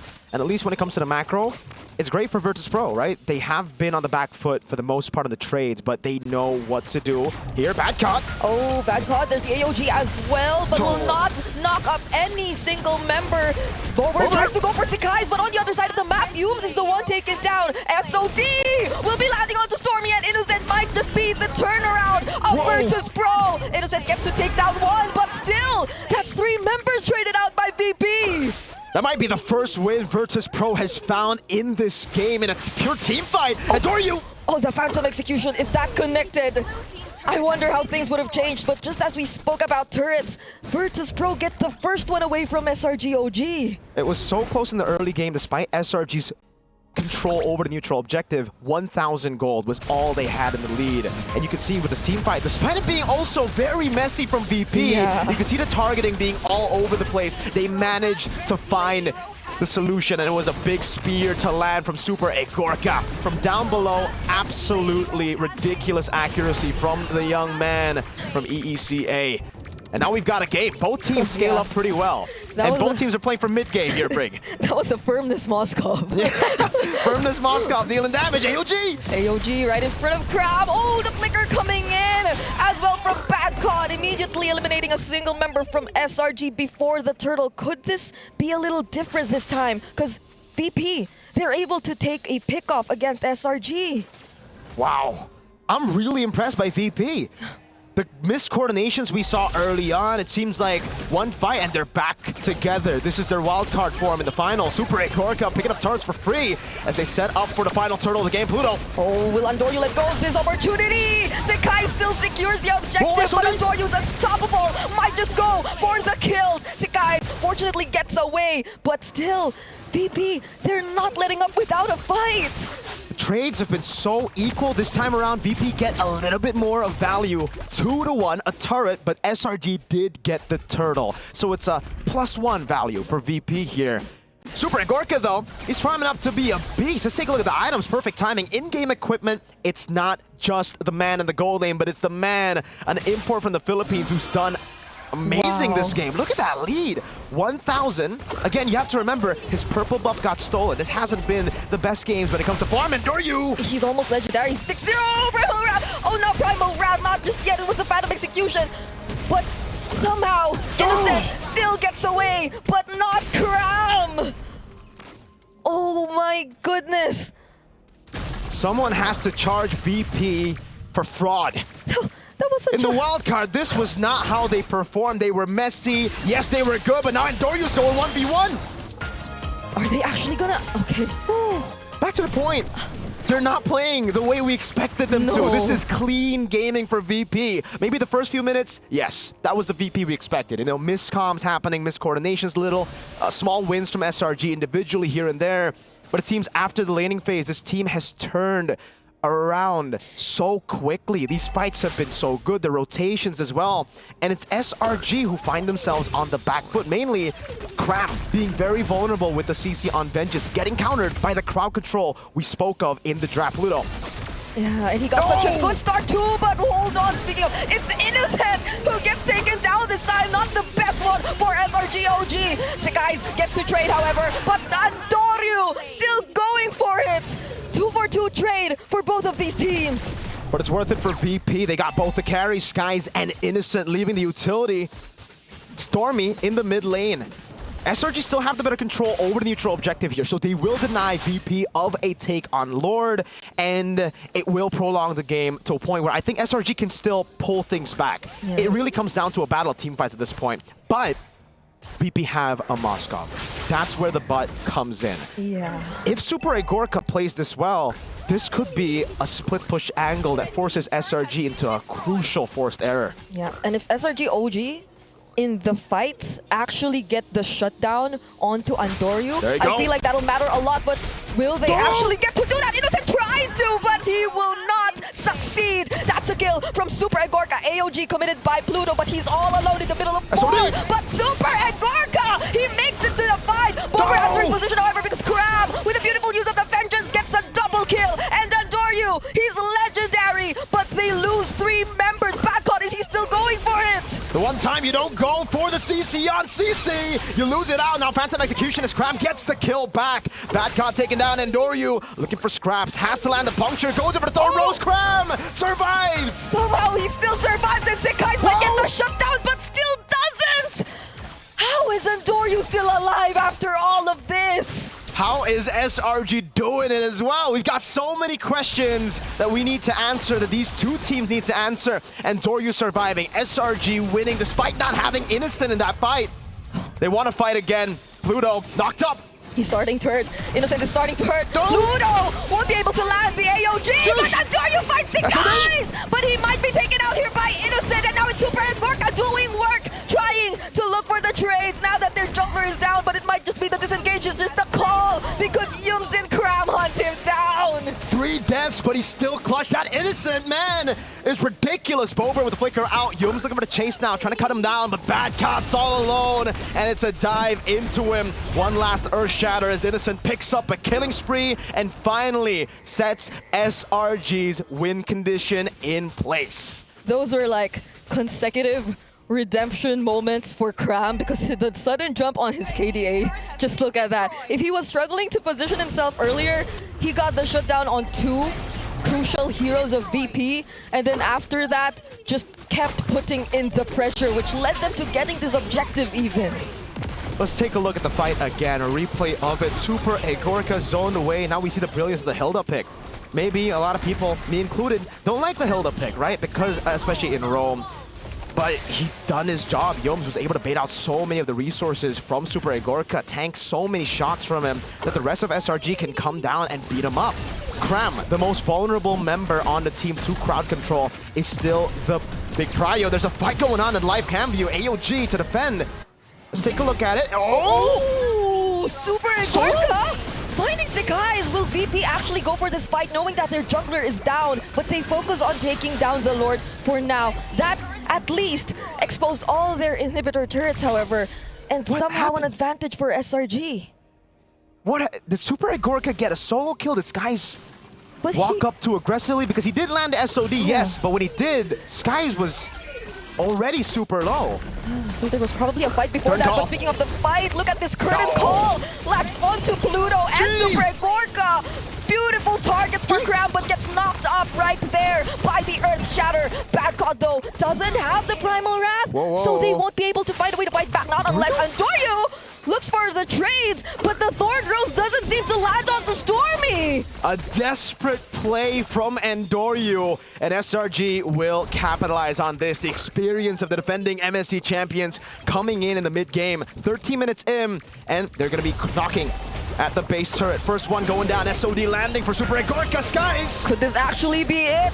VP will try to defend, uses the AOG as well, but Super Egorka unfortunately gets taken down. There's the traction pulse from Bober, and they still have some minion waves coming in, but they have to wait for the next wave.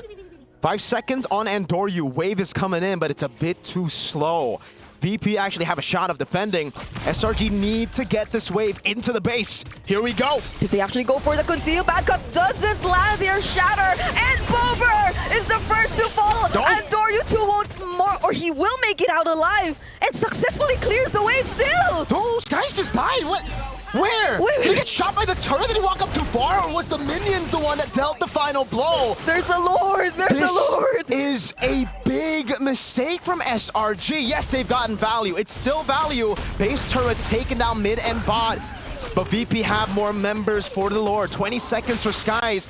Cram is walking up still very aggressively. Okay. It's not a big mistake. The SRG have recovered very, very well, just poking and holding their ground up against a VP team that also was waiting for 2 members to get back up in Badcon and Bober.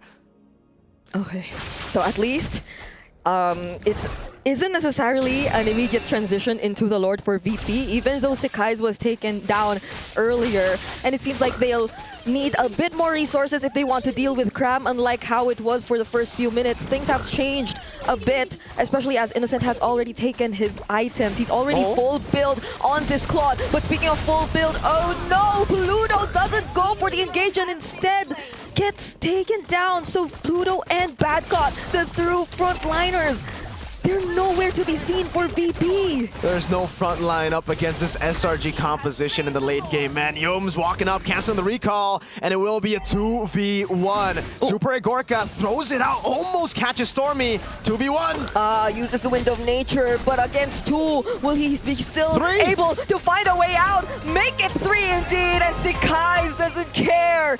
Taking down one of the best ways to defend for VP. 30 seconds on the death timers. SRG are looking to go for just 1 wave in the mid lane. They think it's going to be enough. They've shoved up top. No, wait. Yeah, they're just going to go for the mid lane, straight into it. Cram with the curtain call over to Badcon. Okay, the curtain call was already used, but it seems like they're not going to care. Andoryu doesn't land any of his skills, and instead, SRG.OG gain access to the base. It's a killing spree for Sekais, and after 16 minutes, they finally end the game. That game right there was a perfect way to describe the Selangor Red Giants OG Esports playstyle. They wait to mid. They might be a bit messy, but they make up for it with ridiculous team fighting and mechanics. Can I just say that was weird and familiar at the same time? They're very chaotic because this is the thing about Selangor Red Giants, right? Where, you know, they lose the early game. Yep. They get some items. Yep. Something happens and then profit. Yeah. Value. But if in some way, right, VP were able to capitalize a bit more on some of those mistakes, it could have been very dangerous for SRG. That's Malaysia team for you, man. I don't know what, like, we're the most entertaining for a reason, right? We gotta have that comeback story. Absolutely. There's always gonna be a comeback story, and this was the moment where they actually took control of the game, and a massive spear of destruction from Super 8 Gorka. Ridiculous accuracy, like we mentioned. Boulevard getting a stack too. But yeah, VP, I think they went back to, again, this is the problem with the experience gap, right? Yeah. Inexperience really costed them. They didn't know what to do after getting the lead. It was very messy, and I think more so SRG knew what to do better. Yeah, we were pointing out the entire, oh, no one's able to convert just yet, even though the lead's already clearly in VP's hands. And the moment it was SRG who was able to do that first, it just felt like VP started getting lost. I kind of feel like we got to break down the draft as well as the itemization a little bit later, because I kind of feel like for SRG.OG going up against VP, it's more about them understanding what is going to be the target. And they're definitely targeting the front lines here, both Badcott as well as Pluto, because again, even in the bans, a lot of those frontliners are taken out. And then picking up the CC here, we rarely see an EXP laner having the highest amount of damage in the game, but it makes sense, right? Because percent HP damage does a lot. My boy Crime, he was smiling. He was like, oh, that was my game. That was my game. Because here's the thing. Even if we're looking at the items later on, even Stormy using that Jushin, there's a lot of tanky items because he understands. And Doryu, he knows how to play. So he just got to stay alive and actually lift some people up. Oh, I actually liked the way Stormy was able to be very precise on using the Crimson Beacon and all that. It's either just to really position herself outside of the Thorned Rose or even away from the Phantom Execution, or if not, if she knows that he knows, MWI, if he knows that you're somehow able to go for the punish and VP have overextended, then it's a very on-point decision that we've seen from Stormy a lot of times in this game. It's just very decisive, right? Again, it comes down to the experience. I think Stormy, MSC champ, all right? Experience there already. He's always been very decisive, even in the M6 World Championship when a lot of people thought he was declining in form. The one thing that stayed true was his decisiveness. He would be the one to go with Lo Yi and just teleport forward, and he would just stick to his plan. Yeah, I gotta say, it's just mostly about the setup because it makes it look like for SRG.OG to completely understand who's the setup and who's going to be the payoff, because Sakai's did a lot early to mid, right? But then later on, when Cram started to be able to tank some of those damages, then he starts actually shredding everyone else, and then Sakai's like, okay, now my job is actually just to make sure that the objectives are taken, and then if needed, I'm going to be taking out that backline. That was a very good opening game, like question marks all around, because that was very chaotic. But now we're actually going to be checking out a video about the defending champions, SRG. When you rise, everyone wants your throne.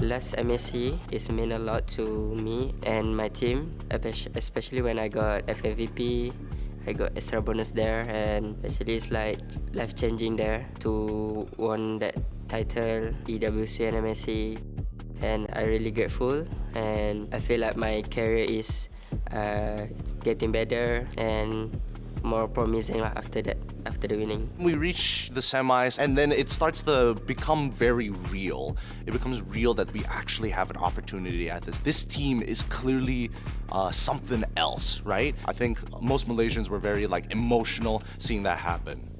Now that all eyes are on us, the pressure's on, I really prefer to be dark horse or underdog. When you feel that you are champion, you are the boss, I will easily flop because of, get swept away of that title, you feel like arrogant of kind of thing. You feel like you will never lose. So I really prefer to being underdog and like a newbie. Yeah, the crown is no burden. It is a reminder of who we are.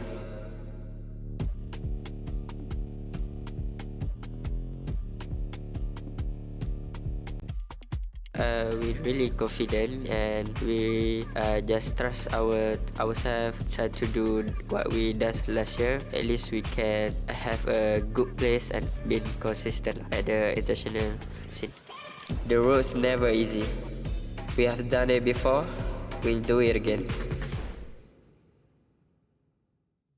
First of all, Gideon, I wasn't emotional. I was actually very stoic when they won. Nonchalant, yeah. I was like, it's okay. Yeah, I don't remember seeing you crying or celebrating or being happy at all. It's like, but we got to talk about that video a bit. Even Sakai was saying, like, I would prefer being the dark horse or the newbie because apparently the pressure is very heavy. Yeah.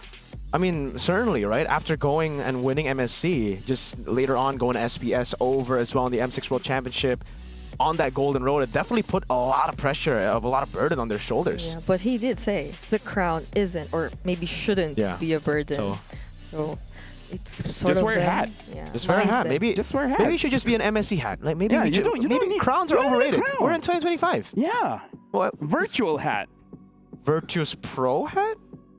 We gotta talk about Virtus.pro because hey, that was a good game. Yeah. That was impressive, right? And Doryu, I actually thought he would actually go deathless.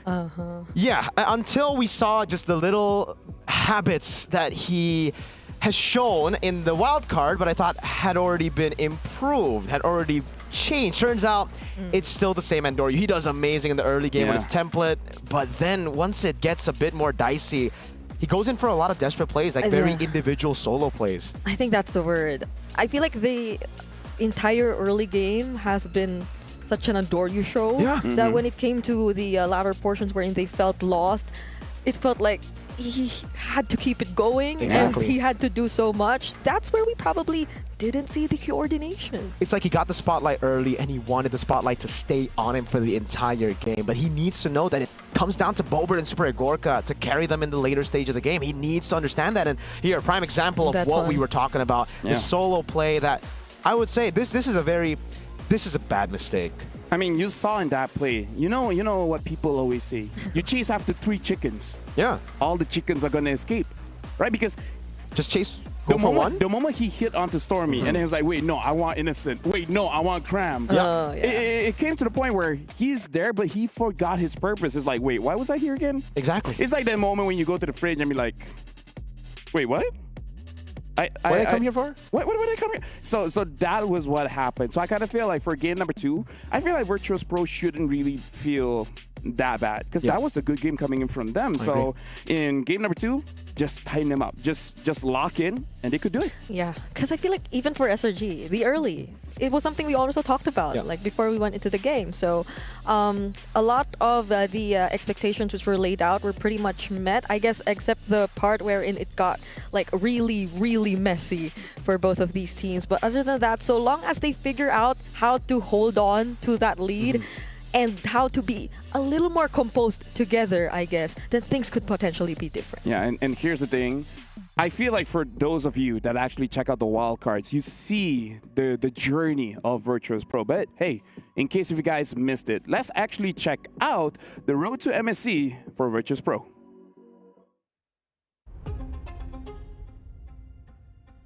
I'm usually very calm during the games in terms of like being nervous. Our main goal is keep making a plan no matter what happens.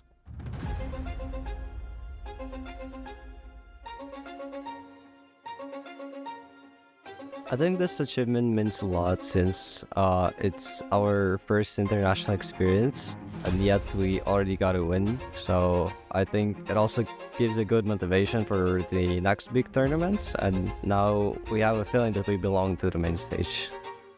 Since we're coming from the wild card, we can be both disciplined and unpredictable depending on the matchup. I'm the one who joined this team closer to the end of the regular stage on the MCC tournament. So we only had 3 weeks to play together, and yet we made it to the wild card. I think if we can make it out from the groups, we'll have a big confidence since we have to beat one of the ex-world champions to make it. So I think if we can make it out, we will gain our confidence and we can go higher than top 8. But all or nothing. Want to get out of groups, and we even heard earlier where they're like, one of the things that we do is that when a plan doesn't go well, we just think of another one. So now we have to see for this game, because I feel like even for all of us in terms of the draft, there's really not that big of a problem. It's mostly just execution. Yep.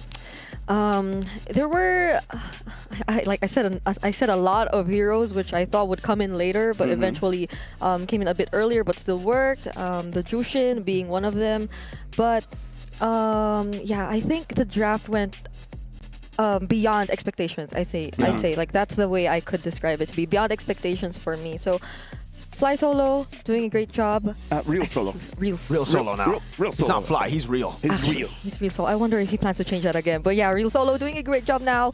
So is Arcadia, because I feel like the rhythm they're picking up now, it's something that kind of catches you off guard. So Marco, I gotta ask you, because SRG.OG, technically this is how they play, right? So real fans know like, oh yeah, this is just part of the course. But personally for you, do you feel like this is an okay way of playing? Because these are previous champions.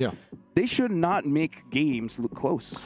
I don't agree with that assessment. I feel like, again, every team should play their own game right now, and I think SRG is a great example of a team that understands what their strengths are and plays into it. I've been a big I've been criticizing a lot of different teams for not playing to their strengths. So seeing a team like SRG who very clearly understands their weaknesses and their strengths and just plays towards their strengths is amazing. That's the reason they were able to become champions. And now we got to talk again about Virtus.pro, because in terms of playing for their strengths, it really does look like Andorio is amazing. Their goal laner is amazing as well. I kind of feel like the moment the Lord shows up, right? The moment the Lord shows up, there's where a lot of chaos happens. Because I feel one of the big reasons is, I would say, the quickness of SRG.OG, finding out where they are. Decisive. And then immediately, thank you very much, decisive about what to do. Because the moment Innocent got taken down by Andorio, they're like, wait, 2 people at bot? 2 main damage dealers at bot? Hey, start up the Lord. And I feel like that's the biggest difference here. No hesitation coming in from SRG.OG. Maybe I think even when it comes to how we see the matchups, the laning matchups fare, like it feels as if Innocent is more willing to do everything all at once. Like laning. Even dying for objectives. Even dying. But Super Agorka, I think even the emblem says it. Safe. He's just playing it safe. Yeah. And safe doesn't get you wins against champions. You have to take those risks. You need to be ballsy, you know. You can say you gotta have that cojones, you know, Lafel. But this could also just be a case of early game MSC or early stage MSC, because a lot of times teams would just be baited into constant fights early on in the tournament. That's what we've been seeing. It's so quick. VP got such a big lead, well, not big lead, such a lead in the early on because of the quickness and snappiness of the games and so many brawls happening, that they just continued to do that as we got into the later stage, when I think they should have slowed things down, especially with a Moskov with so much more side control. Yeah, I kind of feel like as well, joining the fight, which is an amazing tagline, by the way, it was good. But there are moments where I'm like, you know what, maybe he should have just stayed in the side lane. And, you know. Anyways, now we're back in the draft here. VP first pick, SRG.OG second pick here. Some changes here. VP betting out the Farsa as well as the 1-1, and SRG.OG this time betting out the Boxia. So maybe trying to bait out an early Kimmy pick as well. Because, hey, if you're not going to take it, I'm going to take it. Yeah. I'm wondering if VP, though, would still try to stick with playing for the early game like the way they did earlier. Because right now, the Yisun Shin is also still out there, but will they be confident enough to let the game last a bit longer and have to fight against SRG in the late game? Because that's where, again, the experience and the decision-making might matter a lot. Yeah. That's the thing, though. I think we saw a little bit of that in game number 1. I think for VP, it would be better for them to play with their own strengths instead of trying to fight SRG at their own game. So leave the mid to late. You can have a few plan Bs, plan Cs set there, but you want to play for the early game. You want to get it done. And that's why I think we already are seeing the bans on Jusin and 1-1. They want to fight early.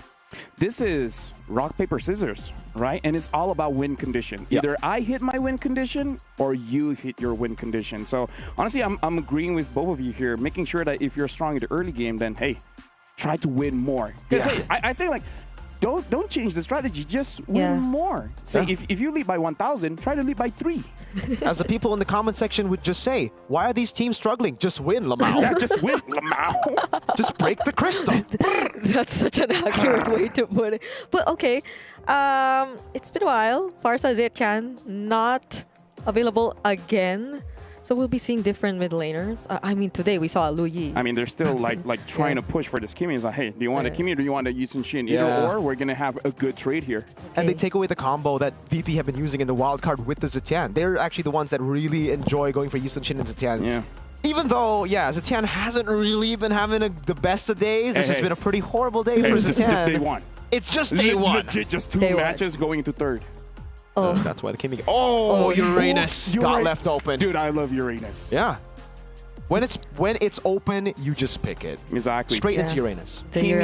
Uranus. I'm not so sure if Sakai doesn't seem like that kind of hero for him to put into the jungle. So this is probably Cram. Speaking of which, Cram, he has a different level of a what you call it? Uranus? No.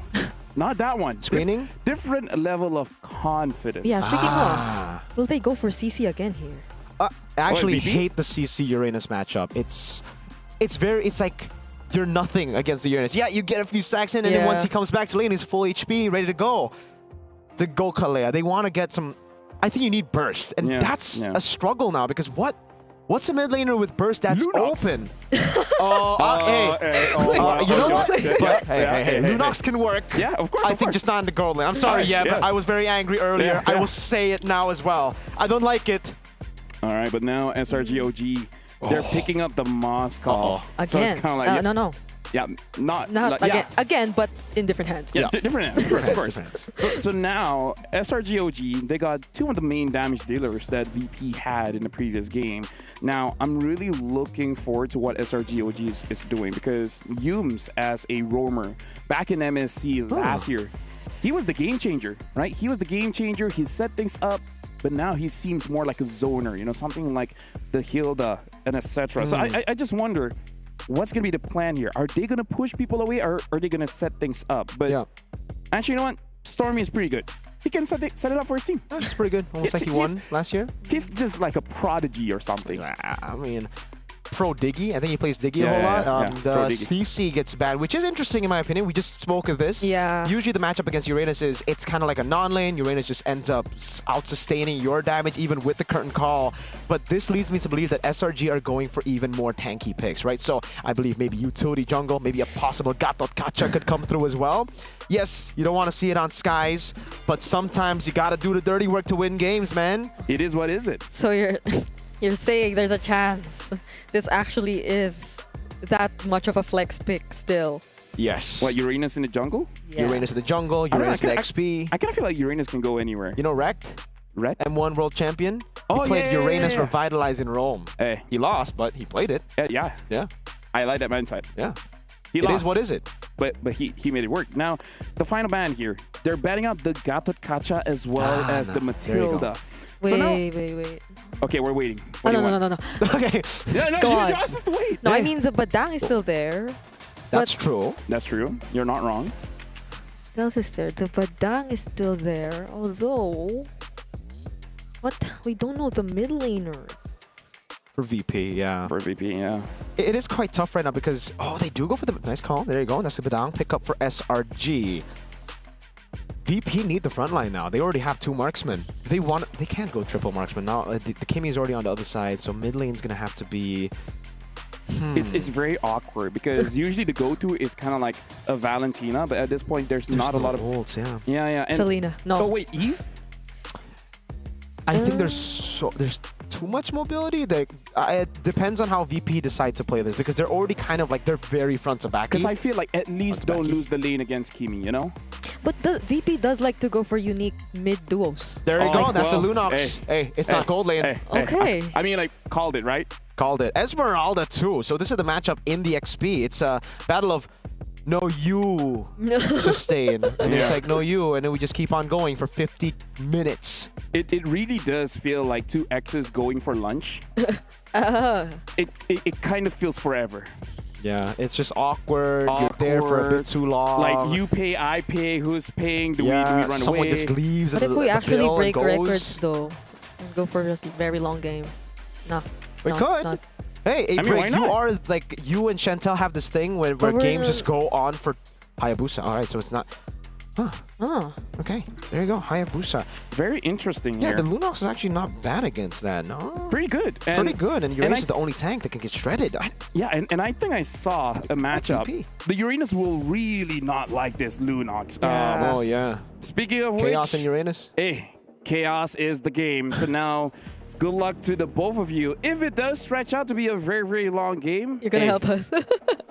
I don't mind. I'm going to say it. I don't mind making a trio cast. I don't mind either, LaFell, but thank you for that. Now, it's time for us to shine with the teams. They have gone for, again, I would say, now it's a bit different. VP have the unorthodox draft. They have the Lunox. I don't like it in the gold lane. In the mid lane, especially in this comp, it's alright, you know, it's alright. Wait, you're still here. Why are you It's alright. Well, let's get straight into the Land of Dawn to see if it's going to be a clean sweep for the defending MSC x EWC champions, or will it be VP taking it to Game 3? Yep, at least we don't feel that iffy about the chemistry between the roamer and mid lane, because sometimes you see the Kaleas and then they pick up a mid laner which doesn't necessarily supplement like the burst damage or what? Wait, what? I thought this was supposed to be a very awkward battle. Turns out Badcat just... Okay, we'd love to see what actually happened. Did he take... A couple turret hits? Yeah. Because like, there should be no other way, right? Am I mistaken? Is Esmeralda, did she just get like a crazy buff? Have the times changed? Well, 1-0. That's how we started the game. Again, this is looking pretty SRG, you know? 1-0 down, and then they go back and find a crazy team fight to turn things around in the mid game. Okay, still on track. Still on track. Yeah. For the... typical and signature SRG play that we're used to seeing, but it seems like Badcott is still going for it. Oh, he's dominating this lane. For some reason, there's actually a lot of action happening in the Esmeralda-Uranus lane. I guess Esmeralda is good in Uranus, against Uranus. And Doryu on the Yisun Shin, now Pluto as well. They're just doing a good job at screening. I think Humes has been able to, like, he's been trying so hard to just screen, to get vision on Endoryu, but Pluto is just not having it. Tenacity and the firmness, a whole lot of tankiness, because he needs to compensate for the support emblem. Tank emblem on the other side, compensating for no support emblem with the pull yourself together and the agility right there. And it is the common bargain hunter.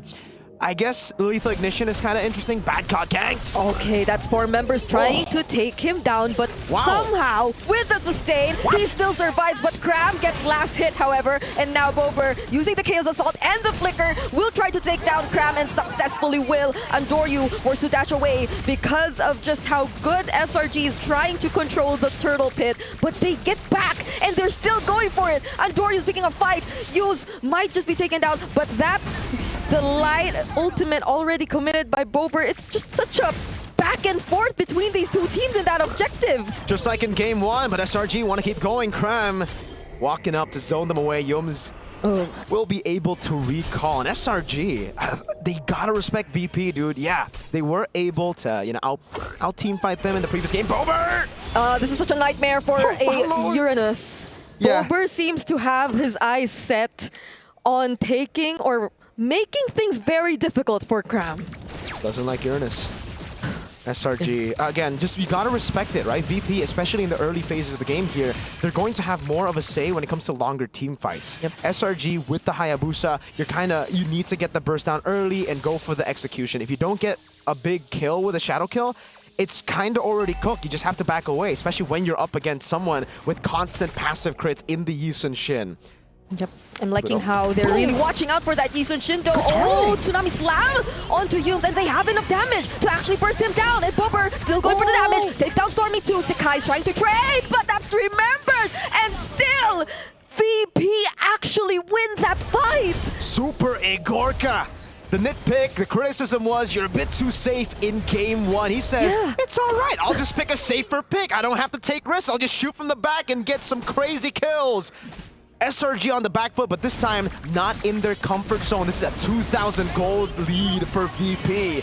And you can see again, it's not just about the initial fight for SRG. Even in the initial fight, as long as Pluto gets the pick, it's crazy. He's answered the question that Yums proposed to him. Who's Pluto? The guy that just got the tsunami slam on you. Oh man.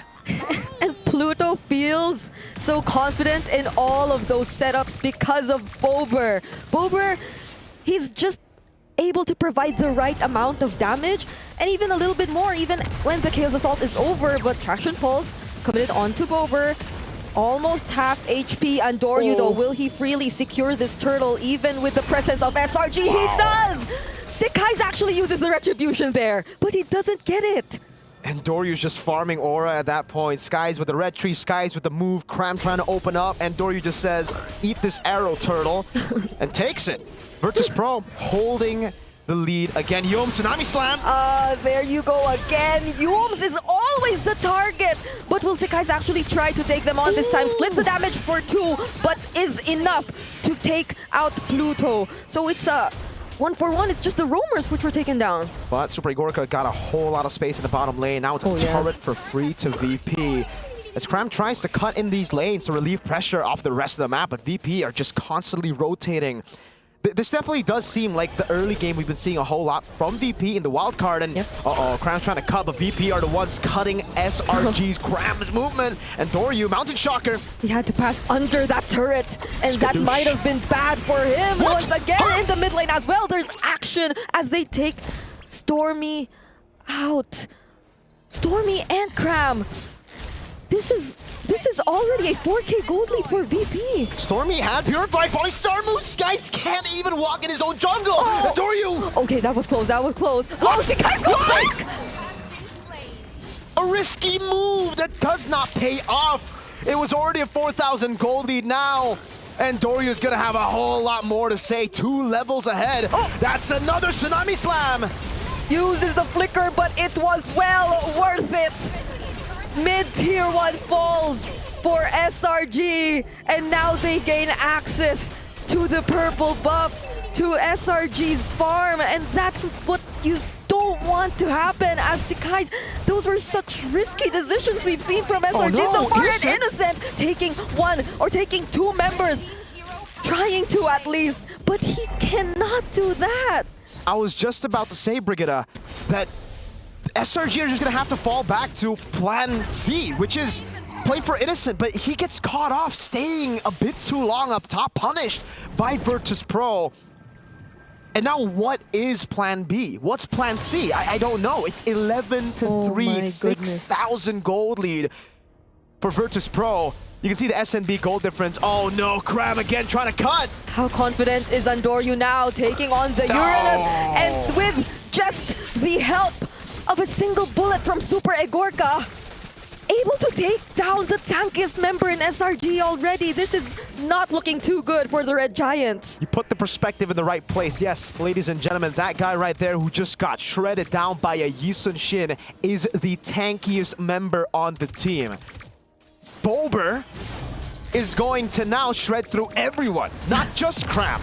Traction Pulse over, the Mountain Shocker for Vision. Would love to see the items right now. Innocent has picked up the Golden Staff. That's an Oracle. There you go. Hunter Strike. All right, there's an attempt here with the Quad Shadow, but it won't really work out. That's, oh man. Look at the goal lead for Super Igorka! What? That was so close. He already had the Sky Piercer. What if it actually landed? But then this one lands, the Tsunami Slam. And the follow-up from Boulevard. Yums is eliminated, and they gain access to the inhibitor turret. Holy Shields already popped in as early as 8 minutes in this game. Unbelievable showing from VP. That sounds like a reaction. Holy Shield. VP continuing this relentless assault into the base of SRG.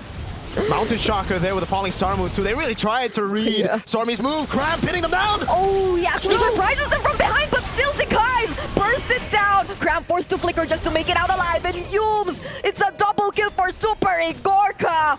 Now now they have to defend all over again. We take it back. I'm sorry, Super Gorka. You do not need to risk it all to win against champions. Maybe you just need a better hero, like a one that suits you. Play in the back, shooty shoot McShoot, and SRG goes down. Now it's a Lord that will go down as well, and Virtus.pro, they're en route to securing game 2. Oh. And SRG, oh, what crap? Okay. There were at least some waves managed. That's the thing. SRG with the Moskov, with the Uranus are somehow able to deal with the sides. But that was a sacrifice there by Cram. He, or at least Innocent, had to go down, but since he was closest to the objective, then you know what's gonna happen. At this point, Brig, I'm just thinking of ways that SRG can actually turn things around. It's very, very difficult. I don't want to say impossible, but it's very difficult. Yums has to get like a 5-man ult, 5-man fist crack. That's so hard. I just got that. Little bird told me.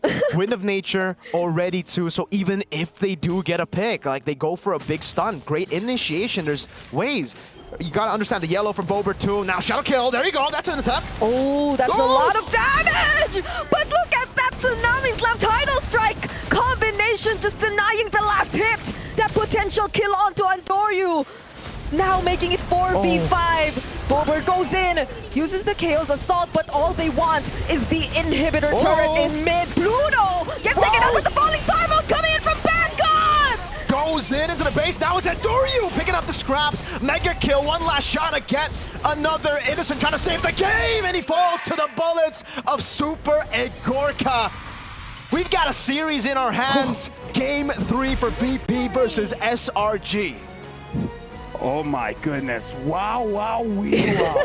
Holy shield. That was an amazing game.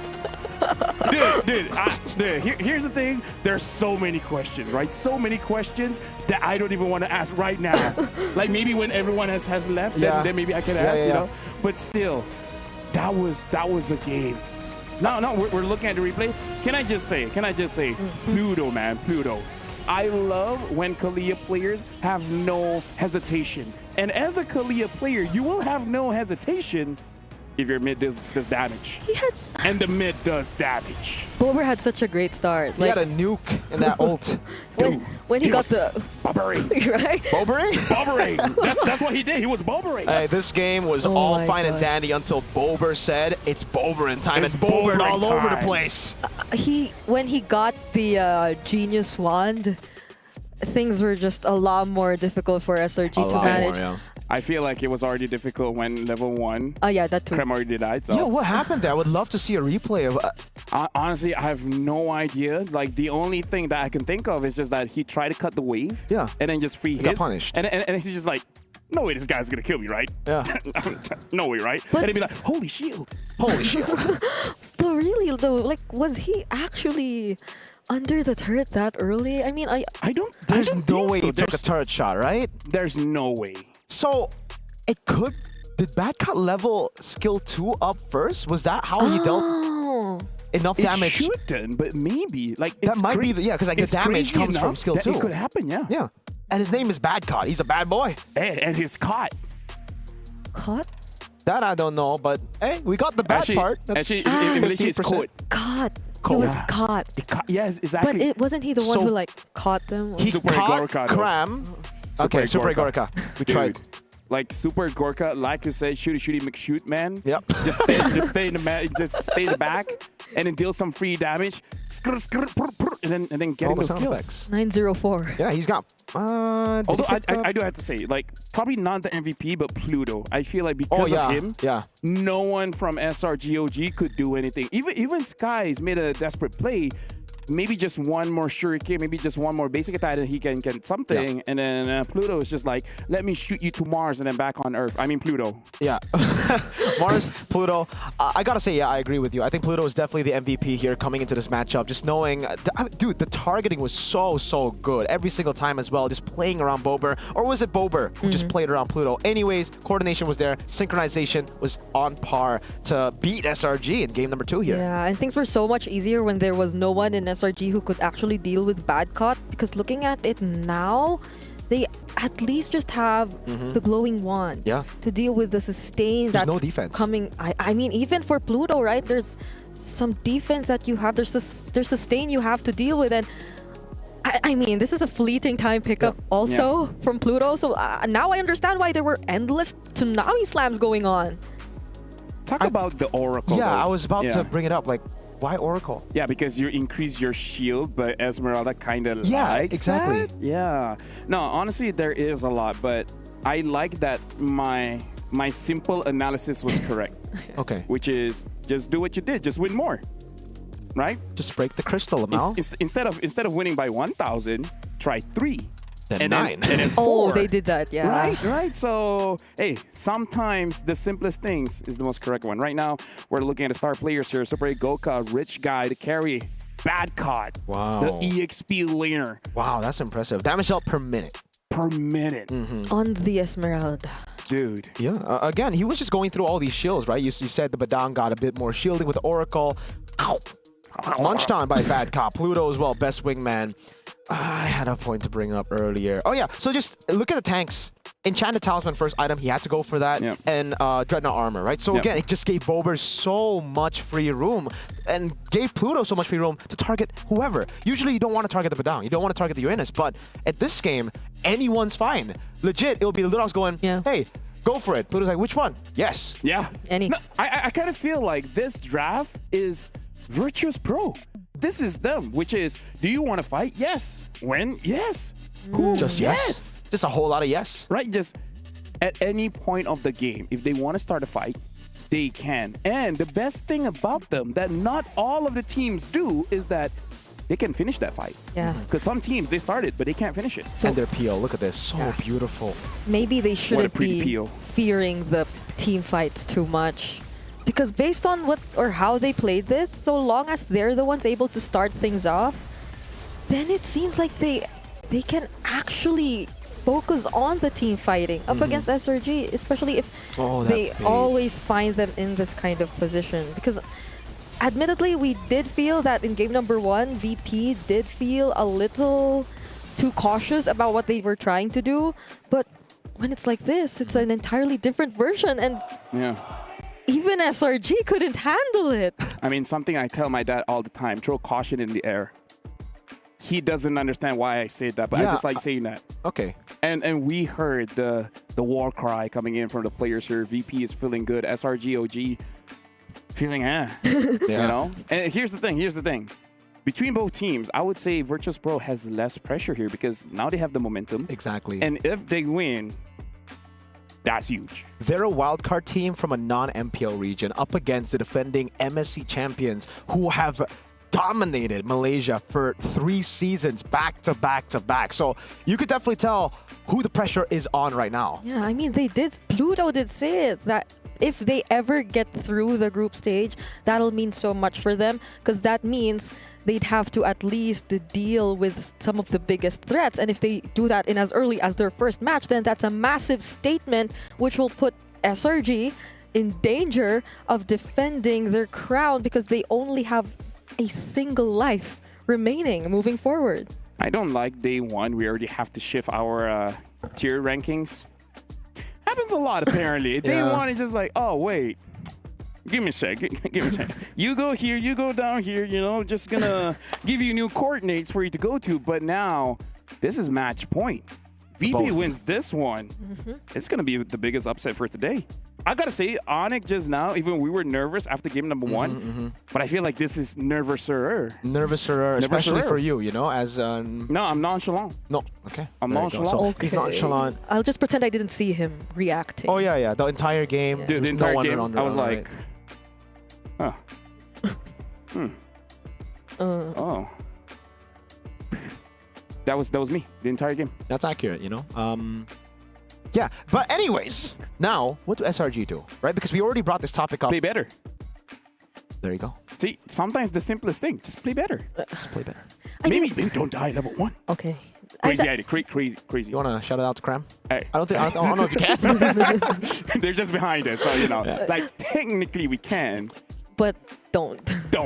Because, like, the exact same problems we said for VP showed up in SRG for this game. Like, they felt less coordinated. Very. They had questionable timings when it comes to their entries. Yeah. So maybe it's really just the simple things that they need to consider now, you know? Like, I think for me, it comes down to the draft again, right? It comes down to, like, what were they planning for? They banned out the CC, which leads me to believe at least that they were going for utility jungle, that they were going for a bit more tankiness in the team. They picked up the Badang, so I was like, all right, they're going for a Fredrin here maybe, and then they end up going Hayabusa, which means, yeah, so the setup earlier and the first 3 picks just doesn't really connect with the last 2 in the end. yeah, it doesn't match. I mean, they do tend to become a little surprising in the draft, but not this kind. Which So the surprising Red Giants. But even like even they themselves don't know how to pull it off. So. Speaking of which, in case you guys don't know, it's only 20 diamonds to purchase the MSC support chest. So make sure you guys do that now, because we're gonna be jumping into the game, and by that point, you guys might forget. So do it now. Now. Come back in 30 seconds when we're up and rolling. So now we'll wait. It's okay. But we won't wait that long. All right. So now we got to talk about this, right? I mean, like, yes, play better, because in my eyes, the only way that you lose that 1v1 is if you disrespect them, right? Yeah.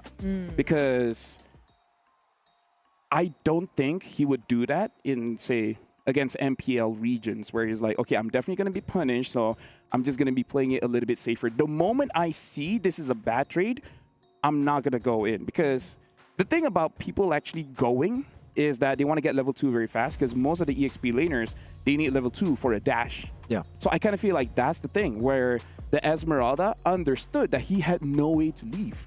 He can just and then that's it, right? So kill him while he can just do that and can't be like that, you know? So I get it. Take him down level 1, because at level 2, you're toast. Or you're Esmeralda. See, how do you do that?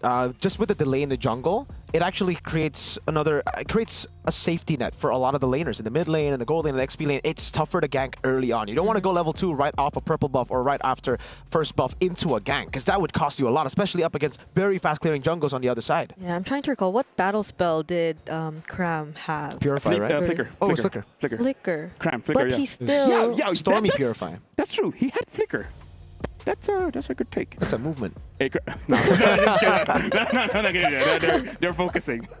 Maybe we'll ask Eterna to ask him. Oh, yeah. Maybe. But does Eterna do the winner? So he has to win. He has to win. He has to win I to get mean, interviewed. He will win. I don't think you He's want to say nonchalant, that, bro. he's Oh, Like, that's right. dude, That's right. You know we that's have right. That's right. That's right. You want to reiterate? Okay, let me reiterate. I love cookies. There you go. I love There you cookies go. too. I think I love cookies. we all love cookies. Do you love cookies? Yeah, she doesn't. I do. You do? But I was... Hey, Briggy Man. Briggy Man here. Briggy Man. I will transfer over. So that's that how it handshake. feels like to not get high-fived. Oh. Why do you say that like you've never? Oh, maybe she's different. Everyone wants to high five. Everybody her. wants to But high-five when her. it comes to us, Yeah. Sometimes we just say things they too just crazy. Like they high five us, but we didn't receive it with our hand. Get it? It's the face. The face. They high five the face. Okay. Oh, speaking of... No. High five to the face. But now, SRG.OG, first pick. VP, second pick. Betting out the 1-1 again. And this time, VP is like, yo, my Yusun was snasty. So don't give it to them. Yeah, so this is back to game number 1. And again, if you want to recall game number 1, SRG were the ones to actually win it out in the draft, win it out in the game as well. VP were struggling with that draft. I'm not trying to say that the draft was bad for VP. It was just, it's not their style, clearly, after seeing game number 2. Yeah. I kind of feel like they just have to be careful of really that Kalia-Lunas combo, right? Like the insta-kill. Even maybe consider picking up the Kalia earlier. I was waiting to see Yums actually pick up that kind of roamer. Yeah. Because in game number 1, he was Gatot. In game number 2, it was Badang, but not the kind of... game 1 was Hilda. Oh, yeah, it was Hilda. Game number 2, it was the Badang. But it didn't feel like the Badang who wanted to go for setups first. It was the reactive, or he was forced to be the reactive kind of Badang. So hopefully they actually go for that, since I believe even in game number 1, there have been a couple of Cho bans here and there, respecting the pick-off capabilities of SRG. Arlen, Phovis, and Wanwan, they're sticking to the script again. I mean, game number 1, this is exactly what they went for, but VP, I believe, have gone for a few changes. Not the Eastern Shin ban, but the Uranus. So they're taking that away. Maybe they're like, there's no way we can do that again, right? Yeah. There's no way we get solo kill level 1. The Juice In will be another change here for VP. The first pick of game number 1 for SRG, and now it will force SRG to change. I don't mind Kalia first pick here, because Farsa's problem, yes. Yeah. Kimi is a problem, yes. Okay, if it's not Kalia, I would actually prefer more damage. I would actually prefer the Farsa here. Legit, I prefer the Farsa. Like for SRG.OG style, you know? First 2 matches, we saw Baksha, I think 100% contention rate just in bans. Match number 3, we are seeing no Bakshas. So far, it's been ignored completely in the drafting phase. It was banned last game, I think. Yeah, it was SRG.OG banned it. Game 1 and game 3, then. It's been ignored. Kalea first pick comes in for SRG, adapting to VP's Kalea pick in game 2. And VP should consider just taking the box if you don't want to deal with it, because Cram has used the box and the EXP, and it looks pretty good. Yeah. Honestly, anything they pair, considering that they already have the Kalea, seems okay. I would consider taking away that Farsa, because Kalea Farsa is pretty good too. Yeah. We got news, by the way, that Badcot's first blood in game 2 was 36 seconds. That makes it the fastest first blood in the group stage. Okay. Might be ever. Might be ever. Might be ever. 36 seconds. Oh, so are That's they... a Zetian and a Gatot Gacha this early. We've just had, a couple of doubters, including me myself, about the Zetian, and it just not picking up wins on day 1 so far in the first 3 matches. But this is Bobber. This is Bobber. He's going to be bobbering. Yeah. All over. Bobbering the entire map. Literally with the ult.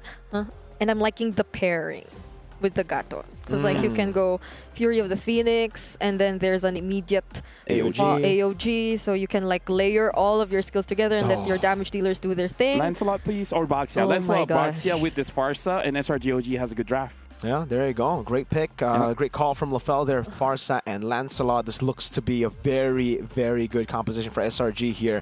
Going back to the classics, to the meta, right? Not really going for the unorthodox picks that they went for in game 1, as VP now are in a tough spot. Do they want to go Granger? It has been great for Super Egorka. They can still play pure front to back. Or do they go jungler? If only this wasn't the Lancelot, the Kimi would have sounded great, because they have so many combinations. But then even the Farsa will make things so much difficult for that. So hey, sometimes you gotta be brave. Be like Farsha, Marsha. If I want Granger, I pick up Granger, right? If they ban out the Irithel, then we might be seeing a Granger later on. Just a heads up, maybe a good idea as well is respect the CC. Like, it may not be picked up, but just in case, you know? I mean, now they haven't revealed, or could they actually consider it for themselves though? Like, okay. Does Badcot want to go for that? Or for a XP laner that can actually die? We haven't seen the likes of a Lapo yet so far. Yeah, it's banned. That's why it's banned, for VP. They banned it themselves. Okay. But yeah, I kind of feel like I still prefer the Gato being in Rome. And I feel like Badcot just wants a winning matchup against Cram. Might be the other reason why Cram's hero hasn't been picked up just yet. Yeah. SRG, they know even from game number 1, right? When Cram is in a winning matchup, it's pretty good. You know, the guy gets going. It's kind of okay. And VP, they definitely want to shut that down. But what is next on the chopping block? Do they just go for a gold lane ban now? I mean, the Moscow was already taken away by SRG. VP, if they ban, they end up going for CC. I was about to say, if they ban out Irithel, we're going to see a Granger on the other side banned out too. And then we'll see new faces in the gold lane. But with the CC ban, I don't know. Game 1, they banned out the Hive. I don't know if they want to repeat that or not. I don't think so. They have a Farsa to deal with it, and there's no Joy. I think the main reason was because they had Joy as well. Oh, what if VP actually go Harith? Which, Against the Farsa and Lance. Oh, but hey, sometimes you gotta be brave. Yeah, you gotta be brave, but... That's what I always say to my mom. Okay, so your dad is caution. Throw caution away. Your and mom then I tell my mom, sometimes you gotta be brave. It's a good parent duo combo right there. Okay. Badang. All right, interesting. There's a Bruno. Yeah, Bruno's pretty safe. Granger is still up for grabs. Irithel. I think, honestly, the safest choice would still just be the Granger. You have so many dashes, too, to get away from the Thorn Rose and skill shots of the Lancelot. Yeah, the Farsa will be a bit of a problem, but that's why you have a Haya. That's why you've picked it up, right? You just want to get Oh, that's a good I forgot about the Hilda. Yeah, that's a great pick. Lance and Farsa? VP, well played. That's great. Now they set up for a winning matchup in gold. Yeah, and no CC. Yeah, this is going to be a much freer game for the Hilda. So Not yet. We'll see. Maybe they have an answer. Maybe. What could be the answer? What could be the answer? So many XPs banned, dude. There's still the Esmeralda. The Edith. Hylos. They're gonna go glue. Oh, glue. Okay, respect. First time in MSC, by the way. The Harith gets picked up for SRG. Now VP, they can go Granger. I feel Granger. Yeah. Granger's good against Harith. They could also go for Claude or Carry. Yeah, because there's a glue. You might want to distance yourself, really. And or with the find Claude, a way you to have deal blinks. with it. You can dive with the team to the Farsa. So I think there is still a couple of options open. Safe choice is obviously the Granger. So now, roughly around 20 seconds left. For now, SRG.OG, I kind of feel like they got a very meta draft, so very different from Game 1 and Game 2, where it looks like they have a centralized game plan. Now it's just like, okay, we know what picks are good, and then we're just going to go for it. And now they pick up the Bruno. So again, maybe they just want a little bit more range. Safety, and if we really want to get into it, shred some armor, making it easier for the Hayabusa to actually go in and actually execute the entire team. So this is a very interesting draft. I would say Game 1, Game 2, there's a lot of mix-up there. But Game 3, I kind of feel like this is the most standard that we're going to see all throughout MSC. So now, this is going to be the final matchup of SRG.OG going up against Virtus.pro, where, who would have thought that we got here? You know, a young man from the Philippines is watching here, so shout-outs to him. Hey, shout-outs, Mr. Dan. And now I'm going to be throwing it over to you guys.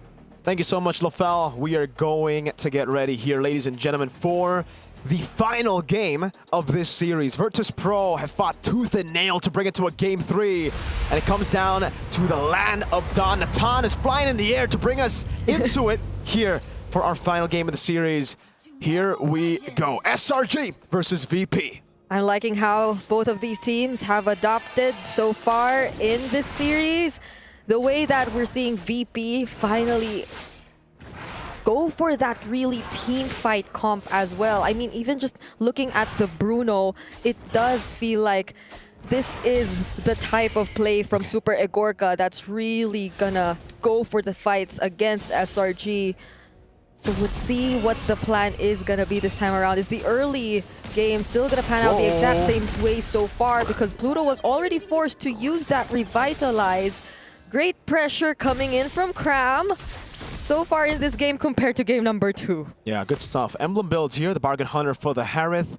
So far, everything looks pretty normal. Well, I guess there's a difference. Oh, good take by Innocent.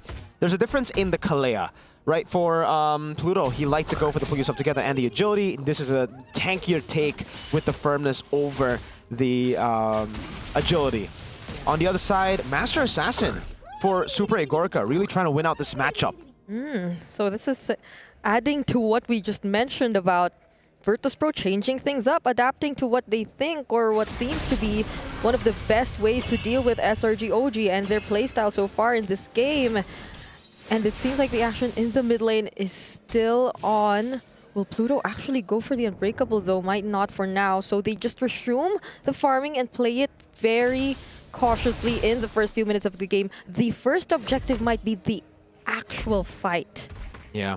It's just a battle of prio at this point of the game, right? For both teams. That's why SRG have been sending even Skies to come in mid to clear it out. Stormy's level 4, so first move by SRG on Turtle 1. Oh, there's the grab and Pluto. Will he still be able to commit the AOG? It's a no, and Sakai secures the objective as well as first blood. Bad got forced to flicker away, and that does not allow for Andoryu to at least get close to contest. And now they transition into denying the orange buff. It's all about speed. SRG saw what Virtus.pro were able to do in game number 2 with that speed, with that pace. Tsunami Slam, bringing Pluto back. For the second time around, are they actually going for Pluto? That's his second death in this game. Badcott trying to take out Sakai's, but it's Bober who gets to do it instead. But still, Badcott, he also falls.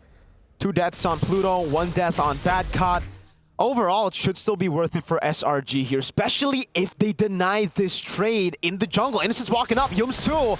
And Doryu gets the retry down. So at least he finds a bit of value with Skies falling, but it's really not too much, considering, again, SRG got 2 kills on Mr. Sky Prince. Yep, the numbers are clearly in favor of SRG right now. They've also established a 1K gold lead so far, which I feel like is a really good situation, especially if you're Innocent, which is, speaking of Innocent, look at him right now being very confident, using the Zaman Force just to force Super Egorka to go back under his turret. So this is SRG. Yeah.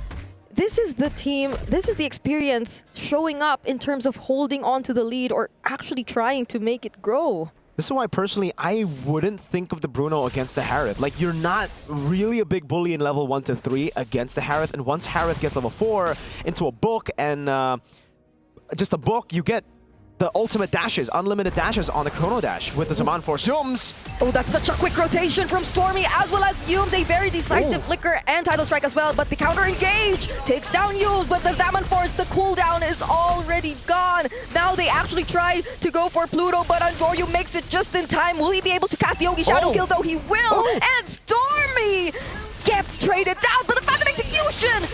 Oh my goodness, Sikai's, he got Andoryu! Very unfortunate. They split apart. It was a good flicker from Stormy to bring in to disperse the damage, but then they just dispersed again, and now Turtle 2. They don't have the jungler. They don't have their jungler. And still, Sikai's clearly will have the upper hand, the advantage in securing that objective. The pressure just, it's always in VP's side of the map. They're not letting go, especially with Cram, who's also able to rotate down bottom this early on. So they're clearly trying to go for the objectives, but at least for VP, it's a commendable way that they're able to deal and defend their turrets for now.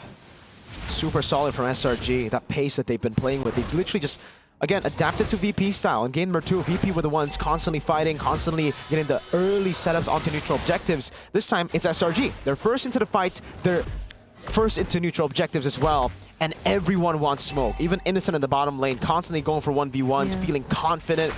And Doryu brought back. There's no way out if you're Andoryu. And I think the way we're seeing SRG play this so far is that they're not following a certain system. They don't follow a certain sequence when it comes to forcing the fights. Anyone can actually start the fight if they want to do it. Can either be Innocent if he's confident enough to use the Zaman Force, or even the Fettered Airstrike. But hold on, speaking of Innocent, he might put himself in a dangerous position. Badcock still catches up, but there's a flicker and the Zaman Force to keep him alive. Stormy catches up too, which makes Virtus.pro a little hesitant. There's too much members, or too many members from SRG who caught up in that moment. And SRG get the wave up top. They get a turret too. They have some more capitalization over VP, who've just been reacting to the plays of SRG without much to say in the macro game. They're not able to trade for much here. It was a flicker. I guess it was pretty good, right? Because you got a flicker, and now next fight you should be able to punish Innocent if you catch him. But it's an if. SRG got an absolute. They got a structure down that will be down forever. SNB gold difference here, 1,200 gold lead for Skies. The last 2 games he's been, I would say, struggling, right? Level 1, game 1 as well, losing out to Farm against Andoryu. And game 2, we know what happened. So great to see Skies finally in the lead. I mean, for VP, I guess they don't really have a choice but to wait for their timings, to wait for Super Egorka. But now they might actually try to contest for this objective. AOG already committed. Actually knocks up a couple members from SRG.OG, but they immediately take down Stormy, but Pluto gets punished as well. Yums tries to escape, but he will not succeed. And look at the damage coming in from Super Egorka and Badcock, who decides to dive under the turret just to get that kill, allowing Andoryu to finally get a turtle for his team. Pluto! Last-ditch effort. Most of the times you see a Gato Kacha AOG back. He was mounted. He was bound to die, and he decided to AOG forward. He even caught Stormy off guard. He popped in the Feather Airstrike thinking that the AOG will be defensive, or thinking that would at least be like a slam forward to cancel out the AOG.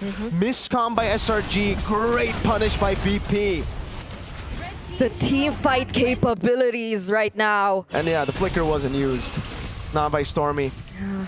But the team fight capabilities of VP, they're becoming scary at this point. They've already somehow caught up. There's still a 1K gold lead for SRG, but this could have been way bigger if only they're able to keep the momentum in their hands. And as you've mentioned, even the leads between their junglers, somehow, someway, they're slowly catching up. 1,500 gold lead. That big lead that SRG have built up in the early stage of the game towards this point is gone. And VP, look at see the confidence in Endoryu. A Sky Piercer for the Hayabusa. Correct me if I'm wrong, but I don't remember seeing this even in the wildcard. Oh man, another pick. Super Egorka gets it 2-0-2, and it was Cram who got caught. There was a different intention, I feel, for SRG. They had plans to do something up top, but majority of the members of VP, they weren't there. They were in the mid lane, they were in the bottom lane, and Pluto droning out Sekai's and gets to AOG out of it. So they did so much to zone, but luckily SRG, they get to hold on that tier 2. The lead is completely gone, and Doryu is still stolen away the purple buff. Skies is still a level ahead, and that could be an angle that SRG decide to use to contest for the neutral objective here. Lord spawning in the game at the 9th minute mark as Endoryu constantly farms up, trying to get even in level up against Skies. But VP know they've got a winning angle here. They have to play for Super Egorka yet again on a safe pick that's just previously shoot. This is balling away. Cramp. Oh, Pluto's already down half. But so is Cram though. Oh, they find Sekai.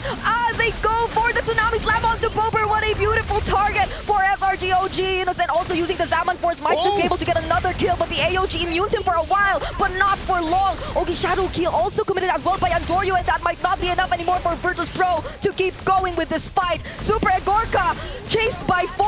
Endoryu tries to go in, but he doesn't have the Ogi Shadow kill anymore, but still finds Stormy. Tries to get away, but it won't be enough. That's still 4 members of SRG.OG.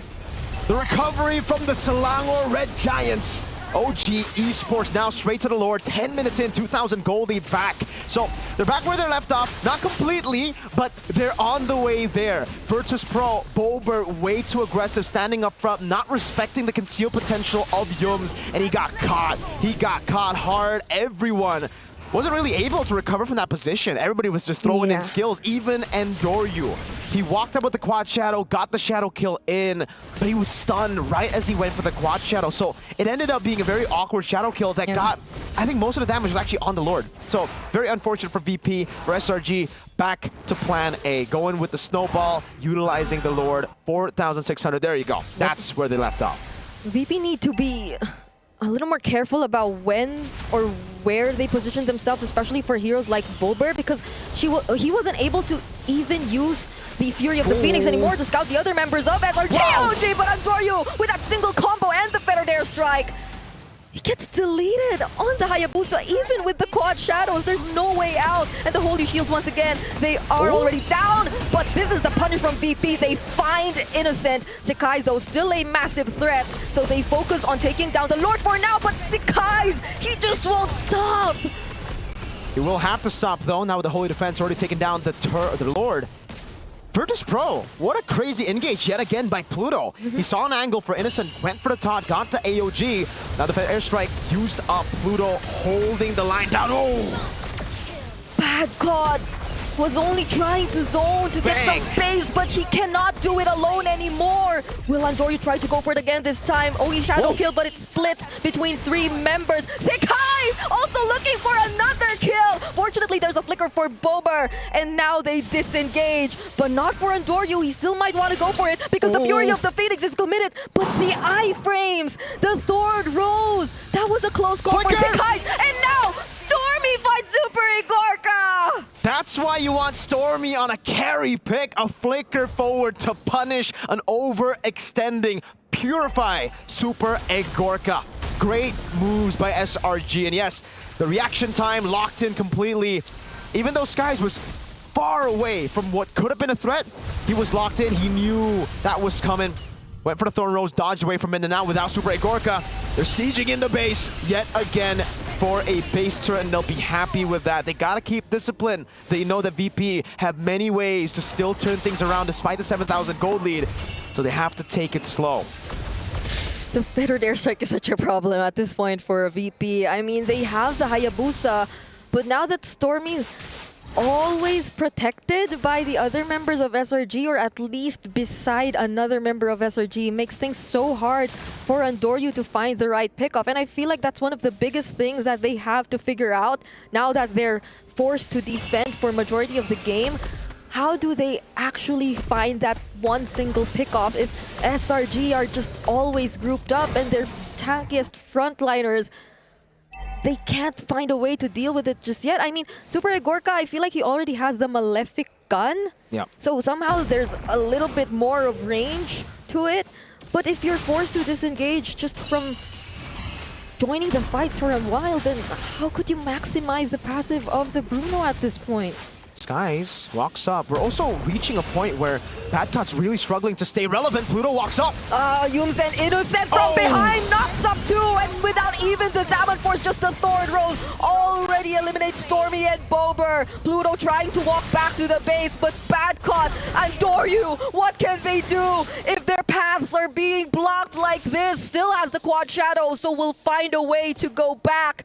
But they're not letting up. They're chasing after him. They won't let him go back to the base. They want to end the game right here, right now. No upset, at least not here, is what they're saying. Skies walks up the puncture. Zaman Force over SRG. Badcot's trying to deal with the waves, but there's still a single cart minion left.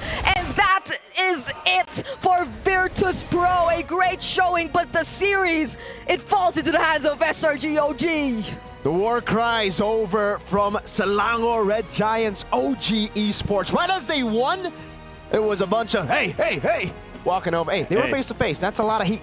Hey, that's why I miss having this kind of setup. I agree. Where the players are so close to each other. And you know why it works here, Mirko? Why? Because they both teams can talk and they don't understand each other. So that's why it works. And then once it's done, take off the headset and be like, hey. Game two. That was a fluke. Yeah. That was a fluke, bro. Dude, Cram, I saw him. He was just pointing at the boys, looking him dead straight in the eye. That was cold. Yeah, he's like, hey, you killed me level 1. Never again. Never again. That's all you get. That's all you get. That's all you get. Now we're looking at the highlights here and talk about a change of tempo, right? And this is what we look like when we start to see SRG.OG start drafting standard. Yeah. Keeping things simple is probably the best thing to do in the group stage. And keep it al dente. What? I don't know. Okay. Please continue. I mean, this is what we were trying to say before going back to game number 3, right? It's probably the simplest things. Yep. And I feel like VP, they did attempt to simplify their approach. It was clear that they were after the team fights as well, but whenever they do try to go for a fight, it seems like the angles from which SRG comes from, they're not able to cover all of them. Like, Super Egorka seems like a free target for most of the time. And even Bober, he has questionable positionings every now and then. So I feel like that contributed a lot to how these team fights fared out for VP and SRG. Yep, thank you very much. But now, honestly, looking at the highlights, it's all great, it's all good. But behind me, I already see Eterna as well as Sakai standing by. So we're going to throw it over to see what Sakai has to say about this game. Thank you, casters. Eterna here once again, and this time I'm joined with the Sky Prince Sakais. Welcome, Sakais. Hello. Hi. Okay. So congratulations for your first win here at MSC. And I think a lot of people are curious, right? Because as defending champions, I think a lot of people were obviously expecting that this would go to you, but it looked like in game number 1, things were a little bit shaky. Can you tell us what happened? Okay, pertama sekali tahniah lepas menang game hari ni, and tetapi kalau kita tengok daripada match hari ni, ramai orang yang expect SRG akan menang mudah, tapi kita boleh nampak di game pertama tu SRG agak terkapar-kapar sedikit. Boleh ceritakan apa yang terjadi tak? Saya rasa series tadi tu kita orang main macam biasa je sebenarnya. Kita orang pun tak ada estimate orang, and dorang pun tim yang kuat juga, iaitu dari wildcard. Even though they wildcard, but they are the only one yang dapatkan slot. So I think they kuat juga. So bagi kita orang series tadi just series yang normal lah, part of the game. Yeah, first of all, I think VP is a strong team. We need to give them credit. It's because of from the playoff, from the wildcard itself, they are the champion. And to be honest, we just play like normal. We don't underestimate them. And I think this is just part of the game. Okay, so what part of the game was what made things tricky in game number 1? Jadi part of the game yang mana yang buat adik rasa game tu agak tricky di game pertama tadi? I think saya rasa untuk game pertama tadi saya rasa di bahagian early game je. So mungkin yang tu kita orang tengah biasakan diri untuk bermain atas stage untuk season ni. I mean It's okay. It's okay, calm down. So untuk game kedua tu obviously tu daripada mistake kita orang lah. Yeah, I think the part of the game that been tricky for the first game is basically just like, I mean, we are trying to still to adapt with the weather, with the stage itself, and it's just a mistake on the early game. But for the second series, which is the second game, basically it's completely our mistake. So yeah, I think that's all. Okay. So understandably so, right? Adaptation period is definitely going to be there now.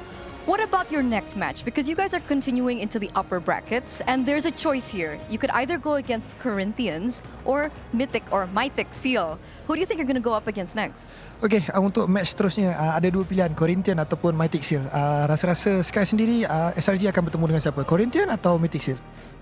Saya rasa personally kita orang akan berjumpa dengan dari Myanmar, iaitu Mythic Seal, sebab kita orang tahu yang Myanmar region yang sangat bagus juga, kuat. So kalau nak banding dengan region Japan tadi, Brazil, saya rasa Myanmar yang lagi better lah. Yeah, I think between Corinthians and Mythic Seal, I would choose personally Mythic Seal. It's because of, for me, Burmese or Myanmar team is basically it's one of the strong region, and I think it's a strong team as well. So I'm looking forward to meet Mythic Seal. Okay, now considering that you did mention Mythic Seals, if we have a little bit of a flashback to M6, unfortunately in the Swiss stages, SRG lost to another Burmese representation.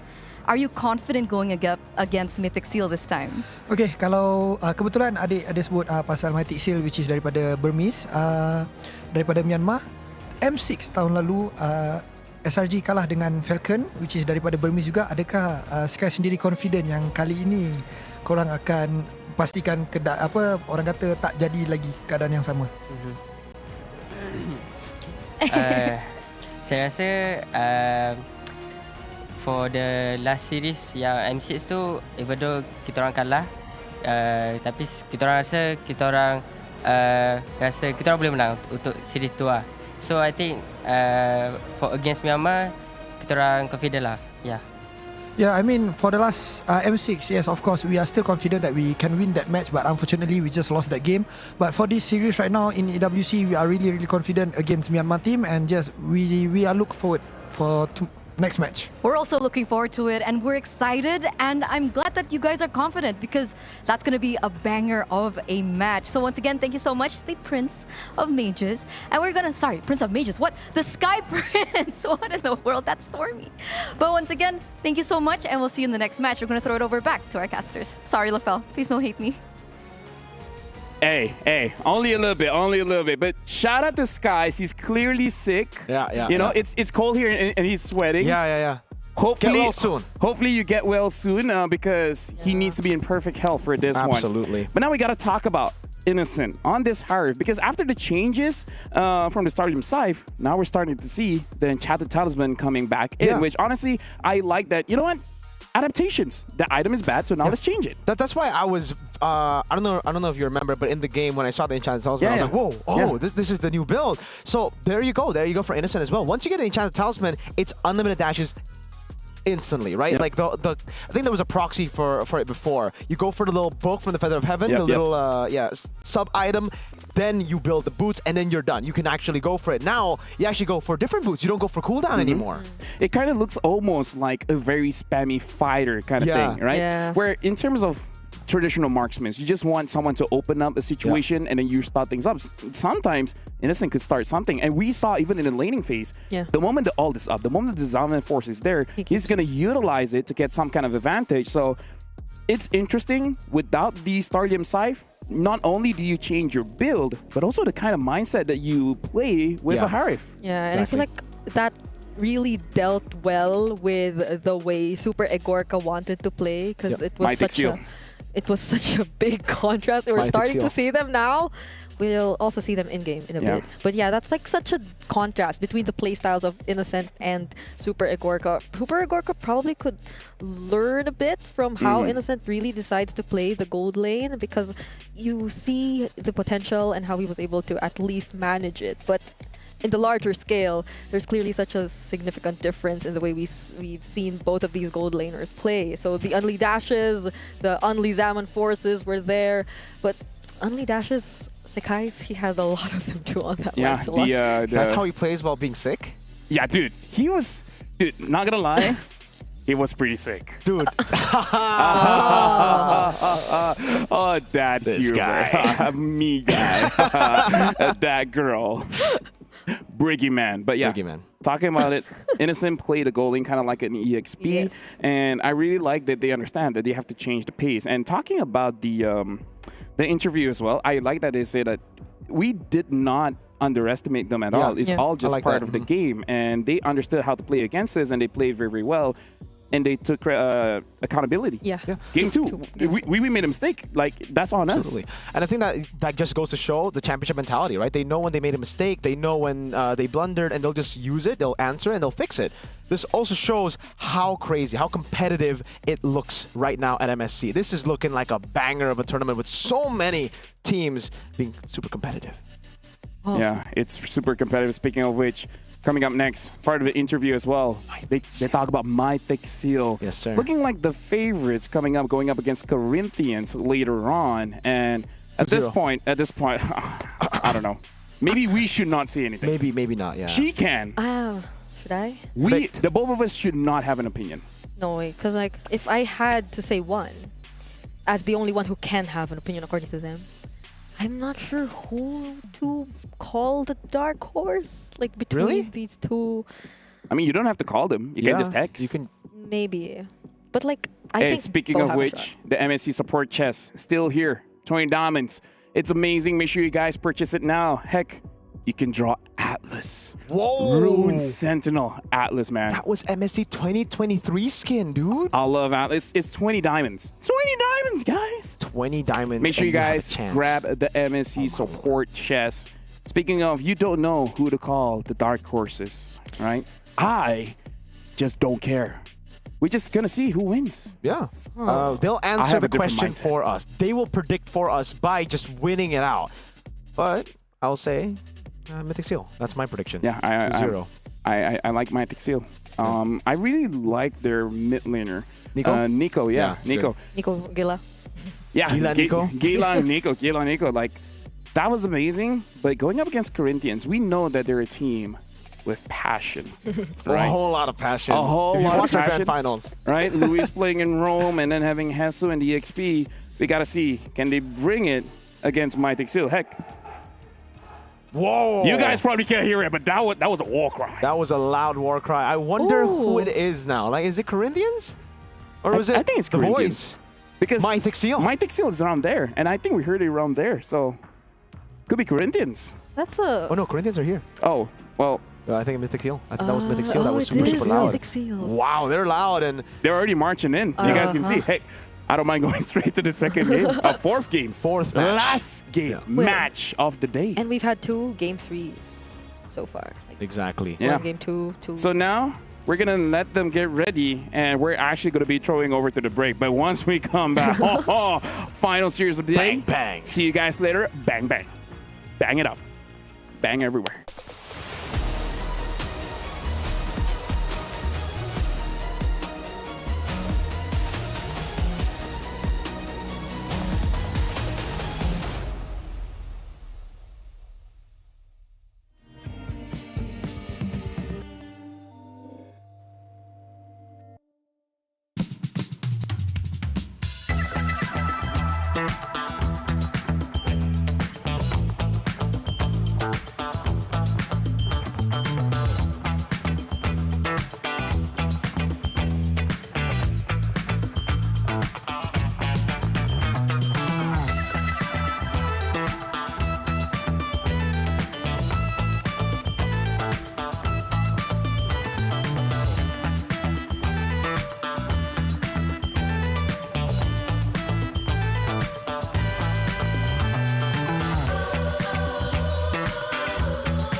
Reach your impossible. Lenovo Legion.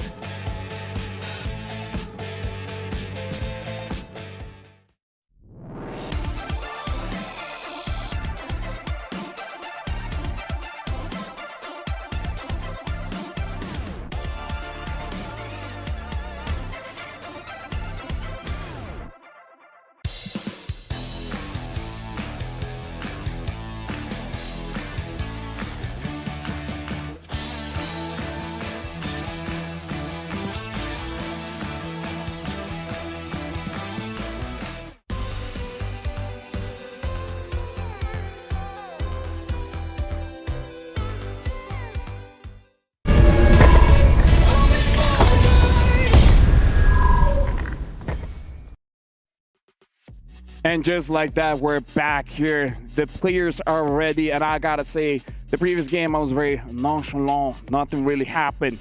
But now we're about to go to the final series of the day. It's gonna be Corinthians going up against Mythic Seal. Welcome back to MSC here at Esports World Cup. My name is Afel. Alongside with me is Mirko as well as Brigida. I gotta say, game number 3, that was interesting. Now the fourth one though. This is gonna be. It's gonna be hard to anticipate. I'm not gonna lie.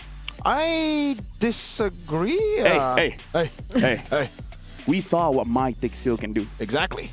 Corinthians, they could change. Actually, they could change. They could. People change. That's what my grandparents tell me when they were alive. People change. Okay, well, hey, I hope they do change because they need a whole lot of changing right now. If we're just basing it off of their own grand finals, Mythic Seal had a phenomenal grand finals that was very, very close, but mechanically it was phenomenal. Corinthians, very shaky. Here's the thing. If you were disagreeing with me, right now, we got to talk about our hot takes presented by Dr. Sulaiman Al Habib Medical Group, where, personally for me, Uranus ain't all that.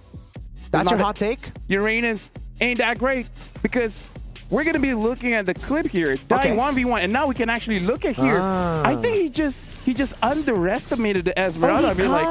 He cut, yes, but that took way too long that he stayed there. I think that was second skill. Yeah, it is. Yeah. Padka got second? No. So Krem got level 2, but then the moment he tried to dash away, the shield doesn't help, you know? Yeah. Against an Esmeralda. So maybe Uranus ain't all that. You can get countered by the Esmeralda and the Lunox. I agree with your hot take. I don't think it's that big of a hot take on this desk because I don't think any of us like Uranus. Yeah, none of us like Uranus. No. Yeah, I don't. I mean, sometimes, but like in that Everyone scenario. Everyone has their moments. Yeah, you gotta be, I guess, careful about like. You like jungle Uranus? Do you like XP? Which one is it that you don't like? XP, of course. I feel like I just don't like the hero. I feel like you have to just delay. You know what? Gideon should have been here. Exactly. Like that. I would just be relating to him. Biggest Uranus here. But yeah, I kind of feel like you can't be too honest because then people can counter you. You have to lie. You have to lie and be like, this is Uranus, Rome. Your opponents can see. Just be like, hey, it's Rome. Exactly. Then utilize the flex. Maybe that's how you utilize Uranus, right? You utilize it as flex. You lie to your opponents. You make them think about it too much. But we didn't see that. Not there. So hopefully the next Uranus picks will be a bit more of lying deception. For like majority of the prio picks we've seen, they haven't been that or something. Like they haven't. I can't do it. I can't do it. I can't wink. I can't wink. They haven't been. You can't wink? I think I can. Her. No. No, I've been trying. I've been trying, but you know that's what I'm trying to say.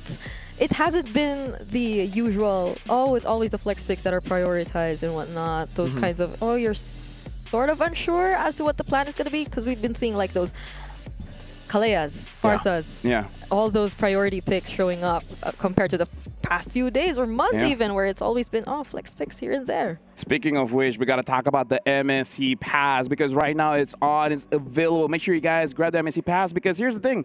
You've been playing every day, but if you don't have the pass, like, it's not going to give you the rewards that you guys want. Boy. The XP, the experience, the gold, the etc. Make sure you guys grab the MSC Pass while it's still here. Heck, today is the first day of MSC, so just play the game. Nathan's Sink it in. The one flying in the intros, right? Yeah, he's the one flying in the intro when we get into the Land of Dawn. And also, I mean, there's something I had something in my mind, but it disappeared. What, your mind? A thought in my mind. Oh, a thought. A thought in my mind. A thought in your mind. So now, honestly, the players are just right behind us, and I'm also looking at Mythic Seal, and I hope they fix some of their problems here. Yeah, so again, especially in gold. I think now that you mentioned Mythic Seal, the pattern of the day has always been just brutal team fights, super fast team fights, super fast Turtle 1 setups, and I think that's something that Mythic Seal could take advantage of because of their playstyle in Myanmar. They've just been so aggressive, a very team fight heavy team that, again, just capitalizes on Turtle 1 onwards to snowball around. Mythic Seal's meta. Yep. Now we're looking at Mythic Seal here, and honestly, in terms of the experience, there's a lot here. Even Nico, like, he's amazing, but he actually started as a jungler and now playing in the mid, really showcasing the mechanics that he has got. Mythic Seal, I would say, I'm comfortable to say that they are the dark horse because people respect them enough that they could do it, but at the same time, they haven't proven themselves just yet. Yeah, and I feel like what Miracle mentioned about the entire first few objectives and how they actually plan out the fights will matter a lot in how they're able to prove that, because I feel like an ongoing conversation of what may potentially again, keyword is might be a weakness, is their XP laners hero pool, because I think a lot have been expecting the more aggressive types of XP laners, but Kun is known to not necessarily go for those kinds of XP laners, which might contribute to the way they do those or pull off those first few objective fights. Yeah, I agree. He's been kind of delegated to like setup picks to enable Ken. Yeah, but I kind of feel like back in MSL Myanmar that we watched, the Medallion is an amazing pick for almost any team. Oh yeah. And we're talking about, drafting. Ken only won really with the Joy. Yes. All right. So that's also a problem. The Joy has been receiving quite a lot of nerfs, so I want to see how he manages that in this current patch. I mean, like, Sakai's was able to get that W in game number 1 in the 3rd match of the day, so we got to see if Ken can do it, or he just has a different pick. Or maybe he can't, right? The Joy. On the topic of the Joy, I think that was also during a meta where it was kind of just really, really weird for the jungle. You only had Joy and Suyo and then Lucas. Lucas, yeah. We had those 3 picks. Now it's very, very different. I think we just got to see it for Skies. He was able to pick up the Lancelot. Hey, guess who brought up the Lancelot hybrid build in an international first? MSC 2022, it was Ken playing for Falcon Esports. So I'm expecting Ken to pick up the Lancelot and be like, yeah, this is my boy. This is my hero. And now we got to talk about the Corinthians here. Again, very, very, very spirited, very, very passionate, right? And they brought a lot in their own grand finals to make sure that they are, they're able to get here. Luis, though, now playing in Rome. First for me, that was an interesting development. I think majority of like the comments I hear around the playstyle of Corinthians esports is that it feels like their approach is very quote-unquote solo. Like they do a lot of things on their own. Yeah. So against a team who has really great chemistry, that might be a problem, because how are they gonna challenge that if they always do things individually across the map? Well, usually I would say that the individual teams like Corinthians could actually break apart systematic ones. The thing is, stylistically, this is a bad matchup for Corinthians. Yeah, and here's the thing. This is only day number 1, and we're already bringing in a lot of action. So make sure you guys, while the tickets are still available, make sure you guys grab the tickets for MSC, because you do want to see the best that the world has to offer here in Riyadh. So while it's available, buy it, because I'm worried after day number 1, it's going to get sold out soon, because it's already amazing. We haven't seen every single team play yet. Hey, it's just 8 teams. MSC at EWC is super hot, right? Not just the weather outside, but here, oh my lord, you can see the players getting ready. You saw what SRG were able to do, You saw the little trash talks they had in the interview segment. Hey, it's hot. It's hot, but it's not dry. It's pretty dry. It is, though. The games. Yeah. There you go. There you go. The games but like it's Group A, so like it met or even exceeded expectations. So far, Group A exceeded or met expectations? I think the draft has started. So Okay, you don't want to Met- answer? Okay, Matt, there you go. Met. Yeah, now Mythic Seal is going to be the first pick here, and Corinthians will be the second one. Coach Lindari going up against Coach Darkness. Betting on the Fovius.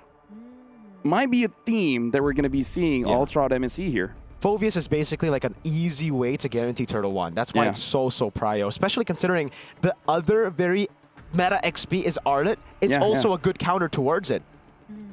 Hesu, though, oftentimes he goes for the aggressive or sort of setup type of XP laners too, if any. I feel like he also had a couple of Benedettas here and there back in their region. So it's I probably a way to limit the counters, or it could tell something about what Mythic Seals wants to pick up. But for Hesu, I feel like he has such a deep hero pool if it's just that. This is the kind of guy where someone questions his play, like, why did you go in? Yeah.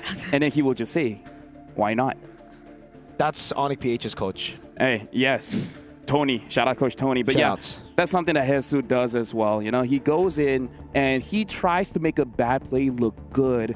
Speaking of which, right now, Mythic Seal banning out the Fanny as well as the Farsa. Very good ban in the mid here, but banning out that Arlet as well. This is going to be very interesting because now we're going to see the EXP pool shine just a little bit more, but also maybe don't take it too early because in this current patch, I feel like every single EXP laner has some kind of counter, either in the lane matchup or somewhere else, like in the jungle or in the mid. Yeah, we saw that as well. The 1-1 gets banned out here. That means Mythic Seal can actually pick up the first pick, Juicin, that we've been seeing a whole lot from different teams. And hey, if we take a look at MSL MM Season 1, it was Nico who played a whole lot of Juicin and won a whole lot of times on the Juicin.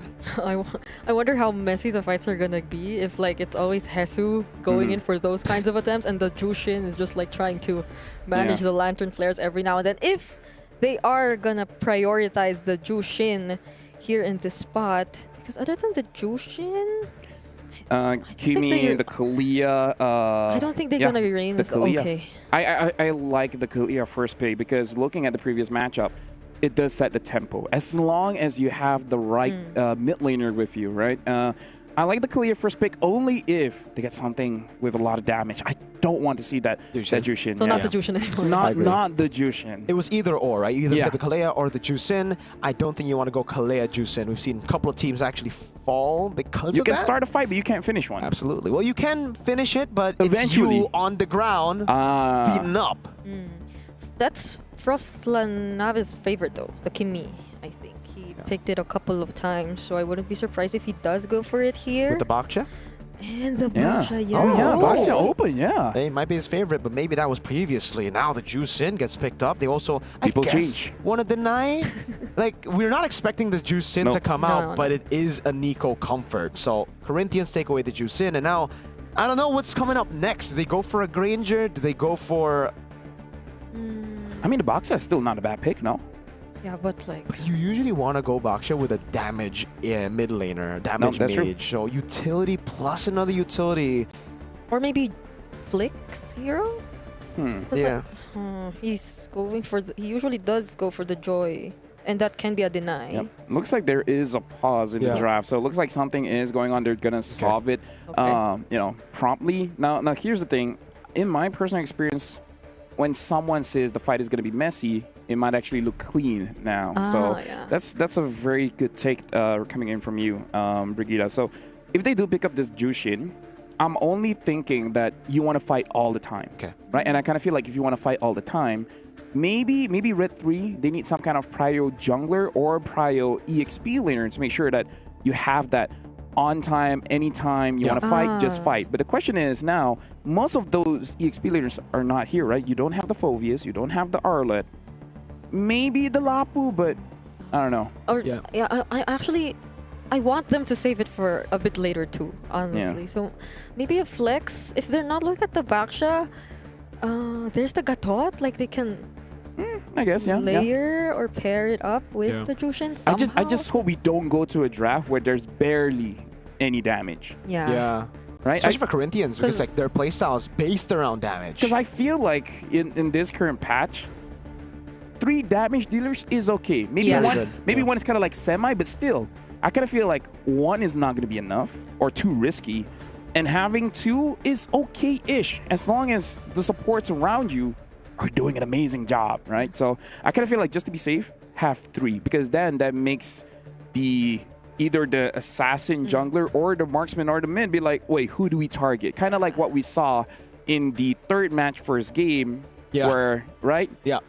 The line's like, okay, who do I go for? Yeah, VP were very, very confused up against SRG. They were like, all right, the CC is a good target, but we need to get rid of Skies in the jungle. But also there's Innocent there too, so it became very, very difficult. I think that's what the Juicing actually enables, right? It enables the carries to be on the other side of the map. Yes, you will lose out the potential of a mid carry, but then you would just fill it up with an XP. A CC that could come through, especially if Mythic Seal decide to be the ones to pick up the Baksha, to pick up the utility jungles like the Fredgen, because in the past, it's also been a thing for Ken. Like, Ken really likes the utility jungle too. He doesn't really like it, knowing him personally. He hates utility jungle, but he's good at playing utility jungle.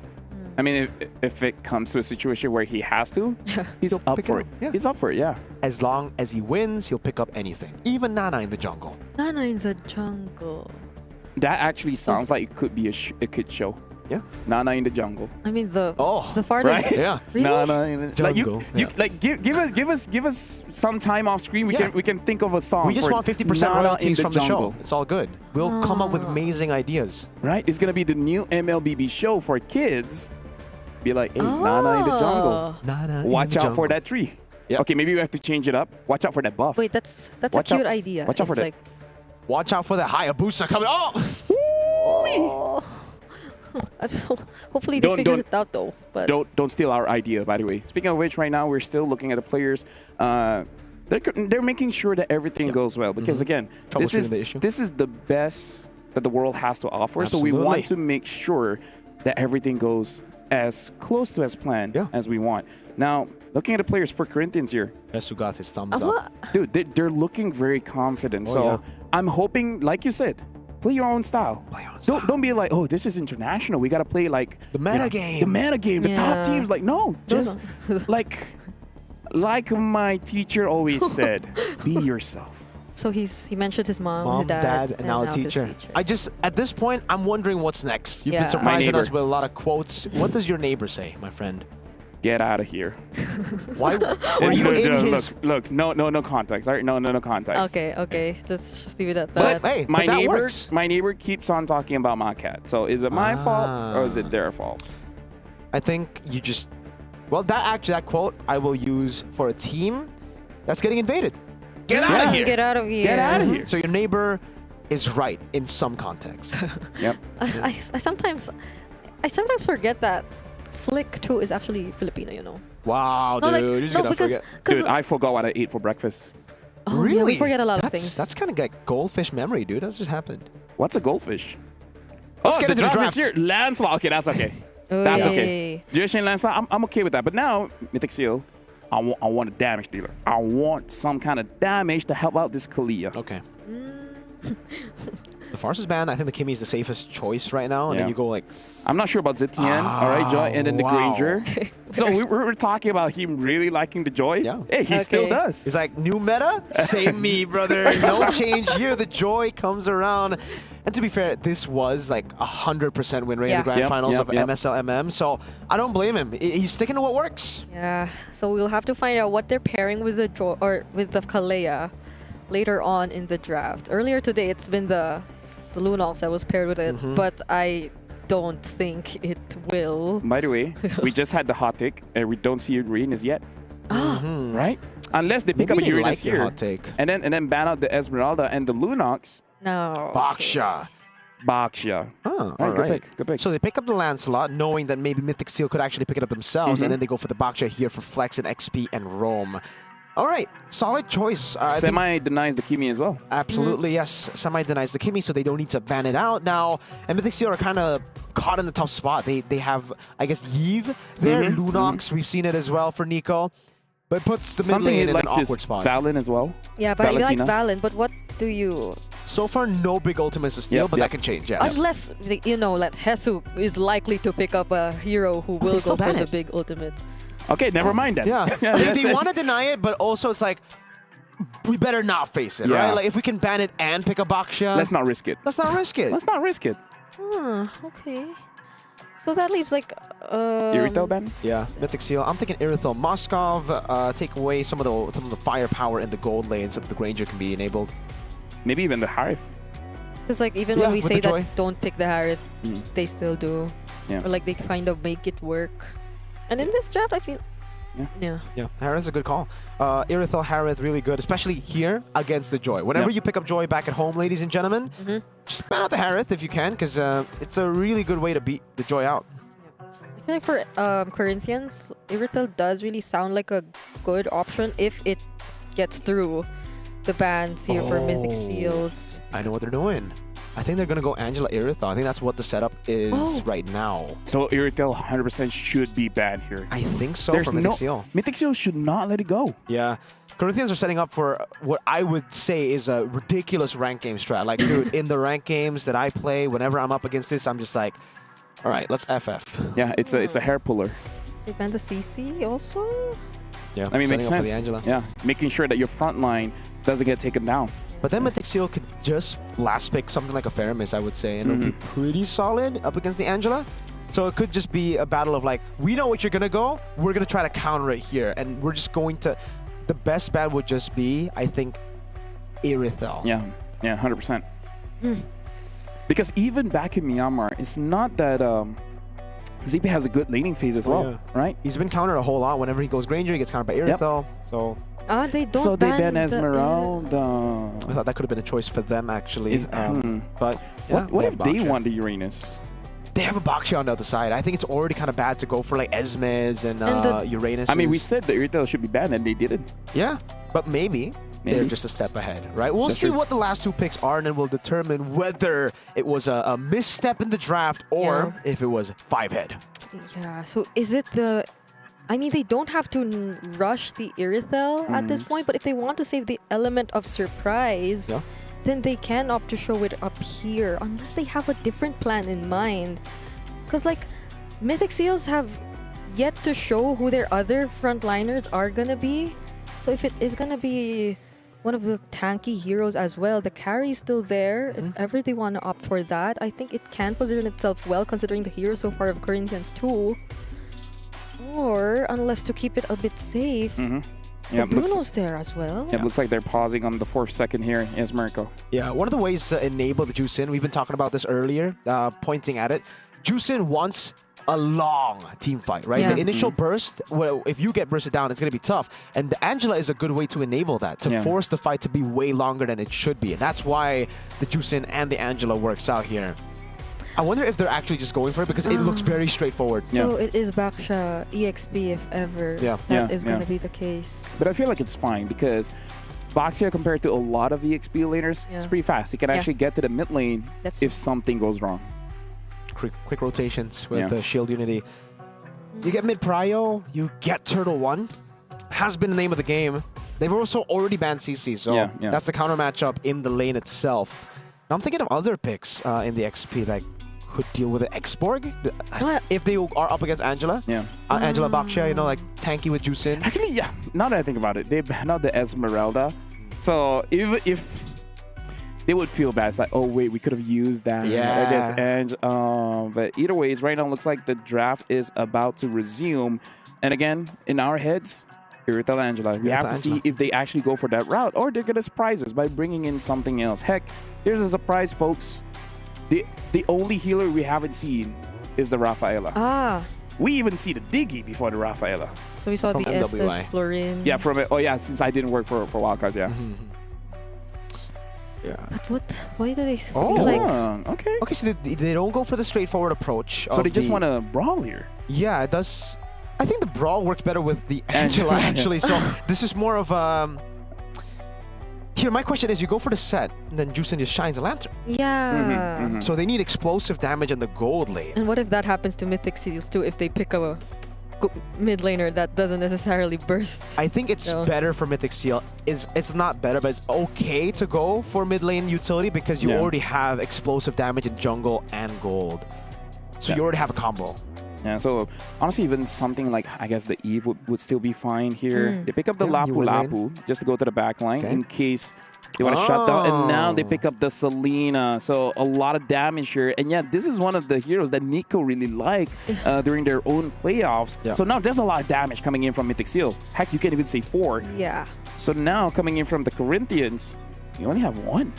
That's a lot of burst damage for That Mythic is Seals, even up against the lineup who has like 2 tanky heroes already. So the gold lane response, mobility really is going to be key going up against Mythic Seal's lineup. You need a lot of dashes here to get away from the Lapu Lapu, from the Joy, from the Selena. This Upatizi want. And you want to Purify to deal with this Kalia. So not a lot of EXP gold leaders now that comes to my mind, because the easy one is Irithel, but even at this point I'm like, is it though? Yeah, because the Irithel actually does struggle a bit against the Joy, so it's a tough one to even go for it now without the help of the Angel. So they go for the Moscow, all right. I mean, we did say they need a lot of mobility back in gold, because again, there's going to be so many people going up against you. So looking at a draft here, personally for me, I do like the amount of damage that Mythic Seal has, but this is a very difficult draft. They got to make sure that their micro mechanics are actually good, because the moment they miss their abilities, I gotta say, Corinthians, with a very easy draft to execute, could easily punish. So now we're about to start game number 1 of the final series of the day, the final match of the day. Corinthians going up against Mythic Seal. I'm gonna give it over to the both of you to cast for this one, because I like the damage, but hey, will it work out? We're doing what the tagline is saying to us. We're encountering the unknown here with Mythic Seal versus Corinthians.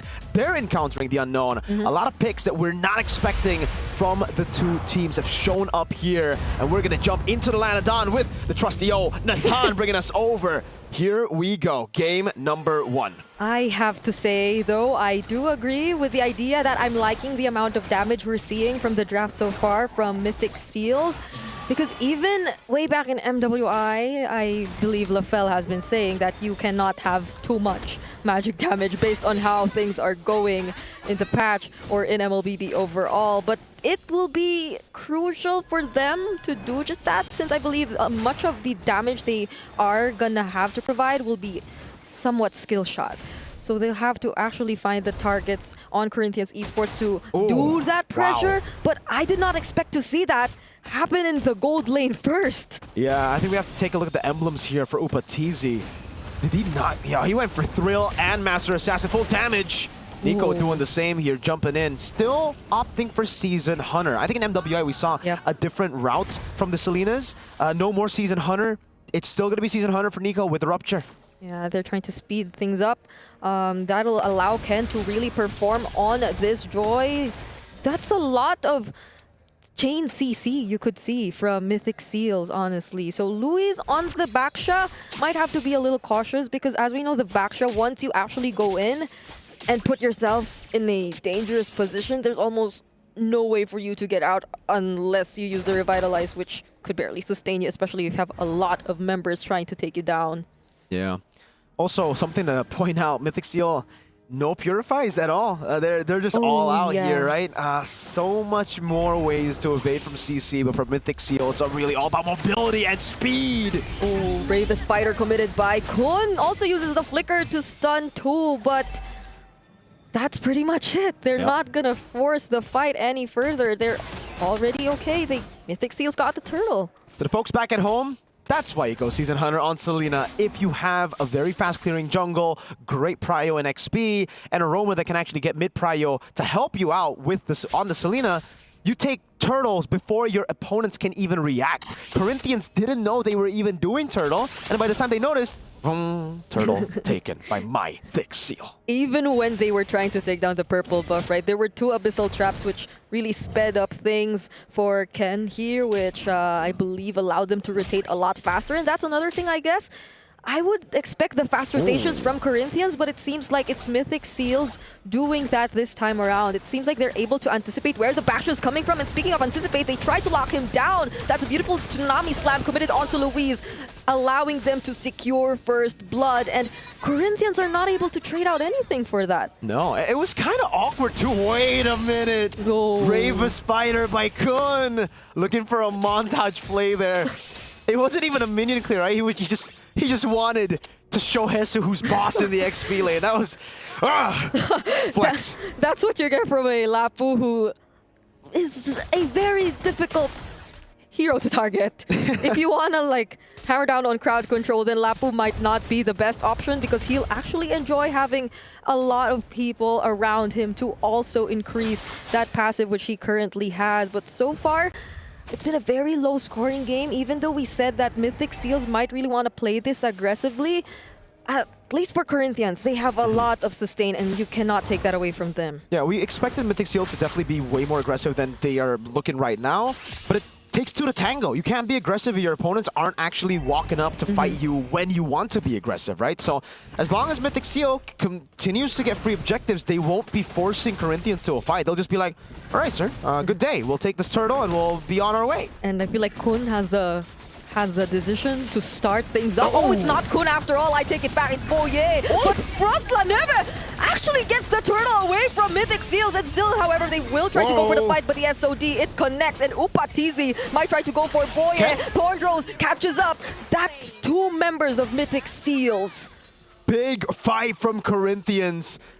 The least expected member to steal the turtle does it. Frost La Neve. Oh my lord, with just a lantern.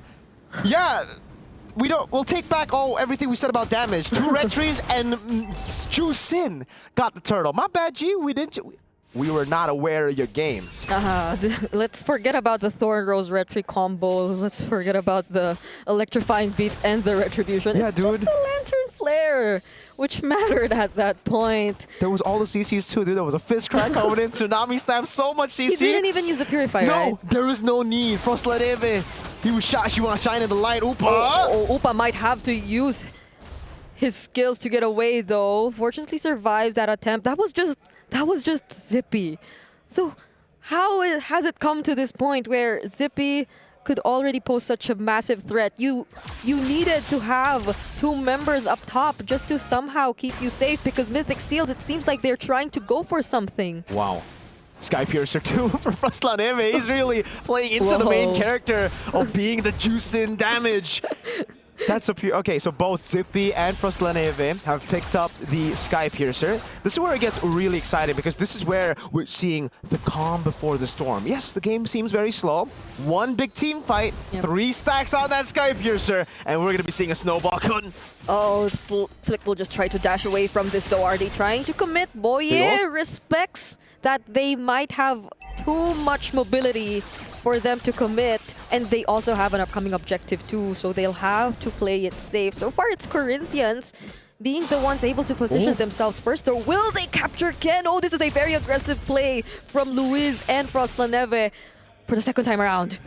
Conceal. Someone with the retribution has to get this right. Oh, but there goes the Tsunami Slam. They committed onto Kun, a very tanky member at that. SOD will connect. They might have to reposition for a bit. Crimson Beacon also used by Frost La Neve, but it's only Luis who's already pretty low on HP. Mythic Seal, it looks like they're still able to take on this fight, except Nico. And this time around, Flick steals away or takes that turtle from Mythic Seals. Well played, Corinthians! So clean! What happened to the slugfest we saw in the grand finals of the Latam region? This is a completely different team. It was 4-3 against Influence Rage. It was them chaotic in and outside of the game. Here, they're just as clean as can be. No Sky Piercer stack for Frost La Neve, so that's the bad news. But the good news is the lead is completely gone, and Upatizi is capitalizing on these waves in the side lanes, with the Granger forced to play with the team already. Yeah, Upatizi's having such a great time. The other members of Corinthians, Fiskra already used by Hesu. But going back, the other members of Corinthians Esports are just making things so easy for Upatizi at this point. Flick, he's doing such a great job on heroes like this, like the Lancelot. Even after that one moment wherein he failed to actually get the last hit onto the turtle, but Luis still has to revitalize though. Is this going to be the right decision? They're fully aware that there are 4 members of Mythic Seals trying to approach them in the mid lane. Oh, and they actually tried to go for it! Hesu with the fist crack already can! With the electrifying beats, that's a kill over to Zippy. Sky Piercer stack picks up the gun. That certainly will be of much help for Mythic Seal. They need to crack open the front line before they can deal with the back, Frostlaneve and Upa. But Flick is getting really tanky right now, man. I feel like in that moment, Mythic Seals were the ones who stayed a bit long, but they were the more decisive ones. Yep. Like, they didn't want their, you could say, overstay to go to waste, so they at least took off a pickoff from Corinthians Esports, but still, going back, there isn't that much of a lead. Despite everything that has been happening, it's still less than 1K for Mythic Seal. It's so even on the board, right? At least when it comes to structures, it's better for Corinthians. They have a turret down below. That will play a big part into setting up for the next neutral objective. But yeah, this is, I think, the closest game we've had at minute 9. There has been only one turret take. Oh, a flicker from Nico, respecting the shield unity of Louise. But remember, this is the calm before the storm. Once those Sky Piercer stacks keep going, Tsunami Slam! Once again in the mid lane, they decide to pick a fight. Hesu will still survive this though, and Kun already commits the bravest fighter. So there have been resources already used, but Luis, he's starting to feel the damage coming in from Ken. Forced to use his ultimate. Flick, will he attempt to go for someone? We'll just try to clear the waves for now. No one's just going for the full commit. Hey, if we want to refer to something, this is tactical boxing, right? You're just playing at range, you're just feinting constantly, wasting resources from your opponent. Corinthians, they've had to burn a flicker from Hesu, Tortoise's Poissance as well from Luis. They get a free turret up top of the wave. Now it's a conceal. Luis is looking for an opening, but he gets chunked instead. Remember, no Poissance! And the bravest fighter is back. So is the Tsunami Slam to immediately take down Hesu. Luis is next. That's immediately 2 members. Phantom Execution used by Flick just to get away. And this is a clear signal for Mythic Seal. Good fight. Really decisive. They punished again. They went for the feints. They baited out some massive resources. They go for it. There is a trade, however, for Upatizi. He was able to get a tier 2 down below. And holy shield, that thing is down. Okay.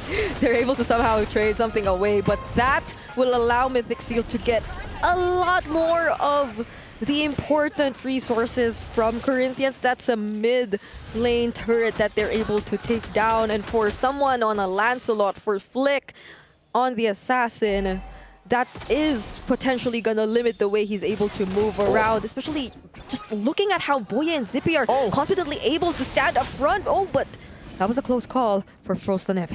So let's talk about investments. Mythic Seal, their investment in the Sky Piercer has resulted in, I believe, 1 Sky Piercer stack for Zippy. Frostlaneve, 0. So far, Mythic Seal have had the better Sky Piercer investment. Fleeting time completed 2 for for Boye on the Kalea. They look alike, man. Wind of Nature and already to a BOD.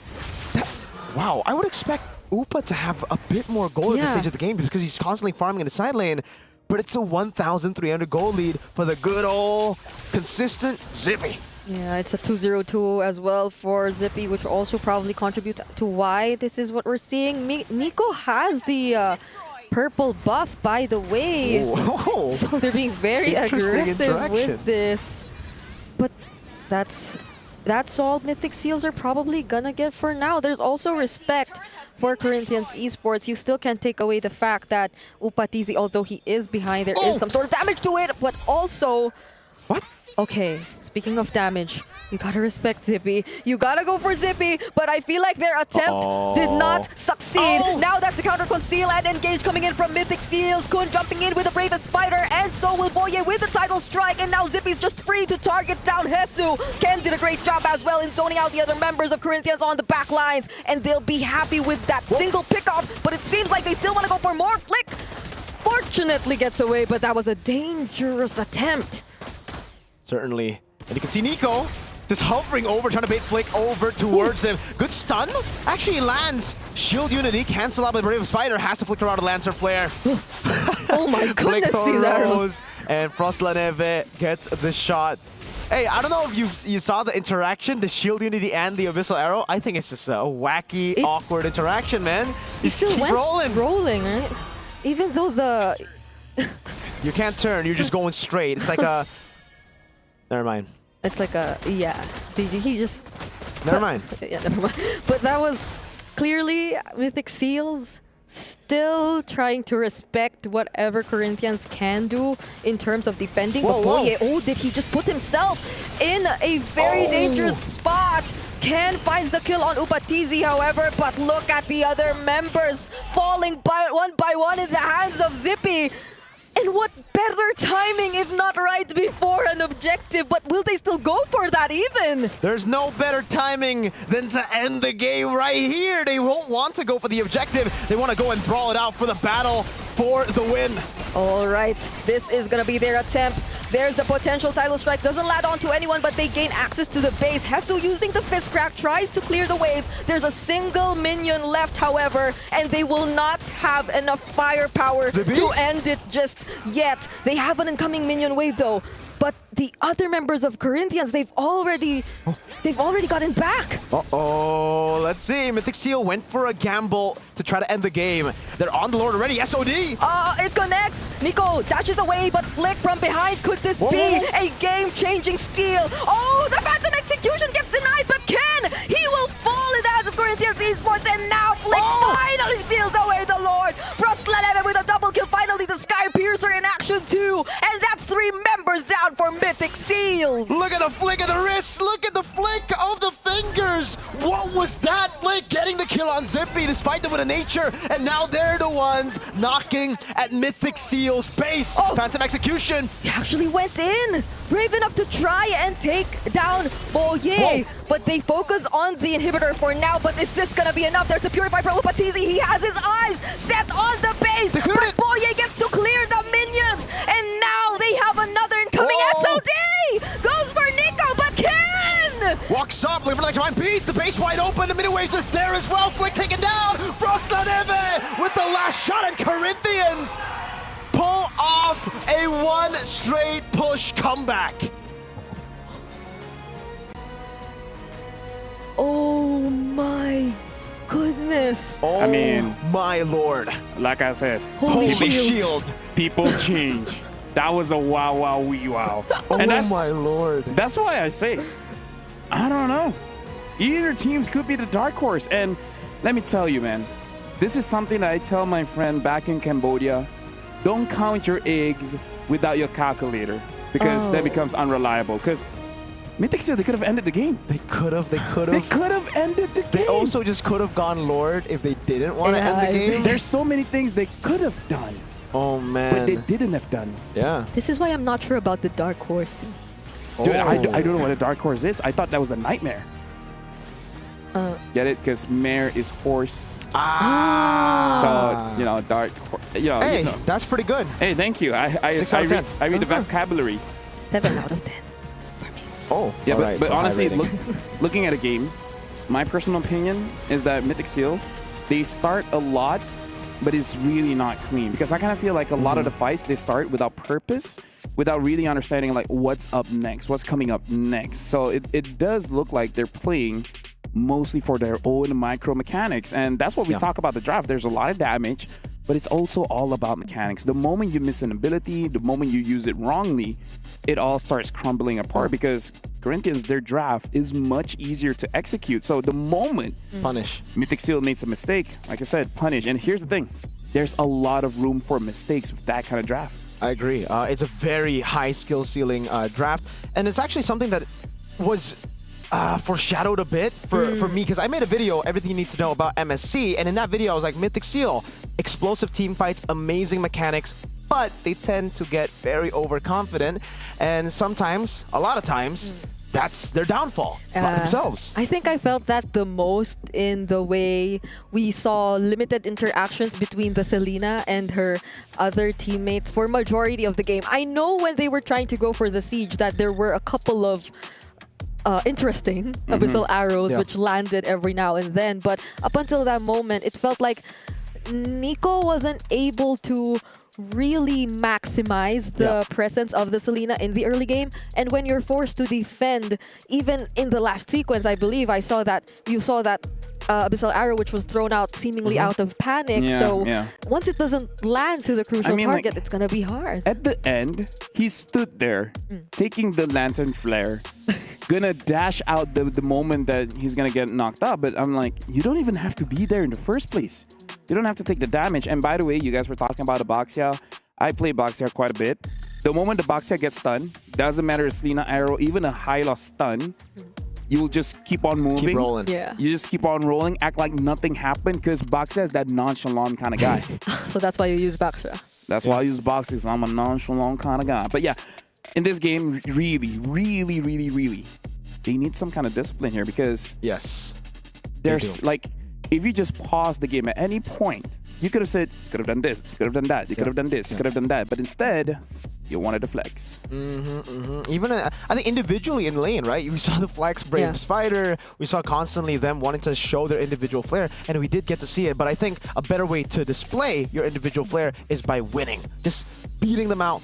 For sure, Corinthians, they played it slow. They were the disciplined ones in this game, and you get to see the reward already for the disciplined team. They waited for a mistake. They saw that dive. GG.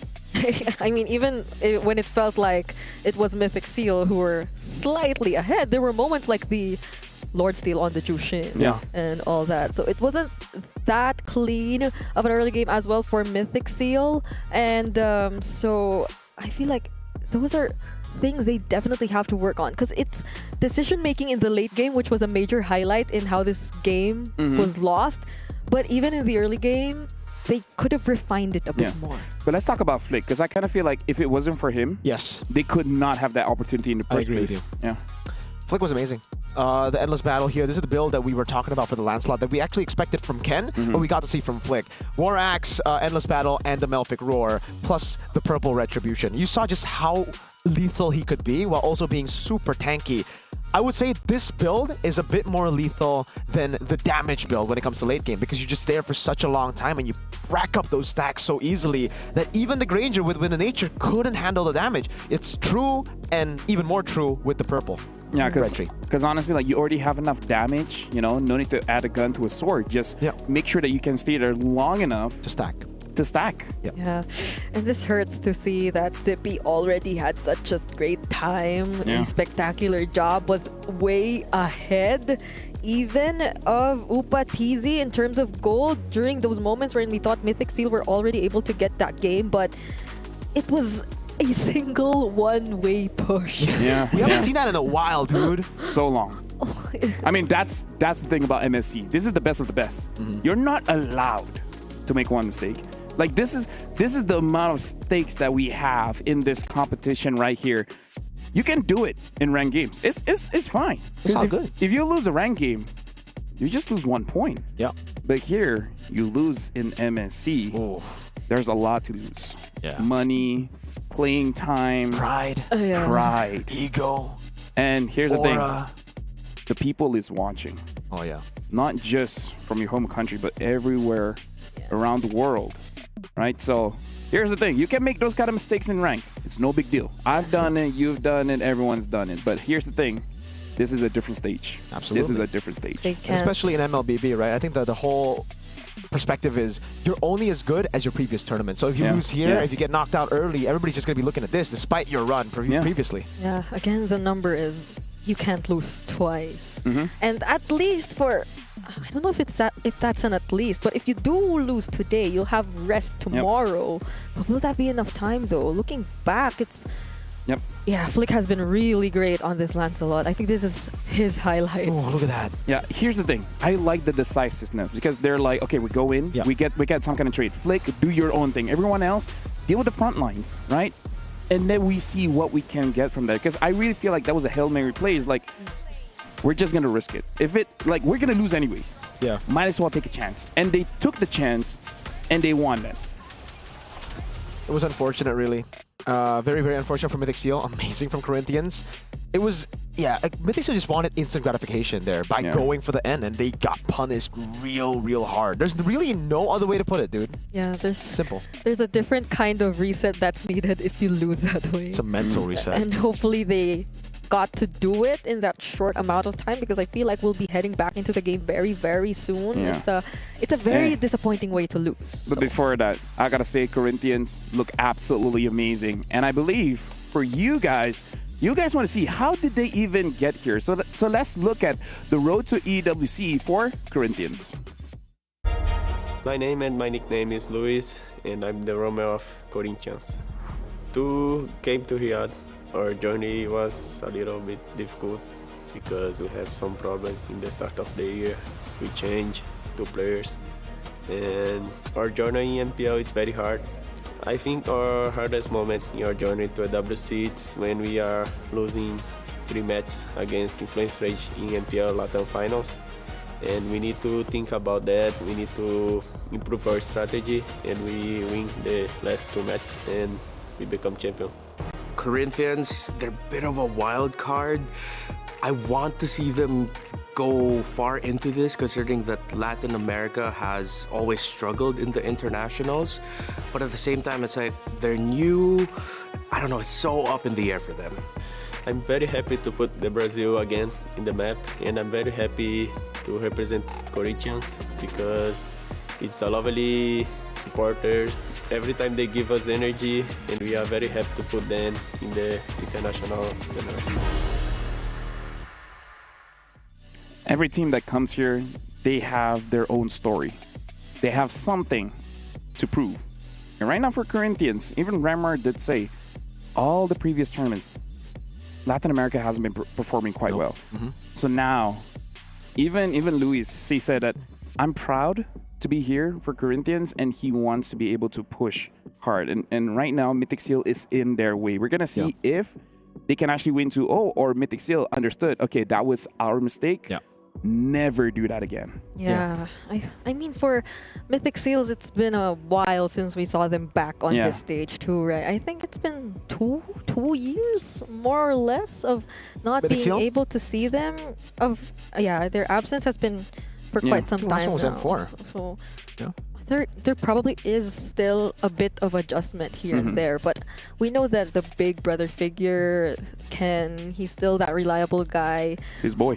One of his boy. There's a lot of Kens. There's a lot of Kens. There's a Super Ken, there's a Ken. There's a lot of Kens. There's a lot of Kens. There's a lot of Kens. So yeah, now I want to go back here because do you feel that the draft that that Mythic Seal brought in, was there really any trouble, or was it just them getting ahead of themselves? I think the draft is definitely like we mentioned, it was very risky. It was it requires a high skill ceiling, a lot of chance of it to actually fail, for you to just miss mechanic and lose the game. But they played it really well. I think that game was just a very good example of why Mythic Seal, when they do get overconfident, when they are put in a very crazy winning spot, they ultimately fall to themselves, their own overconfidence. So maybe they shouldn't win the mid game. So play like SRG. Play from behind.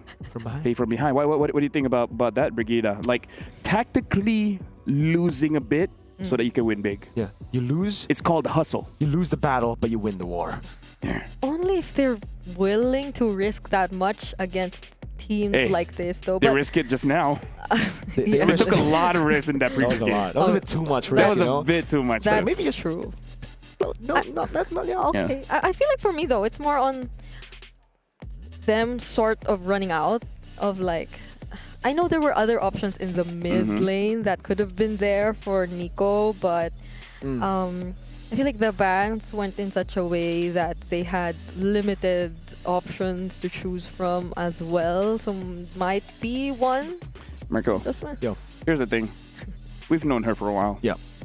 She's too nice. She's too nice. She doesn't want to be honest. She doesn't want to. Hey, yo, you play bad. Yeah, it has to be us. It has to be us. You know? It has to be this us. This is the gank and gather contrast. We always have, the bad guy, the critic, the good person. It's like she's the Angela, I'm the Bauman. Wait, what does that have to do with being good and bad? Because Angela's like innocent, little kid. Why did you have to cut me off? Oh, no, I was just genuinely wondering. No. You could wonder later. Speaking of wondering, right now looking at the back here. By the way, this is a nice experience that we can hear the shouting, the screaming. I love it. Last time was M3, dude. Yeah, dude, that was so long ago. That was years ago. And yeah, too nice. Mirko, we got to balance it out, We right? got to balance it out. And now we're jumping into draft here. The Seal is going to be first pick, still banning out a Fanny. And now Corinthians batting out that Yeast and Shin. Yeah. They might just go for the seam bans unless someone is feeling a bit frisky and letting go of the Arlet or the Phovius. I don't think we're going to see that, but yes. I don't think it as well. Could I don't be. think. I think for Mythic... Oh, Forza, they are leaving it open for now, Phobius and Arlet. Hopefully we get to see it because it's been banned a bit too much. For some reason, when we start casting, we don't get to see these fun heroes, so I would Maybe love we to should see. be casting. Oh, man. I don't know, translating or something? Oh, that could be an option. That could be an option. Could be an option. 1-1 getting banned out, so unless those are the final 2 bans, because hey, Mythic Seal could just have a throwaway ban so that they can have either or, right? Pick up the Arler or the Phoveus. Phoveus, Jusin, even... Now, is it as prio as first pick? Now, that's but a question, there right? have been teams who like pick it Have up. they won with first pick Phoveus for first pick Arlet? Maybe not. I feel like this is the thing about EXP, is that you first pick Phoveus, you feel good, and then you see a CC, and then you're like, oh no. Yeah, and if they take it out here, that's too obvious. So like Yeah, maybe but see, not. they might be risking it. Hey, the name of the game is if you want to win, you got to take some risks, right? So betting out the Kimi, personally for me, I wouldn't ban either Arler or Phoveus. Just let them both go and then see what we get. So the Uranus wasn't banned earlier too, right? Like it wasn't. Yeah. It was snubbed. It was Yeah. snubbed. I think we can ignore the Uranus at this point of the game. I think right now, yeah, like what LFL said about Corinthians, leave the Arlet Phoveus open and then trade. If Mythic Seal go for the Phoveus, you go for a Fredgen Arlet. Yep. Never mind. They Oh, but banned they the banned. Arlet. Now here's the thing: if they don't pick up the Phoveus, they can pick it up. Yeah. Who wants her to one? And if they do, and they pick the Lancelot again, that's... I feel like Kalia is still an okay first pick. Yeah. Jushin. So they pick up the Jushin. Okay. So now it's Corinthians who can go for the Phoveus plus. Phoveus plus either the gold. They could just go Phoveus Lance too, Yeah, by the way. the Like, Lance. Lance I was don't- amazing I last don't game. mind Lance, yeah. Because like I was thinking, then you'll have less to worry about if you already have the Phoveus, and the Flick performs the same way Oh, yeah. on the Lancelot. Hey, he made a game-winning play, so I'm perfectly fine with Phoveus Lance, because you know if you're not gonna, unless they want to give it over to Mythic Seal and then just pick up a CC. Yeah. Right? That's a Granger. So it's already different to what we Ah, expected, not but the the Lancelot Phoveus. comes through. Now, I would say for Mythic Seal, this is a proper game to set up for a Phoveus, right? With the amount of dashes the Lancelot has. We were talking about the unlimited dashes for Flick. Punish it with the Phoveus, but you will be punished by the CC. You can evade from it. There is a way for you to just last hit, stay alive in lane, and then Turtle 1. They might feel better about picking the Joy 2 here in this spot if they want to go for that again, because they'll have the Phoveus and they won't reveal much yet. Not unless... Because right now, they do pick up the Joy as well as the Phoveus. Now, Mirko, this is my concern, is that we talked about this before the game started, which is Zippy doesn't usually win the lane unless he's on something like a Granger, right? I remember even the game with Irithel, it honestly doesn't look all that great, and I feel like he went for something like a carry. I don't know if he will go for that. I feel like it should be a CC here, and then just ban out either the gold laners or the roams. For me, I'm thinking a different route to counter the Phoveus and the Joy. I'm thinking Gatot and Edith, but yeah, they will go for the CC, so they will go for the damage route. But this could be very greedy from them. You already have a Granger and the Lancelot who need a lot of resources early. And this is also, you're kind of forced to go for a damage mid.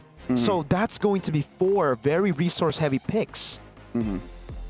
I feel like something, this is not super damaging, but still okay. The Zetian is open, and if you don't want that, as long as there's no like very long-range heroes, it honestly not too bad just to pick up something like a Valentina. Like I feel like there's still options for Corinthians. Crimson Beacon? That can be an option.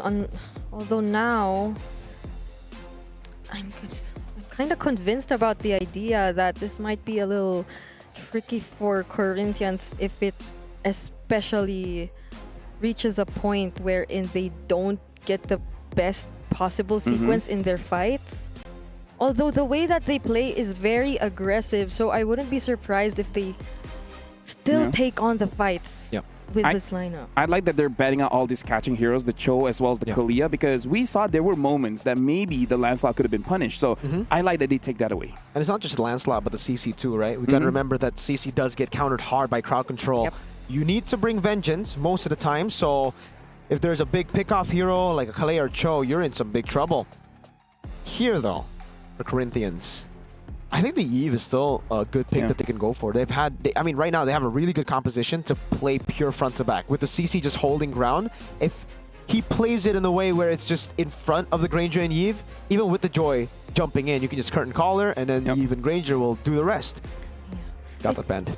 Eve was like one of the heroes least used by Nico, or no, not by Nico. Froslaneve? Froslaneve, I think, or not at all. Like People there can change. hasn't been much recent. Yeah, but people change. People can change. People can change. So maybe they can opt for that if they do want a bit more control in the team fight, since it looks like they're actually going for that. Yeah, ZTM. But safe choice. The global, but yeah, I mean, with the passive too, it's great, but I think it could be baited very easily. Everybody wants to be in front of your face here. Everybody wants to dive. So once someone does bait it out, it should be an easy road for the Joy to just walk up. Which should be, honestly, I kind of feel like the Joy. I think the Joy can even, do that job. Now picking on the Badang as well as the Moskov. I think he did have a good Moskov game back in the grand finals. But now for Corinthians, if you have one more hero that can potentially counter this Joy, I don't like the Tigro, but something like that, something that when the Joy comes in, you're able to counter, that could be good because you just play with the habit of Ken. He likes to go in and try to get a trade. This could also be, like, it's strange, but the Belleric XP with the Phoveus and Joy jumping on you could just be a way to take both of those heroes out of the pool. Oh, for Luis? Joy. I mean, still, same kind of idea, right? Someone goes in, you counter it, and then this kind of solves the problem that Zetian doesn't have that much damage, You right? just burst him down. Exactly. You have help. So they have options here. Now, Corinthians, they got a pretty good draft here. And this time, I agree. Looking at Mythic Seal, they're not going too loco, right? They're making sure that there's logic, there's fallbacks. If something goes wrong, there's a backup plan. So now I'm going to give it over to you guys. We got to see if Mythic Seal is able to redeem themselves and push us to a game 3, or Corinthians, they show up and start day 1 with a 2-0. Can Mythic Seal bounce back? That's a big question here. Thank you, LaFell. Here with Mirko and Brigida to bring you game number 2 of what can be the upset of the day. We've been throwing out the upset word the whole day, but this could be it. Corinthians with a solid shot as Natan once again flies over to Lanadon for us to join him. Here, Ken and Flick on the same heroes. It's the Joy up against the Lancelot. Yep, the Jawhead.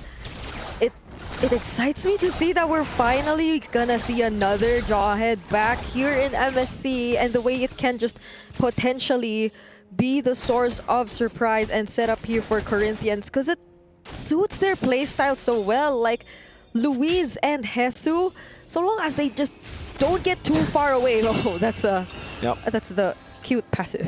Cute, very cute. I mean, it bounces like. Yeah, that's going to be a big problem, by the way, for Mythic Seal if they go Badang. That's why I wasn't really too big of a fan of the Badang. You go in, you get bounced back. Oh, that's actually a win for Corinthians. Oh, one hit is all they need to get the kill on Boye, but still, he's able to walk out. And imagine not even using the flicker during that moment. He was just too confident that he wouldn't fall down. Patient. Oh man, Rhapsody shots. Okay, he might have to go home now because Flick is nearby. Uses the Thorn. Rose! But yet again, Corinthians, for the second time in a row, lacking just a single hit to secure first blood. But it's still worth it. You bait out Flicker for Retri. I'll take it any day. Considering, again, that Retri will be up by the time the turtle spawns in the game. So they really don't lose anything for making that play happen. Great moves from Zippy to stay alive, but it is still Corinthians who have the lead. And it's probably safe to say that Upa is going to win this lane even harder now. Oh, Thorn Rose doesn't connect onto Nico. But you can see how well Corinthians are actually controlling the riverside in this game so far. They're not allowing Mythic Seals to be the ones to set things up. Curtain Call was already used onto Kun, by the way. So that's an ultimate already down for Corinthians, but they still might want to go for this nonetheless. Luis flickers in, decides to go for Kun. Is that the right decision though? Fury of the Phoenix also committed as well. SOD will not land onto anyone just yet. And look at the sustain coming in from Kun. Actually takes down Luis instead, even though he was the one who tried to set things up first. But it's Louise for Kun, worth it for Corinthians, especially because they're going to get this turtle for free. Ken is nowhere near, and Boye cannot get that fist fast enough. Zippy, though, actually finds a pretty good trade. Upa staying a bit too long, I would say, around the turtle, and that gives Mythic Seal at least something to trade back with. Yeah, this isn't that smooth of a start for Ken, though, if you were to compare to the previous game, wherein it felt like he was just on track, on timing when he was trying to secure his farm. So far, it feels like they're doing a great job at denying him of that. Even just when he wanted to take that Little Wanderer, you could see how Luis makes his presence felt, and now even Flick. Yeah. I really like this build, by the way, from Frostlaneve. The tenacity with the Inspire here. It's safe, and that's all you need to do technically in this game, right? You're just playing in the back line with Upatizi. You're acting as a sort of PO with your passive. So whenever you're around Upatizi, anyone who walks up and initiates will be thrown back so far away, and it will give safety for everyone in the back line. So now it's a slow game, as expected here with these two drafts. It really comes down to trades, especially with the Moskov picked up and no Irithel.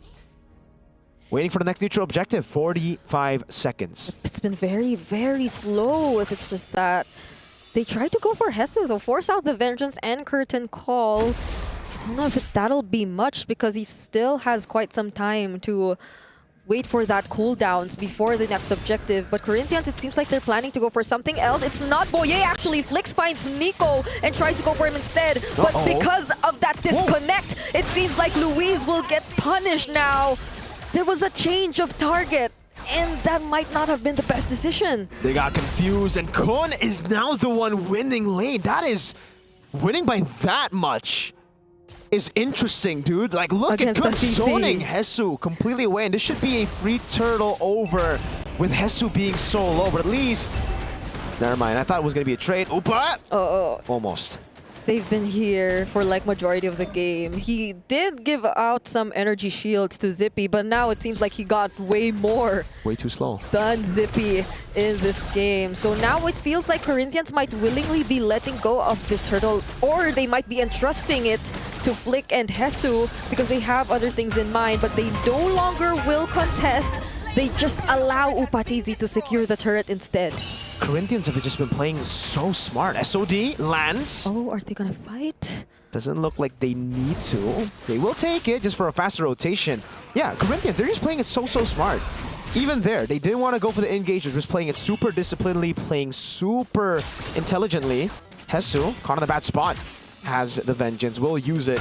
It's a turret for Turtle, so I would actually say it's worth it for Corinthians. Yeah, they're probably banking on the idea that it will work best, considering that they're with a Zetian mid, if they get to include Upatizi in the rotation, so they have a bit more of damage source whenever they try to go for the setup. But Flick, he might just actually be taken down here. He wasn't supposed to be there, and look at that, this crack combo coming in from Boye. Luis is next to fall. But Corinthians, they're doing their best to hold on this mid lane turret. You hate to see the puncture get cancelled, or even the puncture missing straight out. Flick had no way to escape. The Phantom Execution could have been a way to jump and to run. But remember, Mythic Seal have a ton of very small displacements that make it very difficult for Lancelot to pop the Phantom Execution. Mainly, that shoulder bash from the Phoveus, Spear of Misery from Zippy, yada yada with Nico too.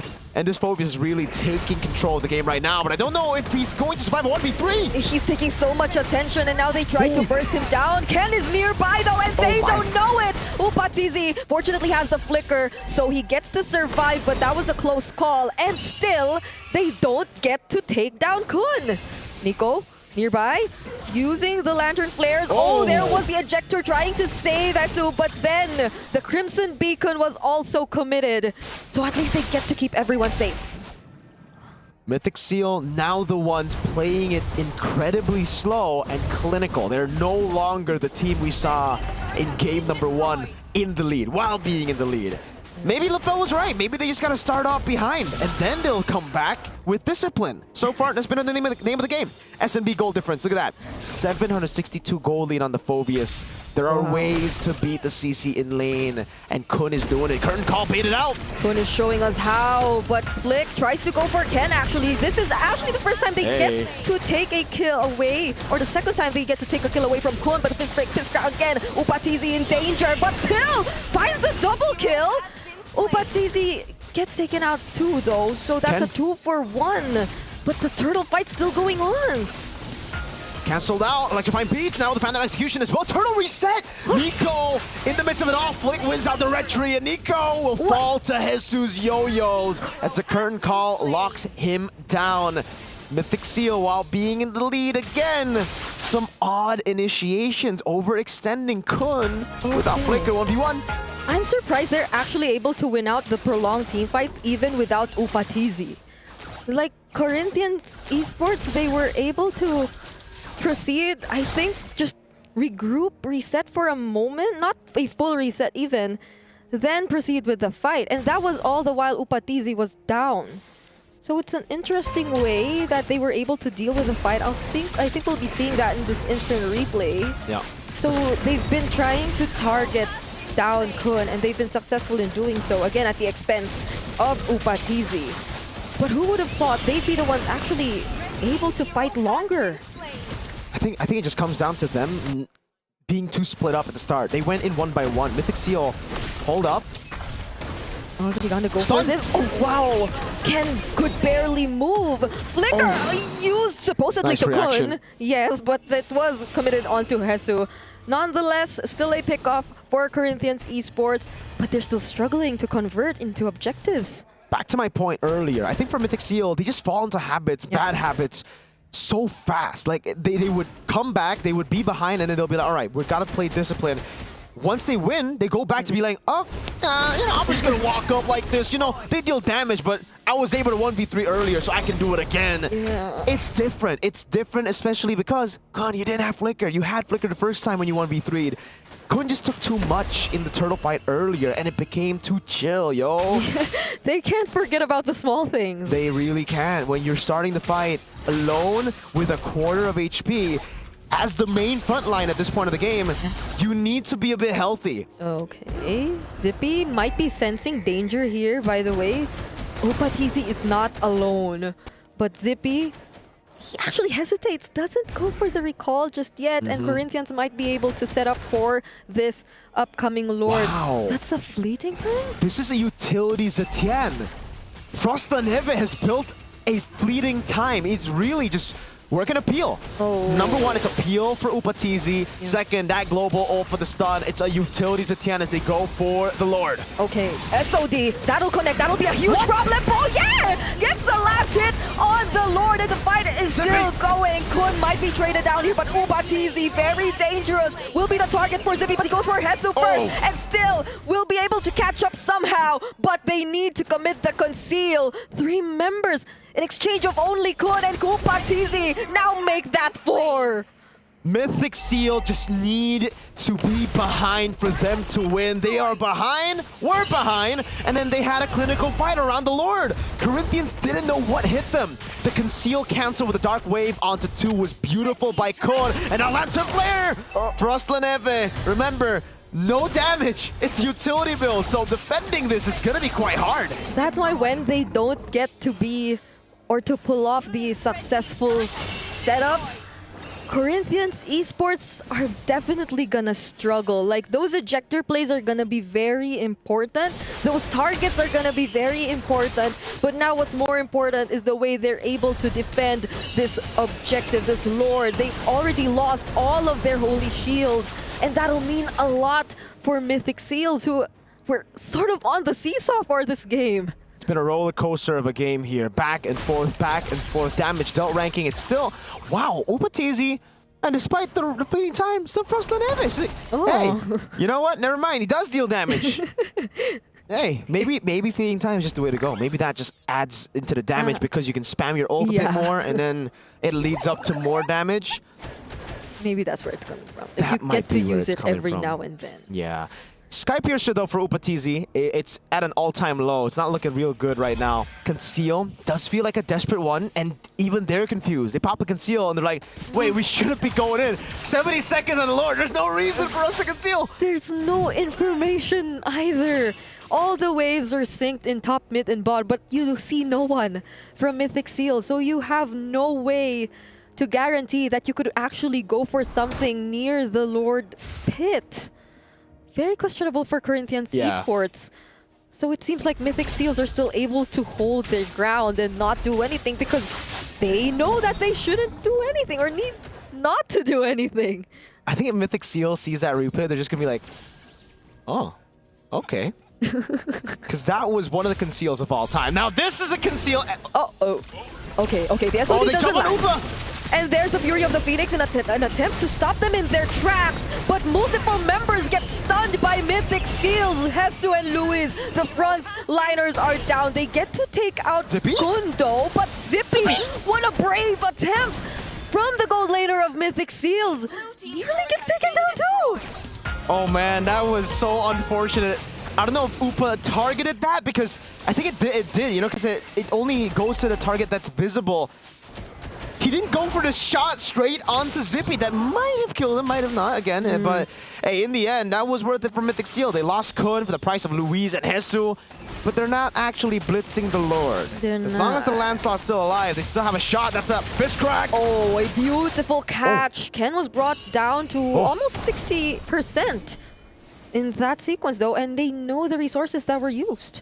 So that might mean a lot for Corinthians Esports now that they've been able to all catch up in this potential Lord fight. So is Kunzo. Zippy, oh my lord. Oh, look at the damage from Zippy. They get to receive that curtain call, however, and the Fury of the Phoenix does a great job. Oh! Corinthians Esports actually get the objective, but will they be able to make it out alive? That is going to be the question. Hesu doing his best to delay, but they lose 4 members in the process. It's only Luis standing alone. And the Lord will spawn up top. As long as Mythic Seal time it right here, it's going to spawn in, and they will not have to deal with the Lord. 15 seconds on Froslanepe.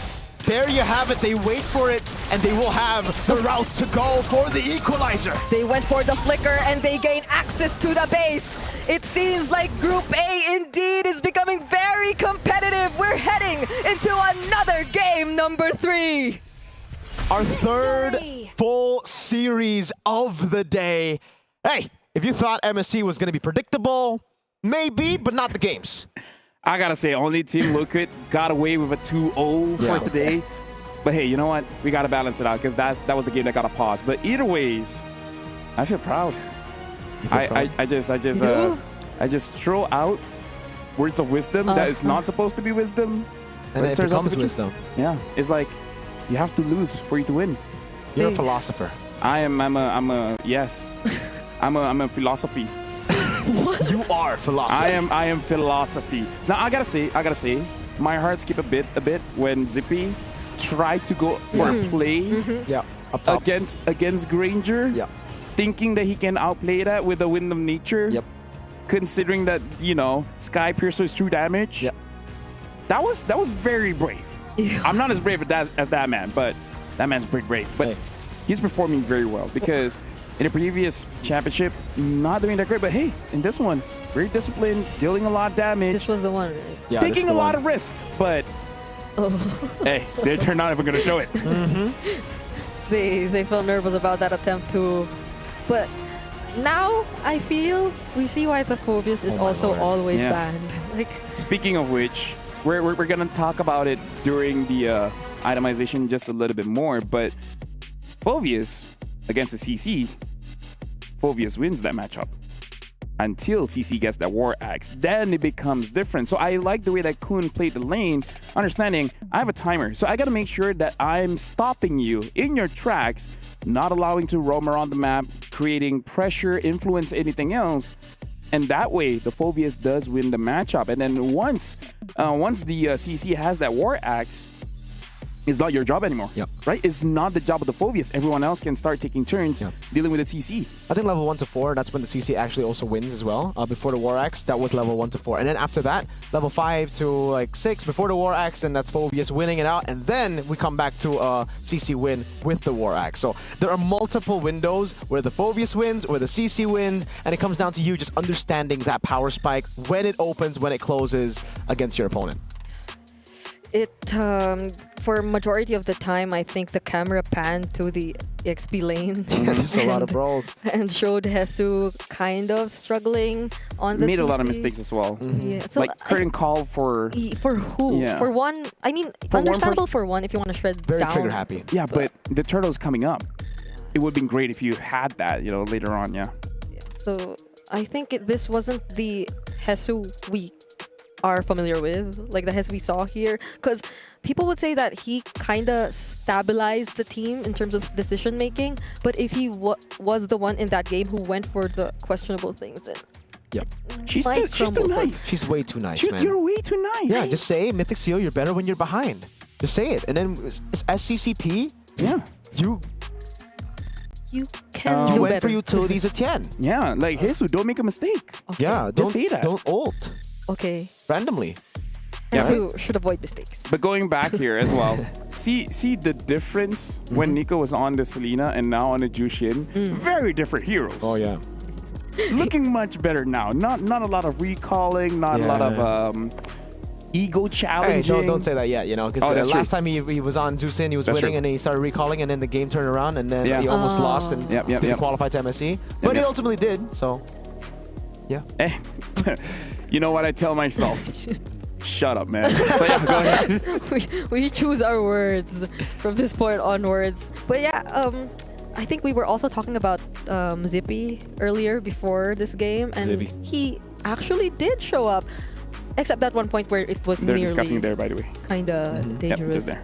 So we see they're... Wait, why aren't they backstage? They like us better. They want to hear our analysis. Absolutely. Yes, they want to know. That's my what, boy. That's Ken, bro. They want to know what we think. You know. Speaking of what we think, right now we're looking at all the players here. Ubatizi still did a lot of damage, but Zippy, very high goal per minute, 875. Luis took a lot of damage. I kind of feel like for Corinthians, it's micro. Like that's my personal opinion, because especially with Hesu, like we've seen different CC players today, even during MWI and even in the wild card. And I really feel like he just made bad decisions where I agree. You shouldn't be playing for yourself. Yeah. You should be playing for your team. Yeah, Right? peel. Just play with the peel, Yeah. right? Move back with the Zetian and the Granger. So that's where the individual playstyle might Yes. backfire. Yeah. We saw it in action in game number 2, because it felt like they were doing individual decisions that need or didn't even consult others. The other word is selfish. Yeah. Oh. Selfless, selfish. That sounds harsh, but maybe that's how you should. He was selfish. She's too nice. She even like, wait, I gotta think about it. Is this too harsh? Maybe he. But in all seriousness, also if we bring it back to game number 1, that's why Corinthians was able to actually pull off the comeback. It's because they just had a lot of individual picks, and so did Mythic Seal. Mythic Seal just played into the game of Corinthians. You brought it up. They're very individualistic for Corinthians, and that's why the landslot really worked out. Now that Mythic Seal are playing much more like a team, at least when they're behind, they have ways to displace. There you go. Yeah. The displace the landslot to make it not as free for Flick. Yeah, Flick as well. You guys were talking about it, but missing some punctures, getting shoulder bash. So this is why I say like the mechanical mistakes needs to lower down just a little bit and play with the team, because there are moments like this is good, but it's not good because of them, but it's because Mythic Seal botched the engage. I think in his defense, Lafel, that's what a little more small displacements can do to a landslot. Like just a shoulder bash, the targeting gets off the punch from Mr. Badang and even Dusin. So like small things make it very hard for the landslot to land punctures. I think a lot of them had unexpected moments wherein they got displaced even by their own teammates. So there were a couple of ejectors which were supposed to be for Mythic Seal but did not land to the members of Mythic Seal. And that's another thing, I think. Luis wasn't able to play the Jawhead. It was last pick. but it felt like it struggled the most. I mean, that's the thing with Lancelot, right? Your enemies are your enemies. Yeah. And even your friends are enemies. Because you want to use the minions. Yeah, and then they clear it. And then they clear it. And it's like, well, I guess I got to go back to the buff. But now, we're going to be looking at the road to EWC. But this time, for Mythic Seal.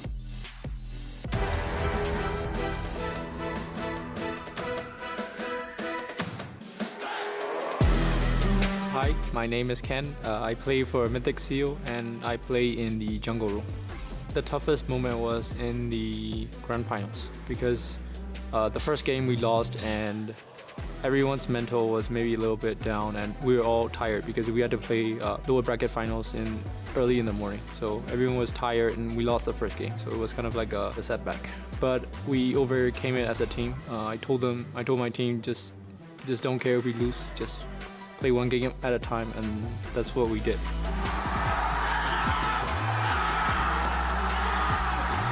Ken finally, after being so loyal to Mythic Seal for so long, going over that hurdle. There was a moment where people thought, oh, it'll be Yang on Galacticos, most likely, but now they were able to eke it out and they made it. Sippy Cutie finds the kill. The base is wide open.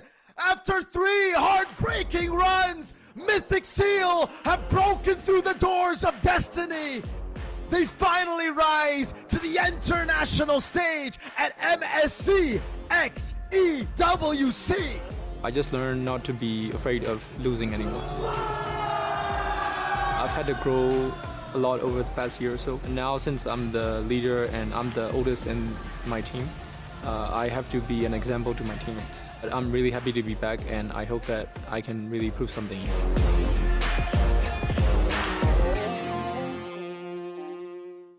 Ken said it himself, I'm not afraid to lose.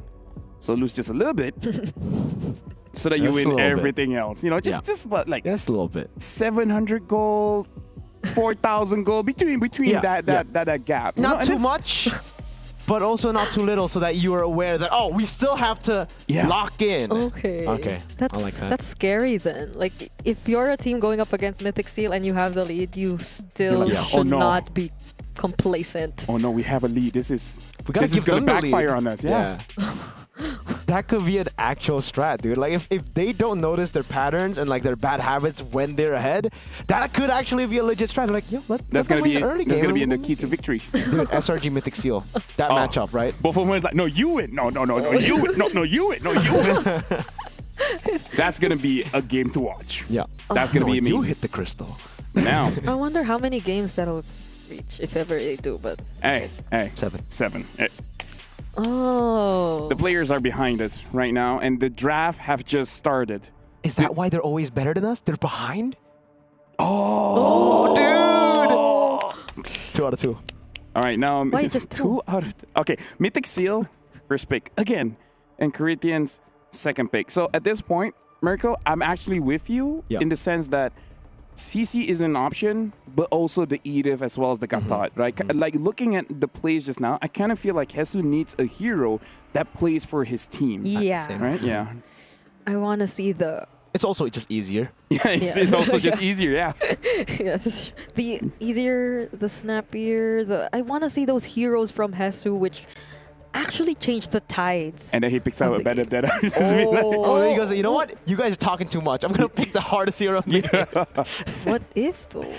But we're yet to see a damage EXP. Hey, we haven't seen a lot of damage EXP. The closest one is Lapu Lapu. We've not seen a Masha yet. We've not seen... Does Arlet count as a damage EXP? Depends on the items. Did Sanford's Arlet count? Yeah, because Sanford played Arlet. I mean, he used a Thunderbelt. Technically, but he has a Fury Hammer. Yeah, but see, you don't even you don't commit. You don't commit. Yeah, like you just put put 1 foot in. Yeah. And then the rest of your body out. Exactly. The real full damage Arlets are the Petrifies. Yeah. Are the Blade of Heptases. Sky Piercer. Those are the real G's. Yes, sir. All right. Speaking of G's, right now the draft. That's a change. Wow. Okay, that's good. I like that. Hey, so, respect. Mythic Seal showing a lot of that up against Flick. Wait. So that leaves the Farsa Phoveus open. Arlet. And if they don't get the Joy, that might be the next option for Flick. So what does what does Ken use then? What about they just ban the Joy? They won't. But what if? They won't, but what Do if? they ban the Juice Sin? Oh, Is yeah, my question here. that's- Or the Arlet? That's okay. I feel like they can get the Arlet. Because they banned the Arlet previously, right? Yep. So I yeah, feel they like can. They can. They go Yeah. Juice Ban Sin. the Juice There you go. Sin. All There you right, they go. traded out. All right, let's see Mythic Seal. Is it going to be Phoveus first pick? The Farsa Farsa? is up. Yes. Oh, Farsa. I think Farsa Probably should not be the Joy, prio. right? I like Farsa. Same. Yeah. Like, she doesn't see things. Literally. Yeah, because Yeah. she's blind. But she does a lot of damage. And she can fly. And she clears the minions fast. Yes. Yep. And she can fly. I would like the fast rotation. Have you mentioned that she can fly? I think I haven't. She can fly. You literally can fly. Because she Farsa. transforms. As Farsa. Ah, So they pick up the Arlet. Ah. After all that from LaFell. I think they probably heard you, dude. They were like, dude, this guy's talking a whole lot about flying. I don't want to do that. I want to just, with my spear. The Arlet. All right. My bad, G. My bad. But this is So honestly... they pick up the Farsa. No. The thing is, if you haven't heard... Wait, I'm sorry, LaFell. I'm sorry to shut you down here. But the Arlet is a good way to go up against Farsa Yeah, because you pop out Feather Airstrike, you're a sitting duck for the Arlet. Swoop into whatever it is the team has. Farsa's not a duck. Actually, she could She's be.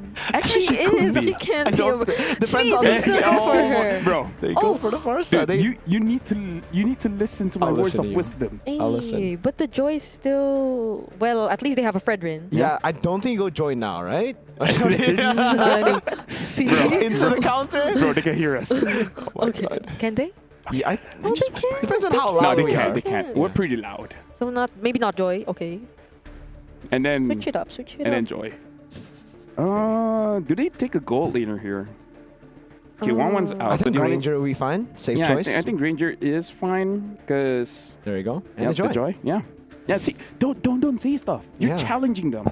I challenged them to go Farsa. This Challenged them should to go be Joy. It's hard.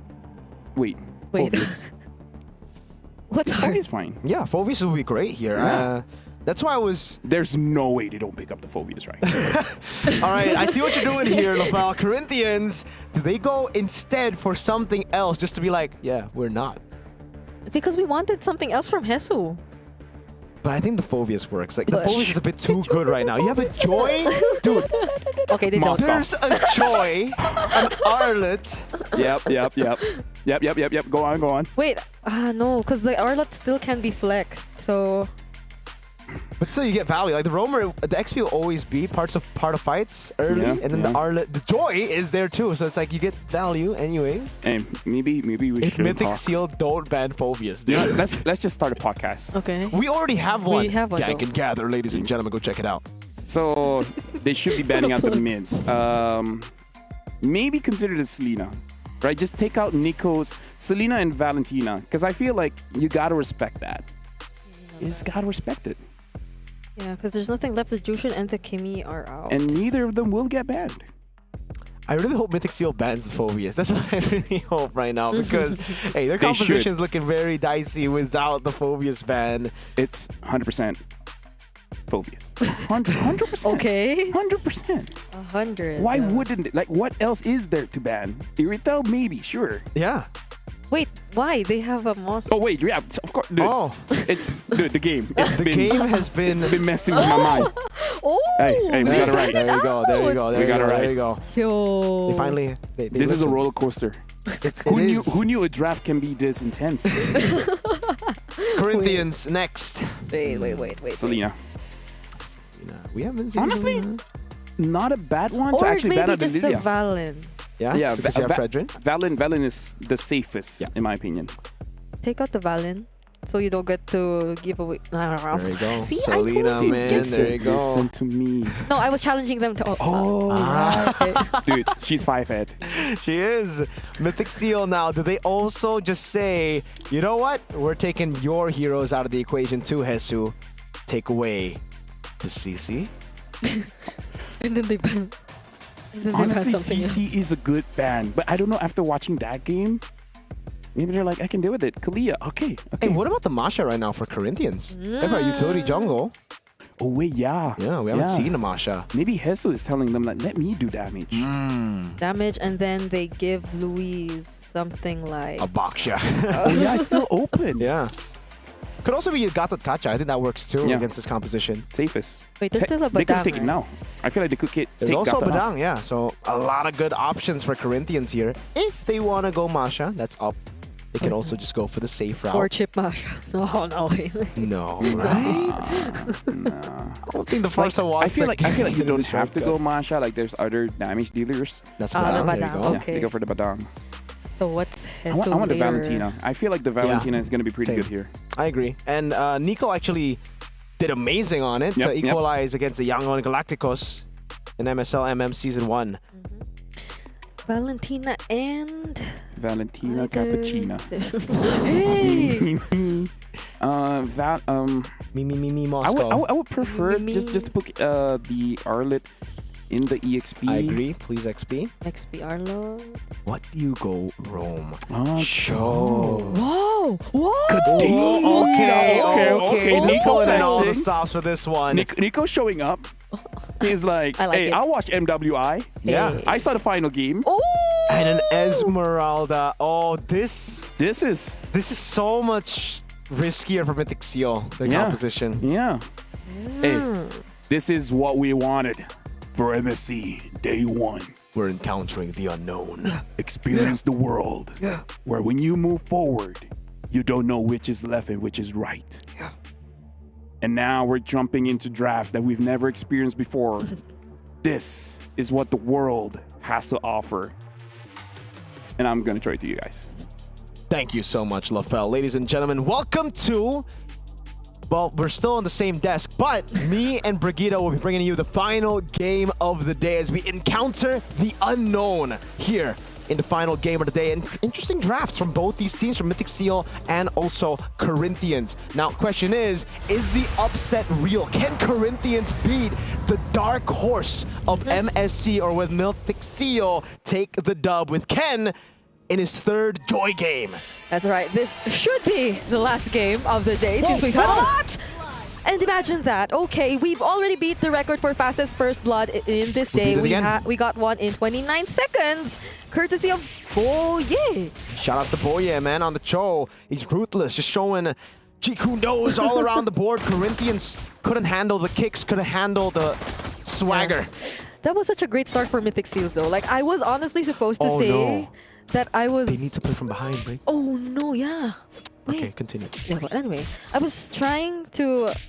I was kind of worried for Frost La Neve, considering that the Kadita sounds like such a great answer to the Farsa. It's similar to the entire Kadita Farsa matchup, or Kagura Farsa matchup rather. But given that they're already able to get that great of a start with just Boye, I feel like it's gonna be a little tricky for Frost La Neve to position himself around the map. And speaking of Frost La Neve, look at that. He went for Tenacity on the Farsa. Oh, all right. Tenacity for both the mid duo here. Yeah. And Inspire, they're really in sync for this one. Despite the tankiness, they still fell first blood, and it goes to show you how much burst Mythic Seal have. Explosive burst in the early game. Yep. Petrify again. I mean, that's the pull yourself together, Kadita. They'll just be using all these skills over and over again. Flick is kinda low. Will they try to chase after him? Boye might try to disturb his farming. And that's a few moments away before we see the objective spawn. So they've done a really good job in zoning out the members of Corinthians. Hesedo somehow managing 2 members all by himself. Will get some help from Luis. But then that's the flicker from Kun already committed before the fight. A bit of a mistake there from Kun. He walked up, tried to go for the Vengeance, but Hesu popped in the Purify, falling Star Moon. Oh, that was such an accurate use, but the knockup from the Breath of the Ocean. Nico tries to burst down Flick, but some of his HP goes back because of the Appraiser's Wrath. Ken, though, still steals away that objective from Corinthians Esports, despite a great start. And now Kun might just be the next to fall. Hesu doing a great job. Retribution committed just to slow him down, and he tries to dash back in. There's the Jeet Kun don't knock up, and Kun, oh my god! What? He's still able to survive all that!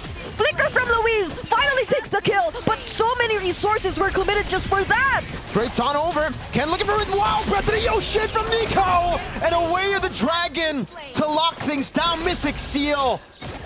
A long team fight that lasted ages.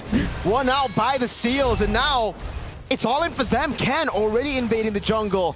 Oh, Corinthians outplayed by Kun, and that just shows you how. Oh man, that was a mistake by Upatizi, right? He didn't mean to spear miss with it. But anyways, great outplay from Kun. They didn't expect how many more ways to CC was available for Mythic Seal. They forgot about the Breath of the Ocean. They forgot about the Jikundo that landed on 2, and mainly they underestimated the sustain that the Arlet has with skill 2. Every time you get it, oh my God, Nico, again? Purify. Okay, I mean, again, that's the pull yourself together Kadita. So Nico will just be constantly hunting down targets for Corinthians Esports, and I agree. I mean, that entire sequence which took place earlier was because Mythic Seals was somehow behind. So that's why they were trying to invade deep into their jungle, but they find a way to turn things around. Took Corinthians Esports long enough to stay in that fight. So somehow Mythic Seal clearly have regained the lead in this game. Not their key to victory, but that's when you know they're starting to make things work. Yeah, they're not behind, but it's all right. You know, it doesn't have to always be them being behind. I think the last 2 games have taught them. Way the Dragon with a flicker combo with the rest of the ocean as well. Wow. That immediately deletes Luis before he gets to do anything or even looks for a setup. There's the dashers coming in from Ken. SOD lands as well. Upatizi goes in! And beautiful energy eruption used here by Flick. But then the response, the Breath of the Ocean coming in from Nico once again. It just denies so much from the attempts of Corinthians Esports. It's as if you try to commit to the fight, but then you just suddenly get knocked up. These fights have been so long, dude. And Mythic Seal, fortunately for them, have been winning it out. Nico now again, Breath of the Ocean. Does he have the rough waves? Doesn't. But that was already close. Like, I mean, if he had the rough waves, though. I need to sneeze. I need to sneeze. Oh, another one. Now he has rough waves. Oh, okay. Okay. Is it going to be a turret? At least Upatizi. Oh, he's thinking turret. Okay, he gets No, he can't defend it. And he might not even survive. That was a close call. Zippy is playing a very brave gold lane for the past 2 games. Like, he's been very confident in his decisions. Flick might go in. Oh, double man knock up from the Jeet Kune Do. SOD also lands. There's the better airstrike, but it won't be doing much. Flick is the first one to get taken down. Ken tries to reach for Frost 11, but it's the double kill instead for Zippy, granting them free control over this turtle once again. Mythic Seal are feeling it in game number 3, styling all over the board. The Fredrin counter hasn't really been a way to stop Ken. Yeah. Well, in a way, yes, in KDA, but when it comes to damage, Ken's still dealing it. He's still getting 3 sacks, electrifying beats in, and mainly it's because of the setup. Mainly it's because of how much CC Mythic Seal have. Arla's just jumping all around the place. Nico's jumping in with water. Yep. Corinthians don't know what to build now. You see the Kadita just standing in front of you. It's so annoying because you know that you can't really attempt to go for this hero, this pickup. There's still the Petrify, there's still the knockup from the Breath of the Ocean.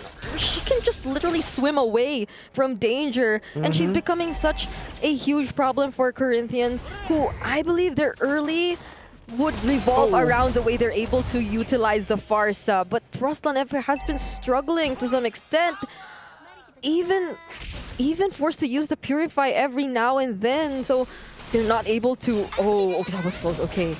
Fortunately, didn't catch up. But now, the question remains, Corinthians Esports, they're significantly behind Mythic Seal, and there hasn't been a successful attempt from Luis. It's always Boye or Nico starting things up. And you can really see how the Farsa are struggling in this game, right? Like, it's just so difficult for you to get an angle where you're free to deal damage with Feather Airstrike.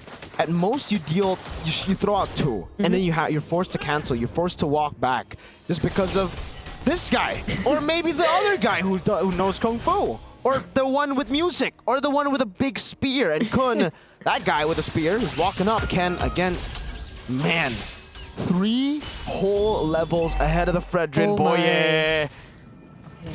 Are they actually gonna try to do something now? Oh, they spot Upatizi, uses the SOD, but will that be enough? Luis is here to help, but the final slash, he gets to purify himself to safety, might just be able to walk away, but still, he had to use the Purify, he had to use the SOD. That's a lot. 2 members, could they be locked in here by the fist crack? They don't, and they won't commit it just yet. He also doesn't have it anyway.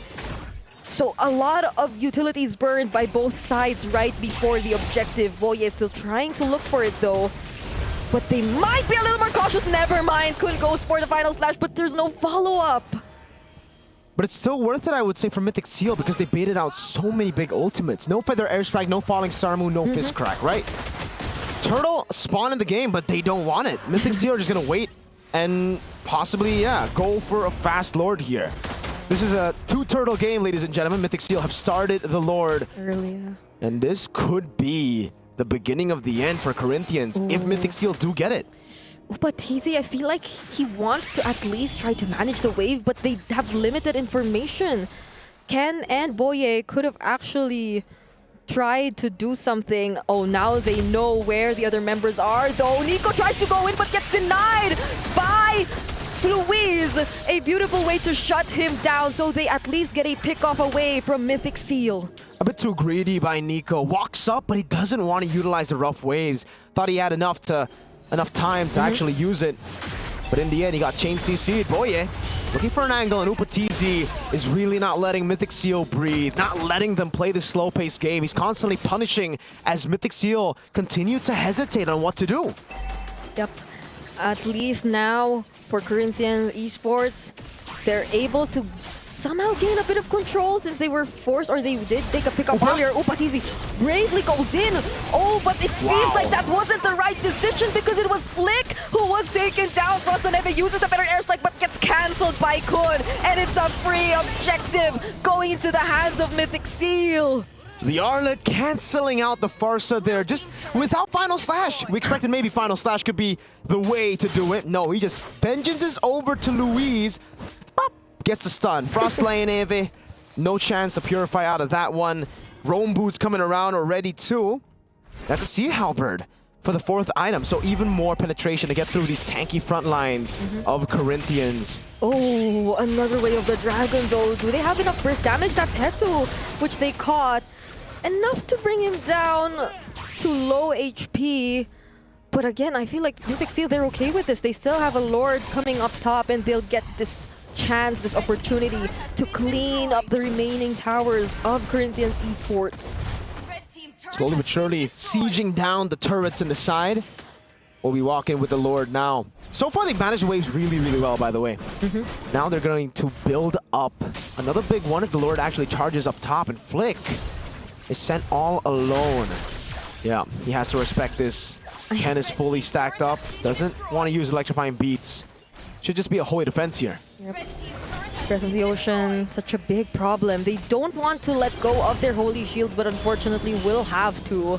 They have no choice but to sacrifice these resources because Mythic Seals are playing this very aggressively. There's no guarantee on whether when Boye will try to go for the flicker setup or when Nico will actually try to at least petrify a single target, which then can be layered as well. But Ken, will he go in? There's the taunt from the energy eruption. Frost Neve already using the feathered airstrike. Might be a go signal for Mythic Seal. They have to be careful of their positioning. Kun can do the final slash flicker too anytime. Could be. Boye looking for an angle as well. They're constantly sieging, but their only like way to siege right now is through the range of Zippy, and I don't think that's enough. Corinthians have Moscow, Farsa. That's really, really good defense, so Mythic Seal are going to have to wait for the next neutral objective, Lord. That's still going to be enhanced. We won't have evolved up until 18. Wind of Nature, final item for Zippy. Wants a bit more defense. Not even a Fury Hammer for Kun this game. It's purely tank Arlet to survive and just to be a distraction to cancel out the feather airstrikes and to isolate some of the backliners away from the big fight. Yep. Zippy also picked up his Wind of Nature just now.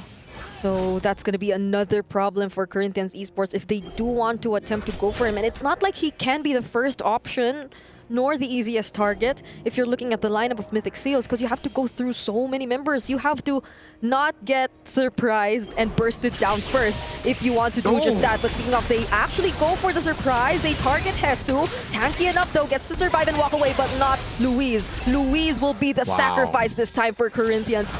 And it's perfect timing. Really good timing. Mythic Seal have been on point when it comes to picking people off right before the Lord. It's a risky game to play because if you lose one member, it could be another 50-50 or it could be an advantage towards your opponents. But if you're this good at going for picks on Cho, it basically is free. Good escape too with the Breath of the Ocean landing on Hesu. Lord slain. And Boye is looking for more, but he doesn't want to go for it. He knows he has the Lord. Let's play with it. There have been a lot of interesting interactions so far today. Just now we saw the Falling Star Moon into the Breath of the Ocean and still get knocked up mid-air. But this is gonna be pretty hard for Corinthians Esports if they don't time their skills well. If Frostlaneve gets forced to use the Fettered Airstrike again, similar to earlier. If Mythic Seal manage the waves right, and it seems like that's what they're trying to do. But interestingly enough, Corinthians Esports, they're not staying in the base. They're actually trying to go out. Yeah, they really are trying to fight back to gain some tempo back in the map, but it's just so difficult because you never know where Mythic Sea are going to attack from. Yeah, you don't know where the Kadita is.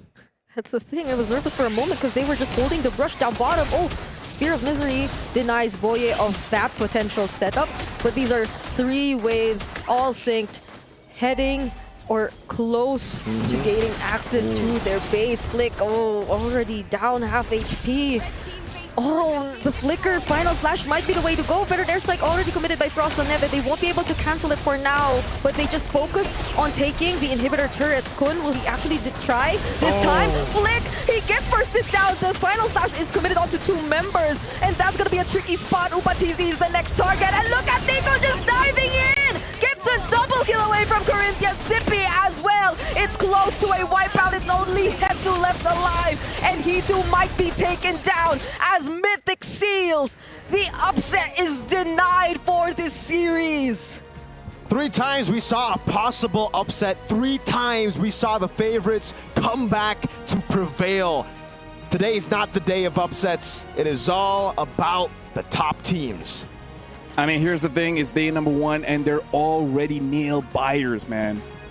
Like, this is just gonna ramp up day 2, day 3, heck, especially day 3, because that's when we're gonna have the eliminations. Yeah. And in that matchup, like, I don't know, Nico, hey, you know what, at the end, it's fine. hey, you it's won. fine. Hey, right. A win is a win. A win is a win. And this time, it does show that, okay, maybe for game number 1, they're being a little bit too much. They just gotta bring it back in, and then everything looks good.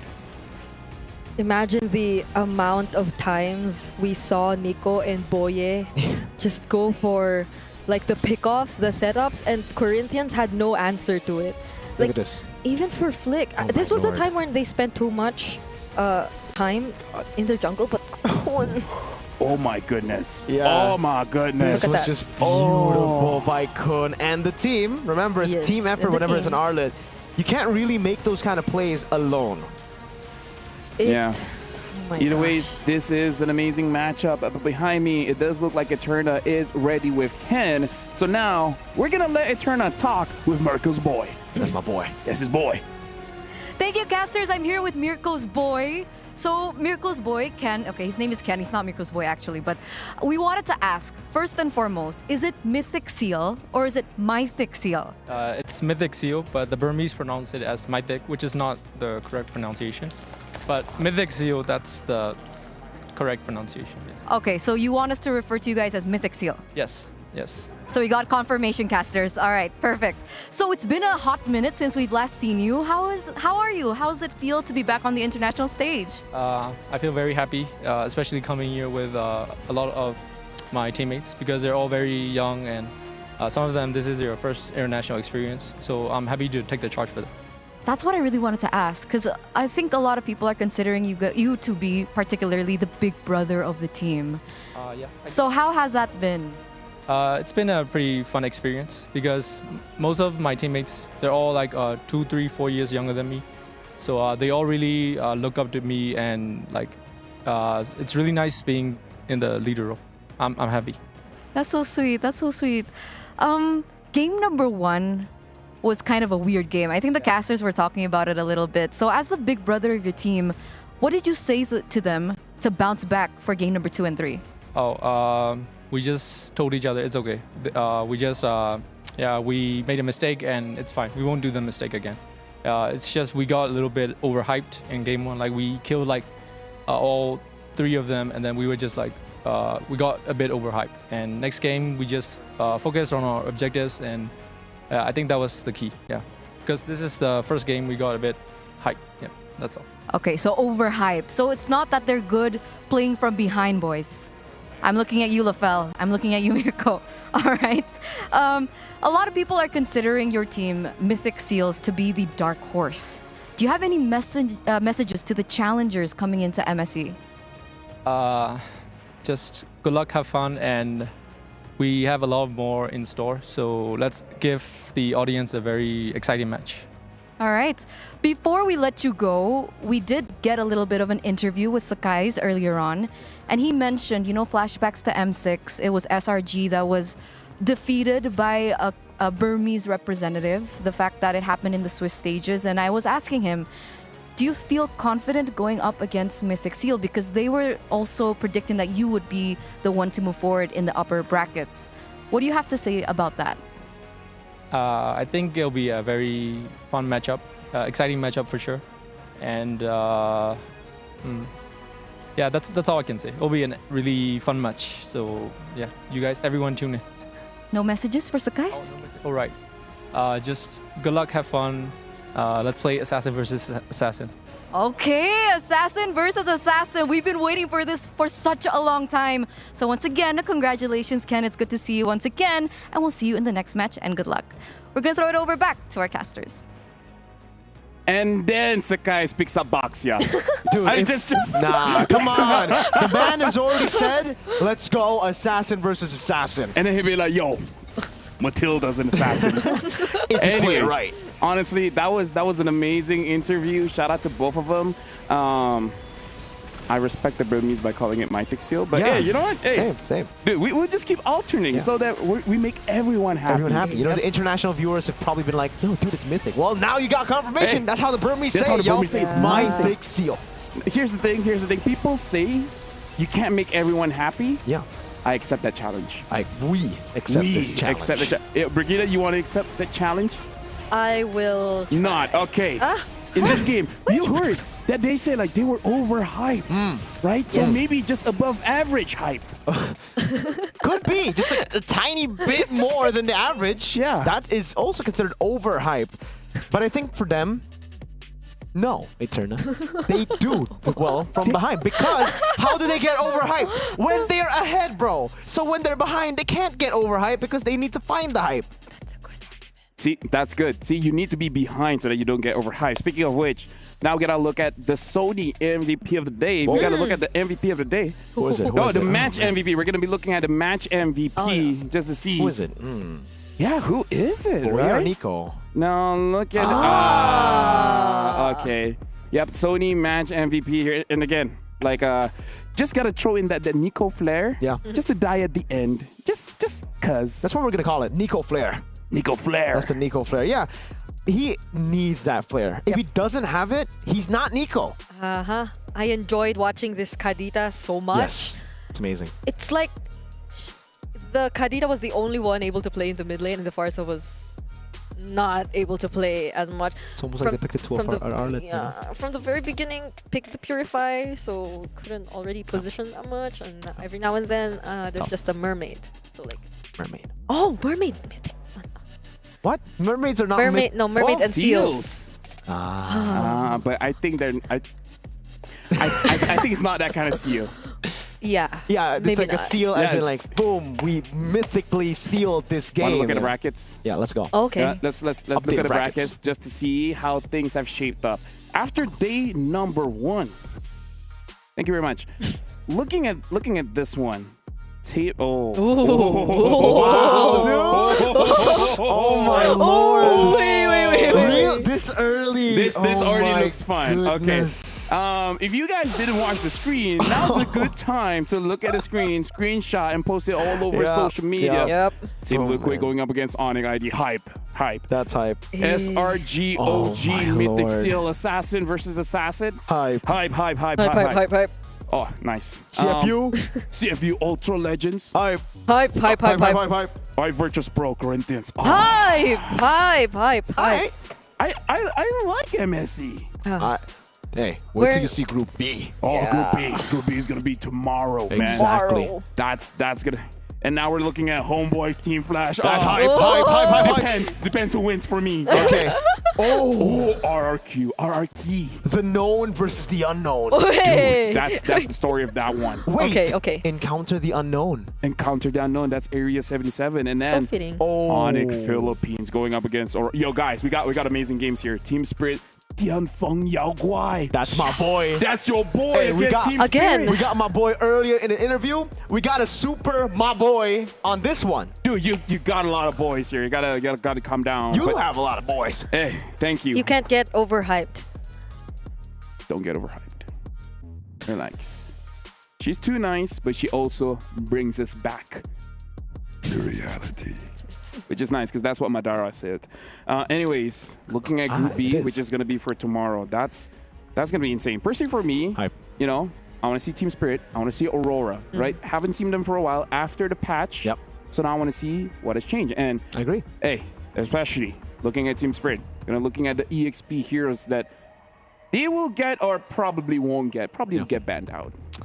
We'll see, man. At this point, it really comes down to we were expecting like the XP carries, utility jungles, but we've still just been seeing a lot more assassins. The Baksha, we assumed would be a pick or ban every single time, but turns out it depends on the team, because some teams early on, we did see the Baksha just get completely auto-banned, and then towards the end, when we started casting, they were like, you know what? Let's just go assassins. So that's your thoughts. Any final thoughts from you before we close the show? Tomorrow, I think I'm most excited too for the Tianfeng Yao Guai. Yes, I just wanted to Tianfeng say Yao it, You know what? I'm excited for that. Shout outs to Michelle and everyone watching. That's it for today. We had 4 amazing matches. Only 1 2-0. The rest went all the way to 1s. So far, no big upset just yet. But hey, that could change tomorrow. My name is Ophel, this is Mirko, and that is Brigida, and we're ending the day.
Thank you.